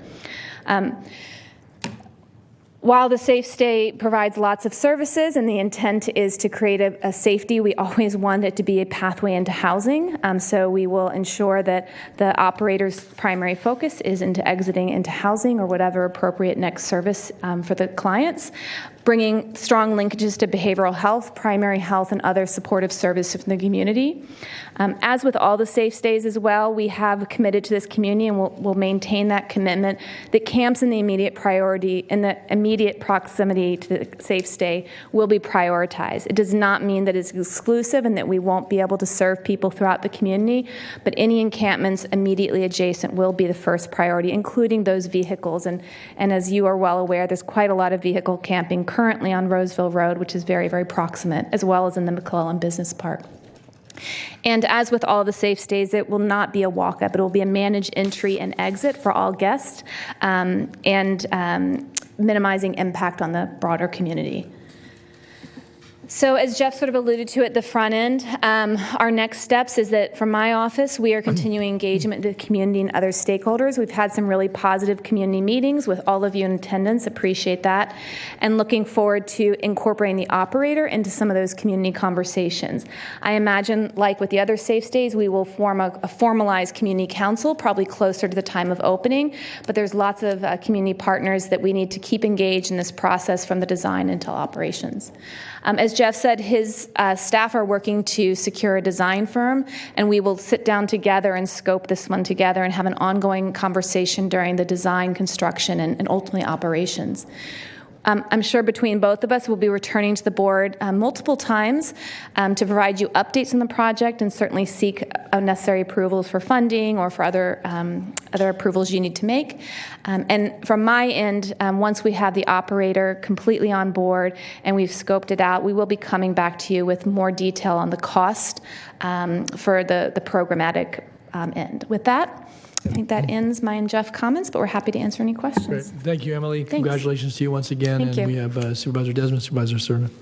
Yes, Emily, congratulations. Thank you so much for this and for all your work. I mean, you know how I feel about you and your staff, the work you're doing. It's wonderful, and I just am so thankful that you are willing to, take the time to work with me and my staff and listen to, our concerns and suggestions. And I know you incorporated a lot of those into the first model of the Safe Stay communities that this board approved and bringing those to this effort as well. So I just want to start out by thanking you for that.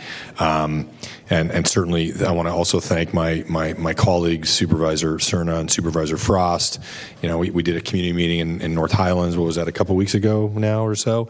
I think it was a very good meeting, and it was I think we heard very loud and clear from that community that they, it was, to me, what a big takeaway for me is that they all acknowledge that, look, we know you're trying, we know you need to do something. And we understand that. We think this is a good idea, but they're understandably concerned, right, about the impact in the community and what appears to be a disproportionate amount of services being placed in those communities. And so I think in terms of the slide before this one where you talked about, a few of the elements, I'd like to just have you maybe expand a little bit on and I don't know if this would be part of the good neighbor commitment, but something you and I have discussed, Emily, is I guess either a contract that guests would have to sign in terms of kind of their own behavior. Can you talk a little bit about that, both in terms of what will be expected of folks inside and outside the facility? Yeah, no, I appreciate that. Yeah, certainly all of our shelter operators, and CityNet is amongst them, do require certain behaviors and guests. You're living in a community, and you have to be a good neighbor, not just to the folks within the Safe Stay community, but outside. And so there are requirements of the guests. Typically, that is a documented agreement. And typically, folks are provided opportunities to correct behavior first. It's not an immediate kick out, but there are consequences if after a few times you've not not made the corrective changes that you need to, you're asked to leave. You're always invited back if you are able to maintain, your sense of community and ability to be a good neighbor. In addition, outside to the neighborhood, there will be a commitment more at the provider county level of how we're going to interact with the community. How if somebody does go outside and is behaving erratically or causing a disruption, that the provider will be the first contact and will be able to go out and intervene.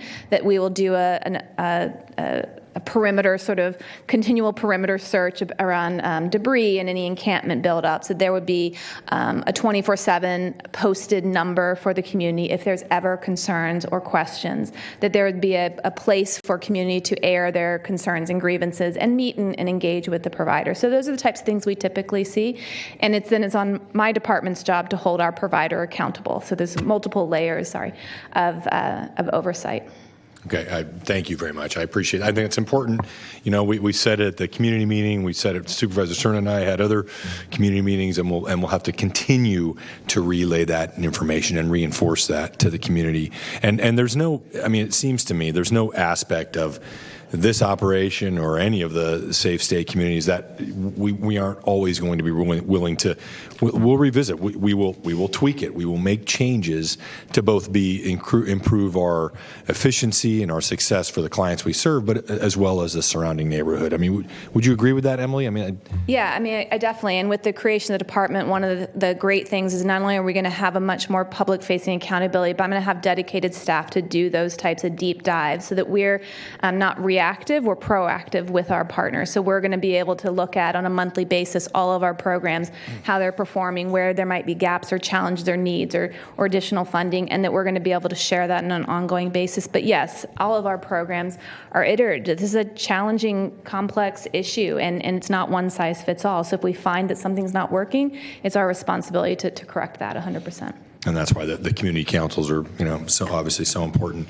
Well, I think, I think about this all the time, like all my colleagues do, including in the middle of the night. And I think that this model that we're creating is because of, your work and the work of your staff is you're creating programs, facilities, conditions that are most likely to attract folks in and take advantages of the services we're offering to be able to change their lives, while at the same time allowing us to focus on communities that are being, harmed by some of these encampments. And I'm obviously highly supportive of this. I think the numbers you talked about in here, I know, we'll start and show proof of concept that we can do this the right way. And I do agree. I think there will be opportunities potentially to expand the size of this location. But thank you again, and certainly I will be supporting this matter today, as you know.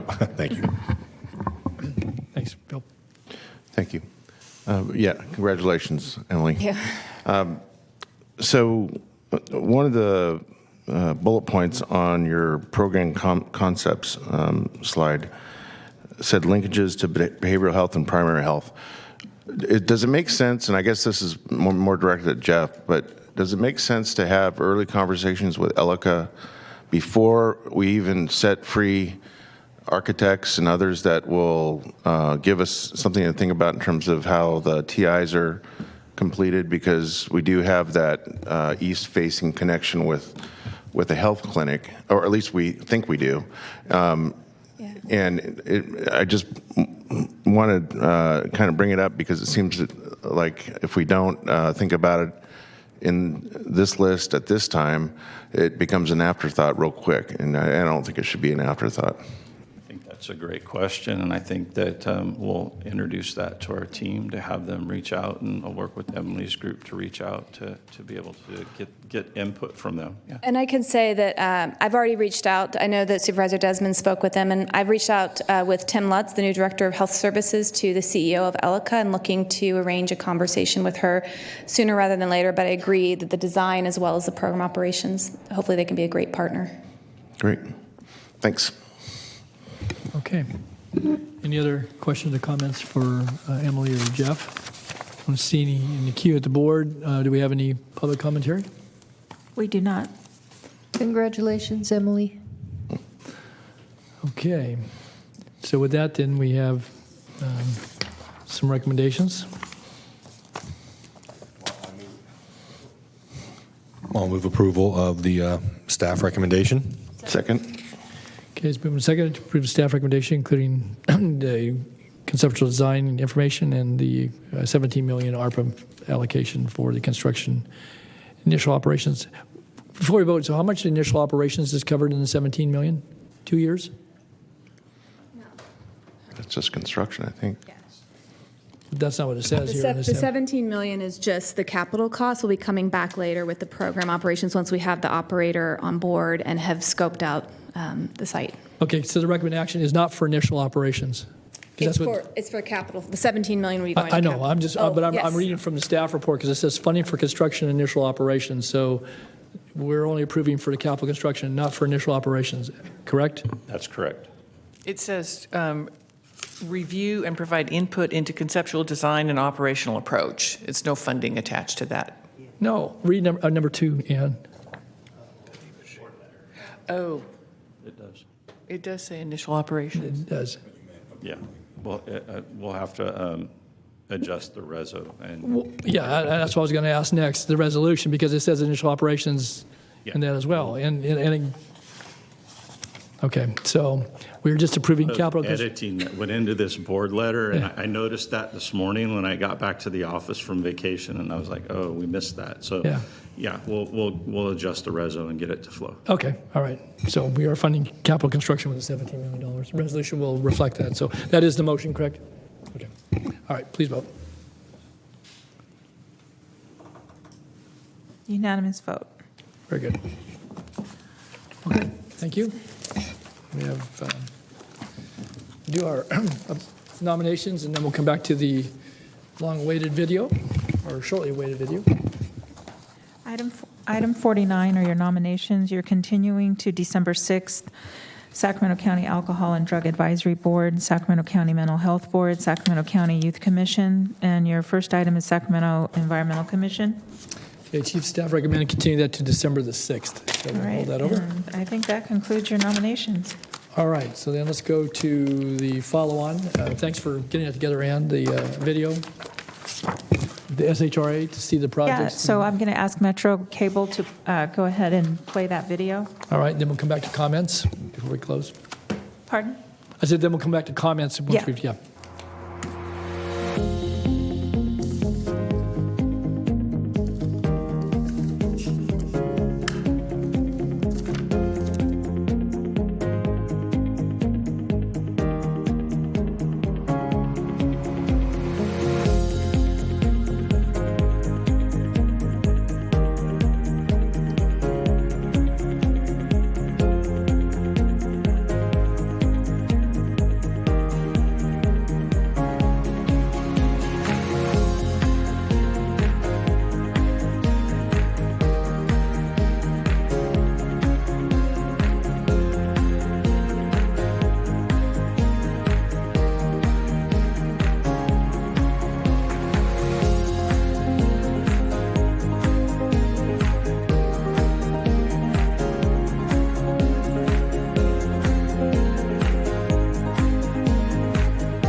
Okay, we're watching.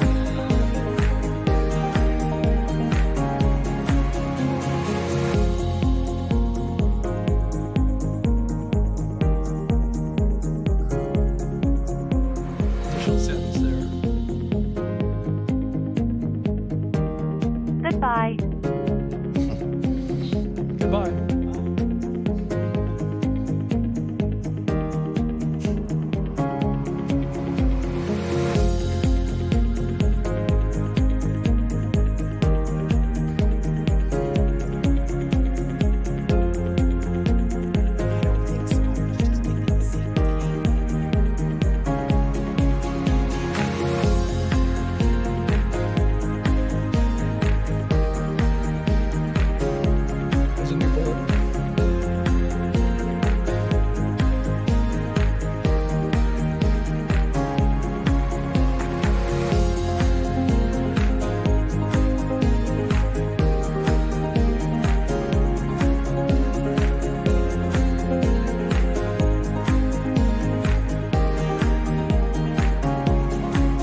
catchy music. We can make that the Board of Supervisors theme song.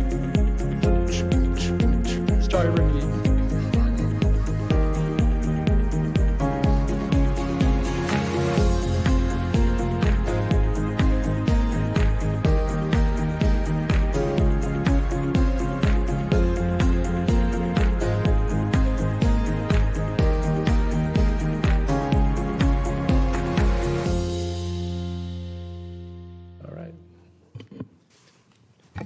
Very good. Thank you for that. So then we'll go back to our county executive comments. Ann. Just want to take a brief moment to mention item number 32, which was a resolution recognizing Sandy Damiano on the occasion of her retirement. She did not want to be here today, but that's Sandy. But I just want to publicly say, you know, she has provided dedicated service to the County of Sacramento for a long time, served in multiple positions, and most recently delayed her retirement in order to help us out by being the interim director for the Department of Health Services. And she is retiring, I think it's December 2nd or 3rd, I mean, very, very soon. But really just want to thank her for her many years of excellent service and for all the good work that she has done. And we have a nicely framed resolution with 5 aye votes on it for her, so we'll get it to her as we can. But yes, thanks to Sandy for her years of service to this county and this people. Okay, Ann, anything else? Okay. All right, board members. Okay. I just had one item, and I mentioned this in briefing yesterday, and I don't know if